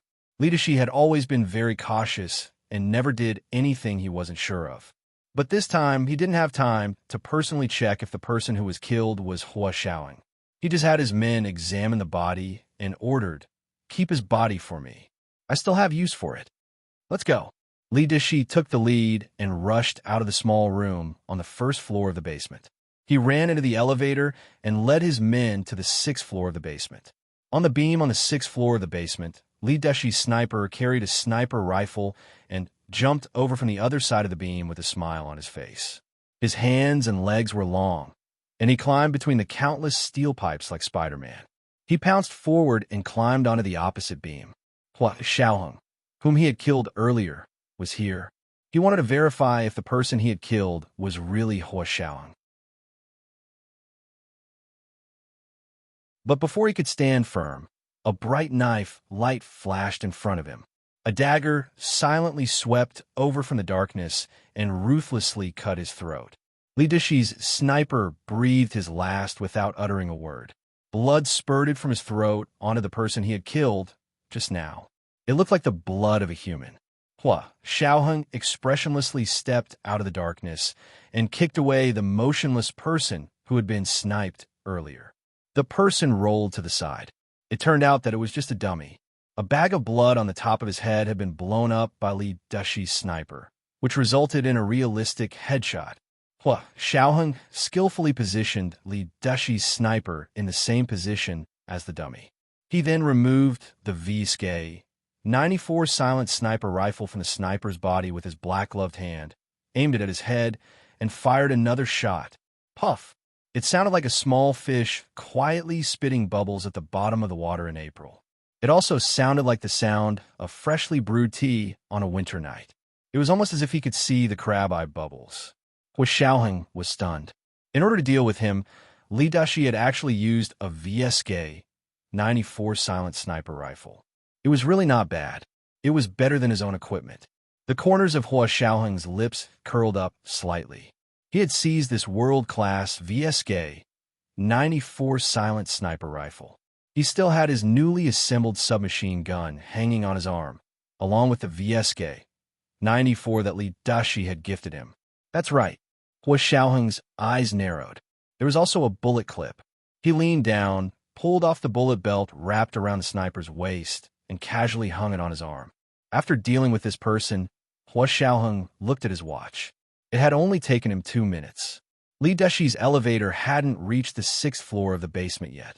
Hua Xiaoheng immediately issued an order. Do it. His people had arrived here earlier than Li Dishi's people to lurk.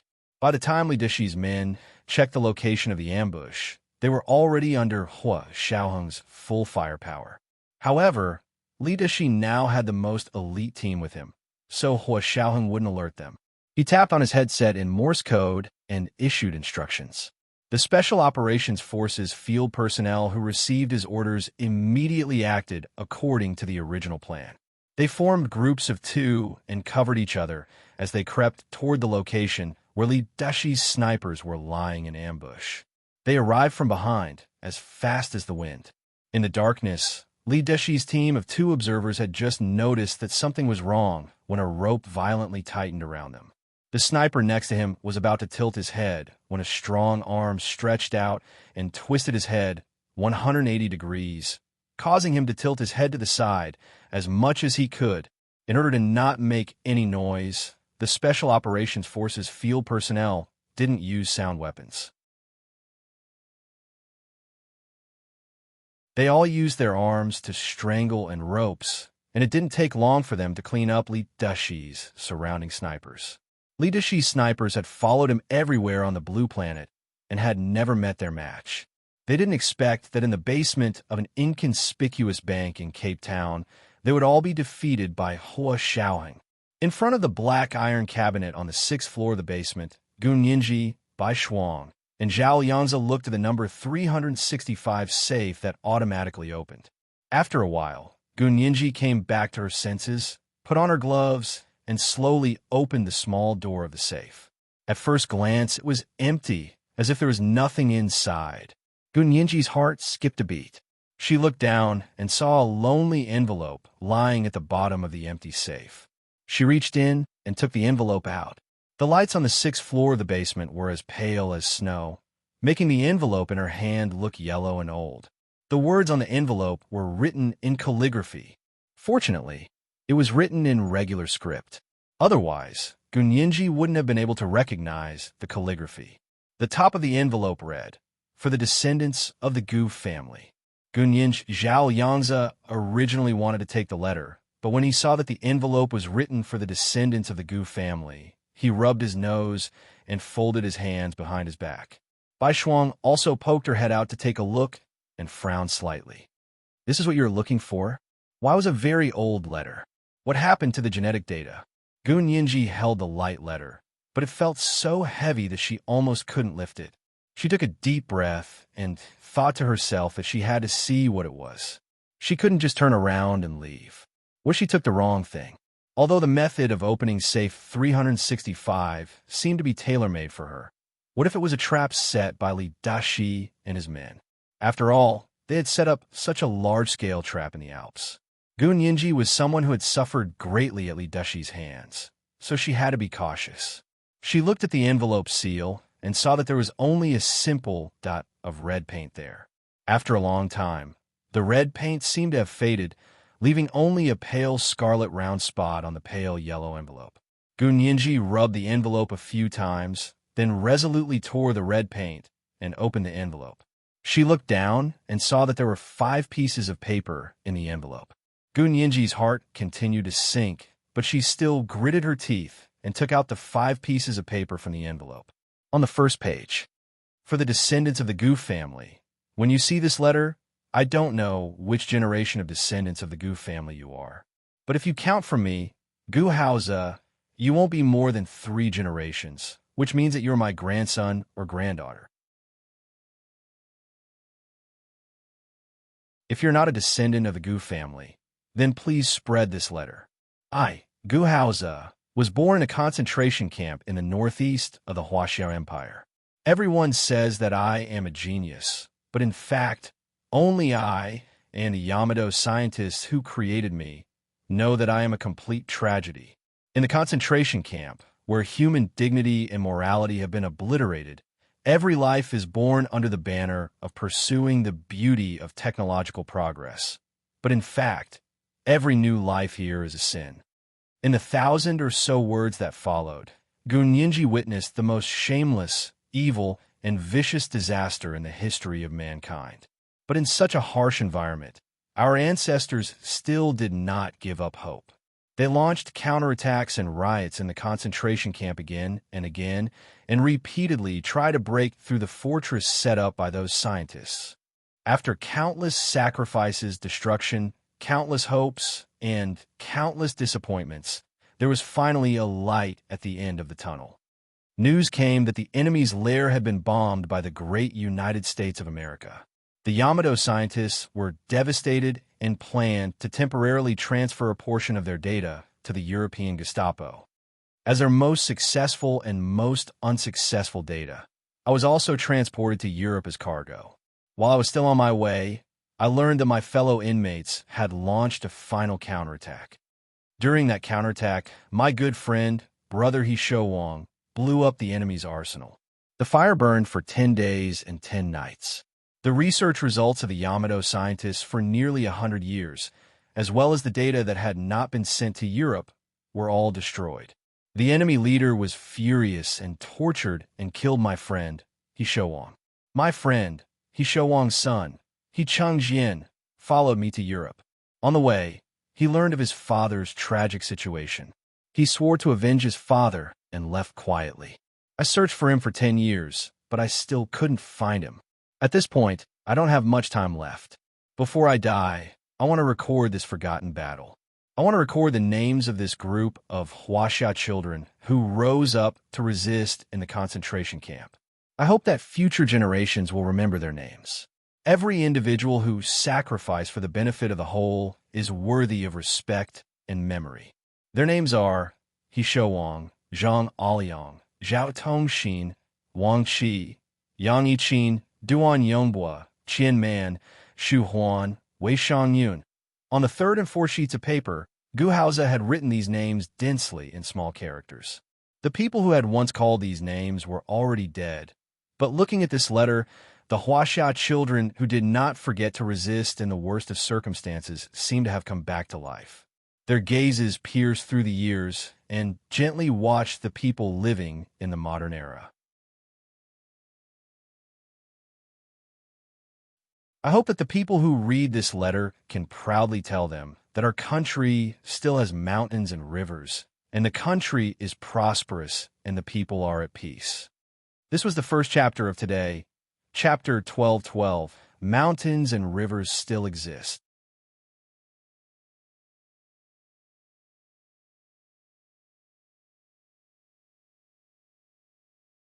Chapter 12:23. Gun Yinji hadn't even finished reading all the names on the fourth page when tears blurred her vision. She wiped her tears again and again with the back of her hand, but she couldn't stop herself from sobbing. Zhao Yangzi pressed his jaw tightly together and gently wrapped his arm around Gun Yinji's shoulders. He wanted to comfort her, but when he opened his mouth, he realized he couldn't speak.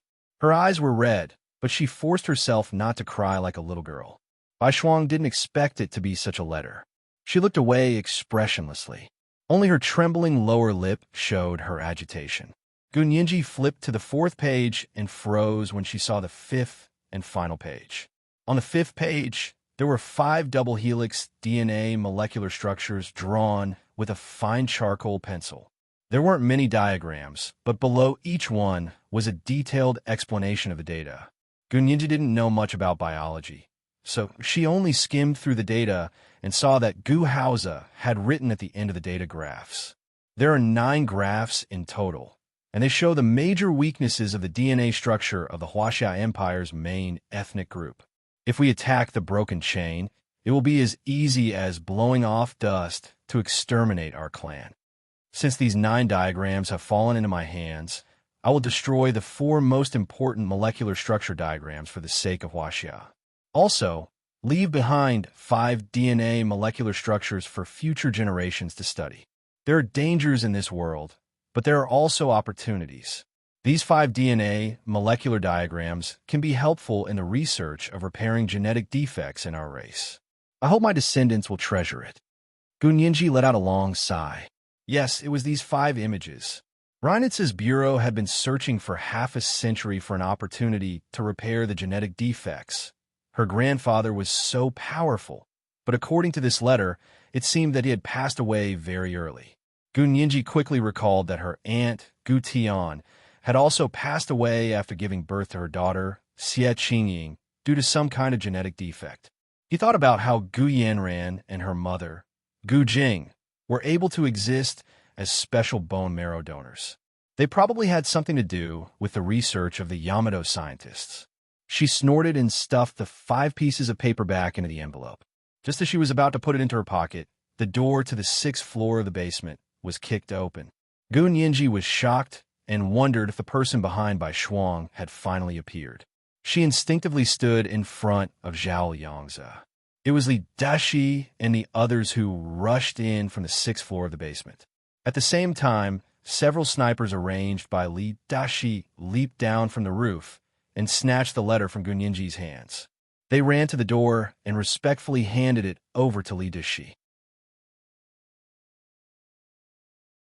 Bai Shuang looked up abruptly and saw Li Dashi and the others rushing in. The expression on her face was unreadable. Li Dashi accepted the letter with a smile on his face. The first person he saw when he looked up was Bai Shuang, who was standing at the front. Because she was wearing a red dress, she was even more eye-catching than Zhao Yangzi, who was wearing indoor camouflage, and Gun Yinji, who was wearing a smoky gray suit. Agent Bai, well done. Agent Bai, well done. Lai Chi raised his hands and applauded. Zhao Yangzi glared at Bai Shuang and said coldly, Bai Shuang, I can't believe you actually committed treason. Before Bai Shuang could speak, Li Dashi had already raised his hand and calmly ordered, kill him. He was referring to Zhao Yangzi. Of the 3 people in front of him, Bai Shuang was one of his people, Gun Yinji was the one he wanted, and only Zhao Yangzi was an obstacle. Since he was an obstacle, of course, he had to get rid of him as soon as possible. The sniper next to Li Deshi immediately raised his gun and aimed. Gun Yinji was already in front of Zhao Yangzi, so she was even more anxious now. She threw herself at him and hugged Zhao Liangzi's head and face. She was betting that Li Deshi had taken such a big detour and set up such a big trap just for the letter in her hand and for her as a person. Since Li Deshi wanted her as a person, then he would definitely not let anyone hurt her. Gun Yinji was indeed very lucky at gambling, or rather, she had analyzed Li Deshi's motives and goals very thoroughly. Li Deshi really didn't want to hurt her. Seeing Gun Yinji throw herself at Zhao Liangzi, Li Deshi quickly reached out to block her and raised the VSK 94 silent sniper rifle of the sniper next to him by a few centimeters. When shooting, the slightest mistake could result in a huge error. Li Deshi only raised the barrel, and the bullet immediately flew into the sky. Li Deshi glared at the sniper and whispered, "Did you forget what I told you?" His original words were, "You can kill anyone except Gun Yinji and Bai Shuang. If necessary, he could even kill Bai Shuang, but Gun Yinji was an exception." No matter the circumstances, Li Deshi would not allow anyone to hurt Gun Yinji. She was a perfect work of art that God had given to the Germans, and he would not allow anyone to add imperfection to this perfect work of art. Zhao Liangzi was thrown to the ground by Gun Yinji. He was also extremely nervous, but his heart ached even more. Knowing that the person he loved had really done something treacherous, he was so heartbroken that he didn't even want to live anymore. Zhao Liangzi hugged Gun Yinji and rolled on the ground to hide in the shadows next to the black iron cabinet. He raised his gun and aimed at Li Deshi and the others standing outside, firing several shots in a row.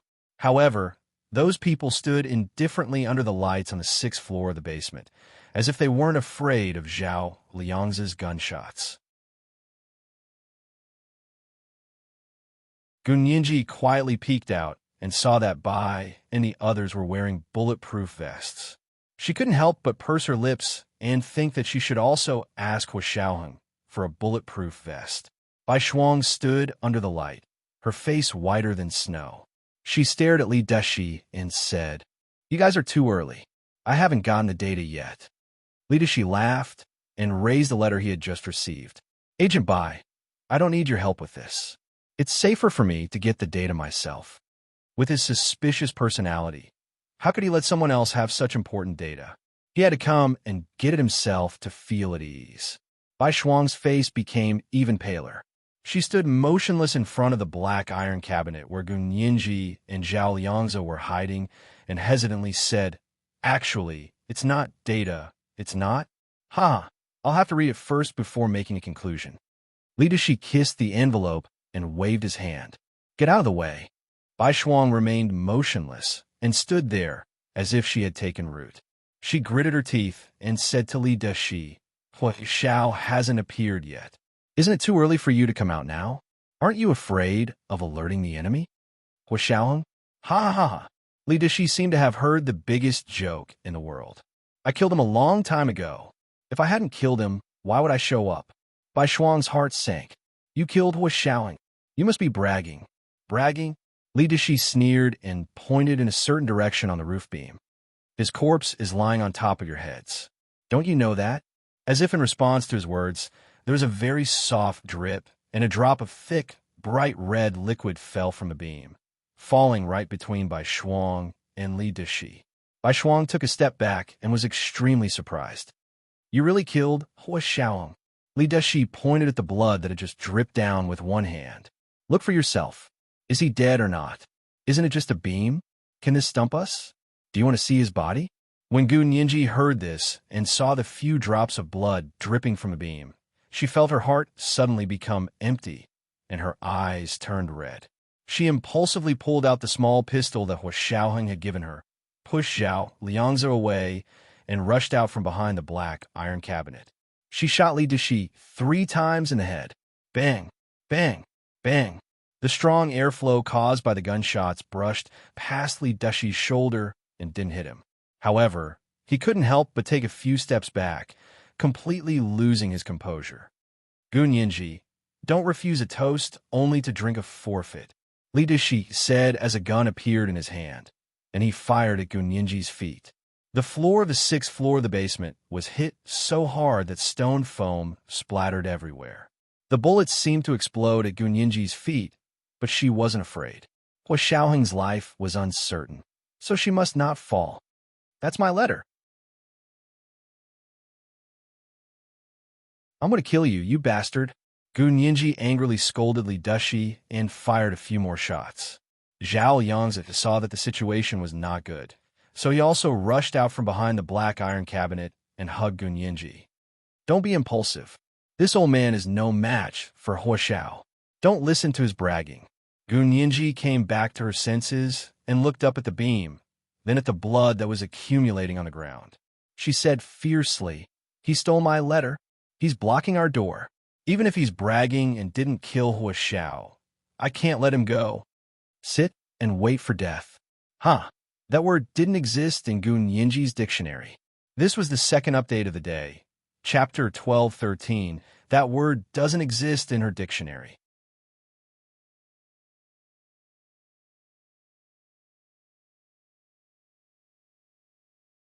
Chapter 12:24. Zhao Yangzi saw that he couldn't dissuade Gun Yinji, and his emotions were on a roller coaster ride. He impulsively pulled out his gun and returned fire with Gun Yinji. The sound of gunfire echoed in the space on the sixth floor of the bank's basement. The subordinates that Li Dushi brought with him were all his most elite troops. They were even more powerful than the snipers that had been lying in ambush on the beam. They reacted quickly and immediately pulled out their guns.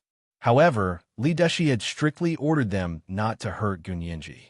Therefore, in order to avoid Gun Yinji, they were somewhat restrained and couldn't exert their full strength. Zhao Yangzi rolled on the ground several times to avoid the bullets. It was all thanks to Gun Yinji. Gun Yinji also realized that she had made the right bet. The other party was determined to have her and didn't want to hurt her. She now understood why Li Dushi had put in so much effort and set up such a grand scheme just to lure her into his trap. He probably knew about her special body constitution. Where did he get this information from? Gun Yinji's mind raced, and her hand never stopped pulling the trigger. However, the man was wearing a bulletproof vest. She had hit his chest several times, but he only staggered a few times before regaining his footing. She also wanted to be like Hua Xiaoheng and the others, shooting wherever they pointed. However, although her marksmanship was good, it still couldn't be compared to the real military. Moreover, it was easier to hit the bigger parts of the opponent's body when shooting face-to-face, such as the chest and back.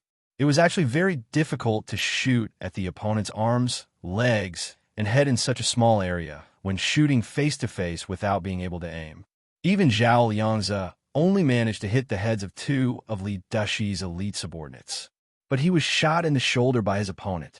The power of the VSK 94 silent sniper rifle was on full display. Although the powerful penetrating force did not penetrate Zhao Liang's bulletproof vest, it sent him flying backward and crashing into the black iron cabinets. The huge recoil caused Zhao Liangzi to spit out a mouthful of blood. For a moment, his brain felt like it had snapped, and his vision went black. Gun Yinji hurriedly jumped in front of Zhao Yangzi. Bai Shuang stood amidst the hail of bullets. Her face was filled with panic, but her eyes shone brightly. She stared hard at Li Dushi and suddenly walked over. Li Dushi's men held their guns and stood in front of Li Dushi, aiming them at Gun Yinji and Zhao Liangzi, who were on the ground. Gun Yinji had blocked most of Zhao Liangzi's view, leaving only half of his head exposed. If they wanted to kill Zhao Liangzi, they could only aim at the exposed half of his head. Otherwise, they might accidentally hit Gun Yinji. Although these people were extremely impatient and wanted nothing more than to shoot Gun Yinji and Zhao Liangzi dead together, they didn't dare to disobey Li Dushi. They knew better than anyone how terrifying this person was. Under Li Dushi's iron fist, no one dared to disobey his orders. It only took a few seconds for these elite snipers to take aim. Gun Yinji was fearless. Zhao Liangzi struggled to get up and shielded Gun Yinji behind him. Bai Shuang looked back at Zhao Liangzi and Gu Nianji, then suddenly pounced on Li Deshi. She grabbed his arm and said in a deep voice, "You already got the data? Why aren't you leaving yet?" "I have to take Gu Nianji away." Li Deshi pushed Bai Shuang away and raised his hand to point at Gu Nianji, who was still trying to block Zhao Liangzi. "Someone, gag her and drag her away." Bai Shuang's eyelids twitched. She stared intently at the letter in Li Deshi's other hand, and countless images suddenly flashed through her mind. When she was a child, she learned to speak by her parents' side. When she was 6 years old, she carried a school bag and went to school for the first time under the bright autumn sunshine of the imperial capital. When she was 14 years old, she received her first love letter from her classmate. When she was 18 years old, she was admitted to the Foreign Affairs Academy. Her relatives and friends opened champagne to celebrate. When she was 26 years old, she became a national spokesperson. Her future was limitless. She closed her eyes, and the letter she had just read with Gu Nianji flashed through her mind. The names on it were like a living force that supported her faith. That letter must not fall into Li Deshi's hands. At that moment, a series of gunshots suddenly rang out from the steel beams on the 6th floor of the basement. The gunshots with silencers were short and arrogant, like shooting stars in the air. Hua Xiaoheng and the Special Operations Forces field personnel jumped down from the beam while pulling the metal chain. At the same time, they held their submachine guns in midair and started shooting at the bodyguards who were standing. They were regular soldiers, and in this kind of life-and-death situation, their marksmanship was much better than that of ordinary shooters. Shooters focused on accuracy, but they focused on killing the enemy. One bullet to kill one enemy, never missing and never retreating. The elite soldiers around Li Deshi were so shocked that their eyes widened. They looked at the soldiers in camouflage uniforms descending from the beam like divine soldiers and forgot to fight back. They thought they were on the same side. But before they had time to question where their own people had gone, they had already fallen to the ground and died. Li Deshi was shocked and hurriedly dodged and retreated. He also grabbed Bai Shuang, who was standing next to him, and twisted her hands in front of him. Behind him was the reinforced concrete wall, and in front of him was Bai Shuang, the meat shield. Bai Shuang was also taller than him, so it was not easy to hit him. Hua Xiaoheng landed on one leg, right next to Gu Nianji and Zhao Liangzi. He pulled Gu Nianji up with one hand and protected her in his arms. He looked at Zhao Liangzi and asked with concern, "Are you okay?" Zhao Liangzi shook his head with a sorrowful expression. "I'm fine." He didn't have a gunshot wound, but the penetrating force of the bullet was too strong. He felt that his shoulder should be bruised and in excruciating pain. But while he could endure the physical pain, he couldn't suppress the pain in his heart. Zhao Liangzi slowly stood up with the help of the black iron cabinet. In front of him, only Li Deshi and Bai Shuang were still standing. Everyone else had been knocked down by them. Hua Xiaoheng was surrounded by his own people, all of whom were murderous. The muzzles of their black submachine guns were pointed outward, and they were ready to shoot holes in Li Deshi and Bai Shuang in front of them at any time. The change happened so quickly that Gu Nianji's mind was still in a sluggish state for a moment. She only held Hua Xiaoheng's arm firmly and refused to let go. Just across from them, Li Deshi hid behind Bai Shuang and sneered. "You don't want that data anymore, do you? Didn't you go through all the hardships to come here and even use yourself as bait just for this data? Hua Xiaoheng, you are too cunning." Hua Xiaoheng narrowed his eyes and didn't bother to argue with Li Deshi. He simply said, "Return the letter to us, and I will leave your corpse intact." You can still talk big at a time like this. Li Deshi suddenly pushed Bai Shuang away and tugged at his tuxedo to reveal the bulletproof vest on his body and the ring of grenades tied to his waist. MK-8A9, the latest attack grenade from the U.S. military. One will send you to God. What do you think? Do you want to die with me? Li Deshi looked at Hua Xiaoheng with a grim smile and patted the grenade on his body. This kind of grenade was very sturdy, and each one contained at least 300 grams of compressed TNT. It also had to be pulled to explode, so it was very powerful. Some grenades also had steel balls in them. After the explosives exploded, the steel balls would cause a second devastating blow to the human body, almost in the blink of an eye. Hui Xiaoheng and the other's advantage was immediately erased. Li Dushi alone could send them all to hell together. Hua Xiaoheng remained motionless, his eyes as sharp as an eagle's. He slowly raised his gun and said coldly, "Do you think I am afraid?" At that moment, Bai Shuang bit her lip, turned around, and hugged Li Dushi with her left hand. Her body immediately blocked him, as well as the grenade at his waist. Li Dushi was suddenly alarmed. But before Li Dushi could react, Bai Shuang had already raised her right hand. He didn't know when, but a pistol had appeared in her hand. The exquisite silver pistol gleamed as it accurately pressed against Li Dushi's carotid artery. There was no bulletproof vest to protect him. Apart from the brain, this was the weakest and most fatal place. Bai Shuang was taller than him, so he had originally pulled her in front of him to act as a shield. Hua Xiaoheng and the others couldn't aim at Li Dushi's carotid artery. But now, Bai Shuang had suddenly changed sides and pulled out her gun. The situation had reversed once again. Li Dushi was terrified. He stared at Bai Shuang and pointed at Hua Xiaoheng angrily. "What are you doing? Are you crazy? He is the one who killed your father." As he spoke, he used the hand holding the gun to press against Bai Shuang's waist, trying to push her away. Bai Shuang did not hesitate to pull the trigger. She sneered and said word by word, "Give the letter back to us." Li Dushi's hand that was holding the gun moved reflexively. Bai Shuang's body swayed slightly, and her face suddenly stiffened, but she still gritted her teeth and snatched the letter from Li Dushi's hand. Li Dushi's legs went limp, and he fell to the ground. Hua Xiaoheng's men rushed forward and pulled Bai Shuang away. They aimed at Li Dushi's head, who had already fallen to the ground, and fired several shots. After confirming that he was dead, they removed the grenade from his waist. After a careful examination, they reported the grenade was not timed. Hua Xiaoheng nodded. "Clean up the battlefield and retreat." He strode over and glanced at Bai Shuang. He was suddenly startled. "Are you hurt?" Bai Shuang's face was pale, and her lips were bloodless. She slowly raised the hand holding the letter. The letter, this was the third chapter of the day. Chapter 1214, the final hit.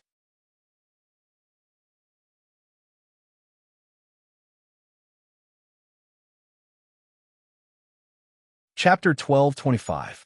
Hua Xiaoheng looked calm. He took the letter from Bai Shuang and looked at her again. "Are you really okay?" She was still wearing the striking red dress.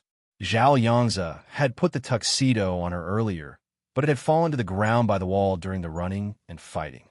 The red dress made her face look even paler, but also made her eyes shine like the brightest stars in the night sky. Bai Shuang shook her head. Her voice was lower than usual, but still powerful. "I'm fine." "Bai Shuang." Zhao Yangzi finally rushed over and pushed Hua Xiaoheng aside anxiously. He rushed to Bai Shuang and asked anxiously, "Bai Shuang, are you okay? You scare me to death just now. How can you be so bold? What if? If Li Dushi was quick-witted and pulled the fuse of the grenade at his waist, Bai Shuang, who was closest to him, would definitely die." Zhao Yangzi was so nervous that he didn't even feel the pain in his shoulder anymore. He desperately took Bai Shuang's hand and looked her up and down. Fortunately, other than her slightly wrinkled skirt and messy hair, there were no other signs of injury. It was just that his face was too pale and his hands were as cold as ice. "Why are your hands so cold?" Zhao Yangzi asked instinctively. A faint blush appeared on Bai Shuang's face. "Big brother, it's 0 degrees here. I'm only wearing a skirt. How can I not feel cold? Where's my tuxedo?" Zhao Yangzi remembered the tuxedo he had draped over Bai Shuang earlier. He looked around and saw it in the corner of the wall. He quickly walked over to pick it up and draped it over Bai Shuang again. "Put on your clothes if you're cold." "Idiot. Why are you so stupid?" Zhao Yangzi tenderly took her hand again. Hua Xiaoheng glanced at them again and frowned. His gaze swept across the 6th floor of the basement. "Close the safe and wipe off your fingerprints. The bodies of Li Dushi and his men are in the basement, waiting for his people to claim them." After giving the order, The field personnel who had followed Xiaoheng quickly cleaned up the battlefield. 5 minutes later, the mission was completed. Xiaoheng calmly gestured, "Retreat." Everyone walked towards the gate. Gunyinji took a few steps and turned around to see that Bai Shuang was still standing alone under the light, staring at Zhao Liangzi without moving. Zhao Liangzi took her hand and asked in confusion, "Let's go? Why aren't you leaving?" Bai Shuang looked at him and curled her lips. She tilted her head and said playfully, "I can't walk anymore. I need you to carry me." Zhao Liangzi was amused by Bai Shuang's tired expression. There was also a hint of sweetness and warmth that constantly vibrated and expanded in his chest, making his breath carry her scent. Okay, Zhao Liangzi had just been shot in the shoulder. Although he had a bulletproof vest, he was still injured. However, Zhao Liangzi didn't want to argue with Bai Shuang at all. As long as she was alive, as long as she was by his side, he would do anything. Moreover, he only wanted to hug her. With a shake of his arms, he carried Bai Shuang horizontally and quickly walked towards the door. Zhao Liangzi was a little surprised to see Bai Shuang in his arms. She was actually so light. Gunyinji, she looked up at Hua Xiaoheng, and the expression in her eyes was clear. Look at her boyfriend, Hua Xiaoheng, pulled Gunyinji. We walk faster than them. As he spoke, he took Gunyinji's hand and strode past Zhao Liangzi, who was carrying Bai Shuang. When passing by the two of them, Hua Xiaoheng quickly looked back at Zhao Liangzi and said, "There's not much time left. Don't complicate things. It's okay, I can carry her." Zhao Liangzi carefully held Bai Shuang as if he was holding a treasure he had lost and regained. He carried Bai Shuang horizontally in his arms all the way and quickly walked into the elevator. The elevator rose to the parking lot floor, and he carried Bai Shuang out of the elevator. It was already 10 o'clock at night. From sneaking into the basement to finding the data to quickly ending the battle, it had taken them less than an hour. Other than the two field personnel who had their arms grazed by bullets and Zhao Liangzi's shoulder bruises, there were no other casualties. It could be said to be a complete victory. Although Gunyinji also wanted Hua Xiaoheng to princess carry her, she still didn't dare to be as presumptuous as Bai Shuang when she saw Hua Xiaoheng's solemn and cold expression. She just kept a smile on her face and held Hua Xiaoheng's hand tightly as she followed him. The group arrived at the parking lot. "Get in the car and go back to the port first. Get ready to sail." Hua Xiaoheng gestured for the field personnel to get in the car first. The case here would probably spread all over Cape Town by dawn. They had to leave Cape Town before the police here realized what had happened. "Nianji, get in the car." Hua Xiaoheng opened the door of Zhao Liangzi's jeep and let Gunyinji sit in the front passenger seat. Zhao Liangzi carried Bai Shuang out of the elevator door and quickly said, "Wait for us." Gunyinji leaned against the car window and watched Zhao Liangzi princess carry Bai Shuang. He could still run, and her eyes widened. How come I never knew Brother Zay was so strong? Hua Xiaoheng looked at the two people getting closer and closer. He ignored her, but his brows gradually furrowed. "Mr. Hua, I'll drive." Zhao Liangzi opened the car door and placed Bai Shuang in the back seat. He was about to get into the driver's seat. Hua Xiaoheng pushed him away. "Sit in the back seat.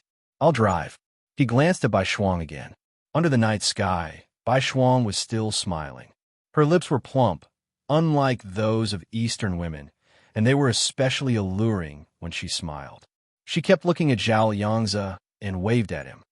"Little Zay, come sit with me. Let's talk." Zhao Liangzi climbed into the back seat like he was possessed. He sat next to Bai Shuang and closed the back door. "Let's talk when we get back. We are in a hurry to return to the base now." Bai Shuang smiled and placed her head on his shoulder, murmuring, "But I want to hear you speak." Hua Xiaoheng sat in the driver's seat and looked up at the rearview mirror. He caught a glimpse of blood at the corner of Bai Shuang's mouth. He turned back sharply and said, "Bai Shuang, are you hurt?" Bai Shuang faintly smiled and lightly said, "It's just a minor injury. It's nothing serious." Zhao Liangzi seemed to understand now, and his expression immediately changed. "Minor injuries? Where? Where? It's just my arm. It's just a scratch. Why are you screaming?" Bai Shuang said angrily and pushed Zhao Liangzi, but she didn't have much strength and almost fell from the seat. Zhao Liangzi held Bai Shuang's hand and felt that it was colder than in the basement. He suddenly felt fear in his heart. It was as if the thing he feared the most in his life was finally coming true. But he didn't dare to face it. He subconsciously comforted himself. It can't be, it can't be, it can't be. His brain had already roared uncontrollably. Drive. Drive. Go to the hospital. Go to the hospital now. Hua Xiaoheng's eyes dimmed. He slammed his foot on the accelerator and rushed out of the parking lot. He said, I'll call the consulate first. The doctors there are more reliable than the local doctors here. Gun Yinji stared blankly at Zhao Liangzi and Hua Xiaoheng's nervous and anxious expressions. She seemed to understand something and shrank in her seat alone. Bai Shuang, didn't you want to talk to me? Say it. Zhao Liangzi carefully held Bai Shuang in his arms. Say something. Say what? Little Zay, aren't you very good at finding topics? But every time you go out with me on a date, I'm the one who finds topics. I'm punishing you today for finding topics. Bai Shuang's smile was like silk as she tightly trapped Zhao Liangzi in her web of love. Zhao Liangzi couldn't help laughing. Seeing that she could still joke, he relaxed a little.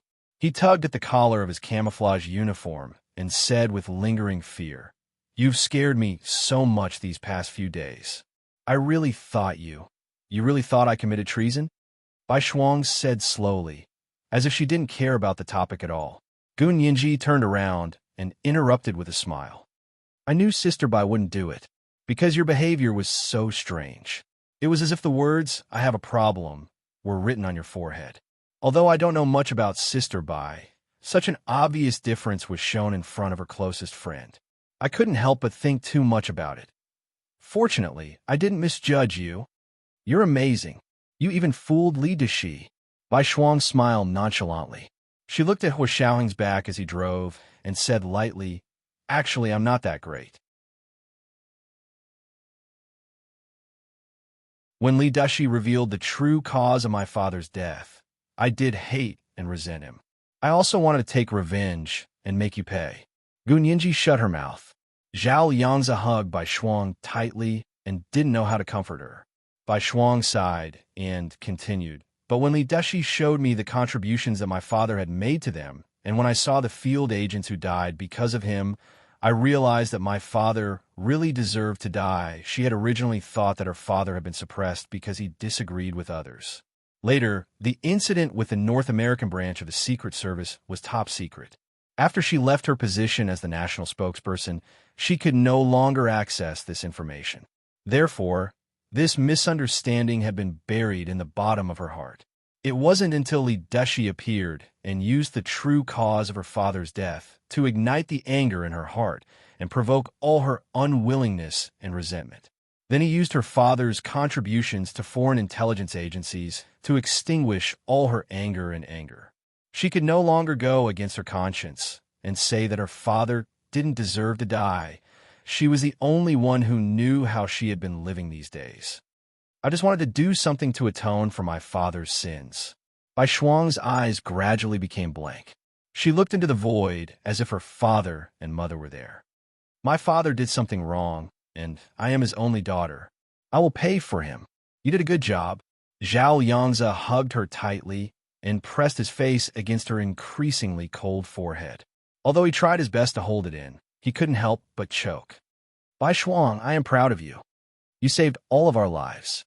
You helped us retrieve important data and information, and you killed that B*TCH, Li Dashi. I will ask for credit for you when I return to China, he said loudly in a hoarse voice.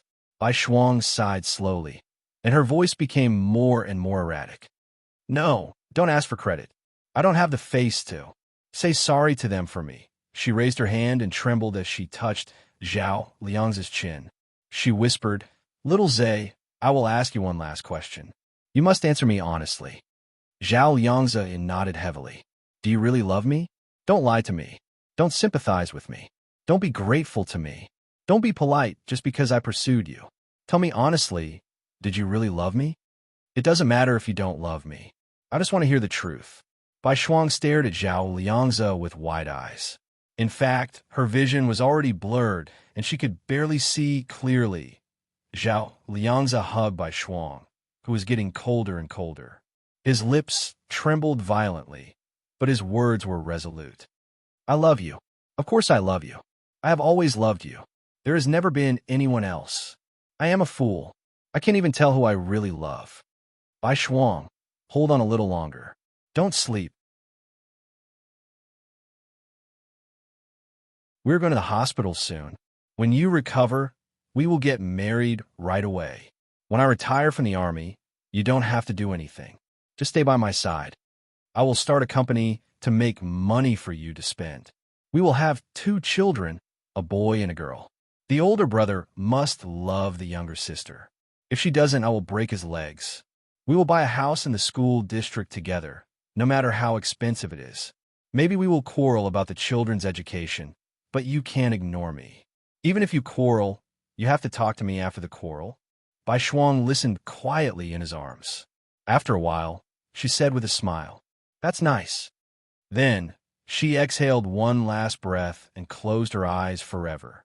This was the first chapter of the day, Chapter 12:15, The Longest Night.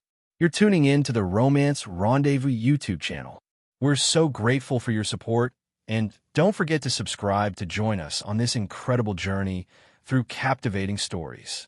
Your generosity through donations truly makes a world of difference, as it's the primary source of revenue that allows me to expand and enhance this channel for you.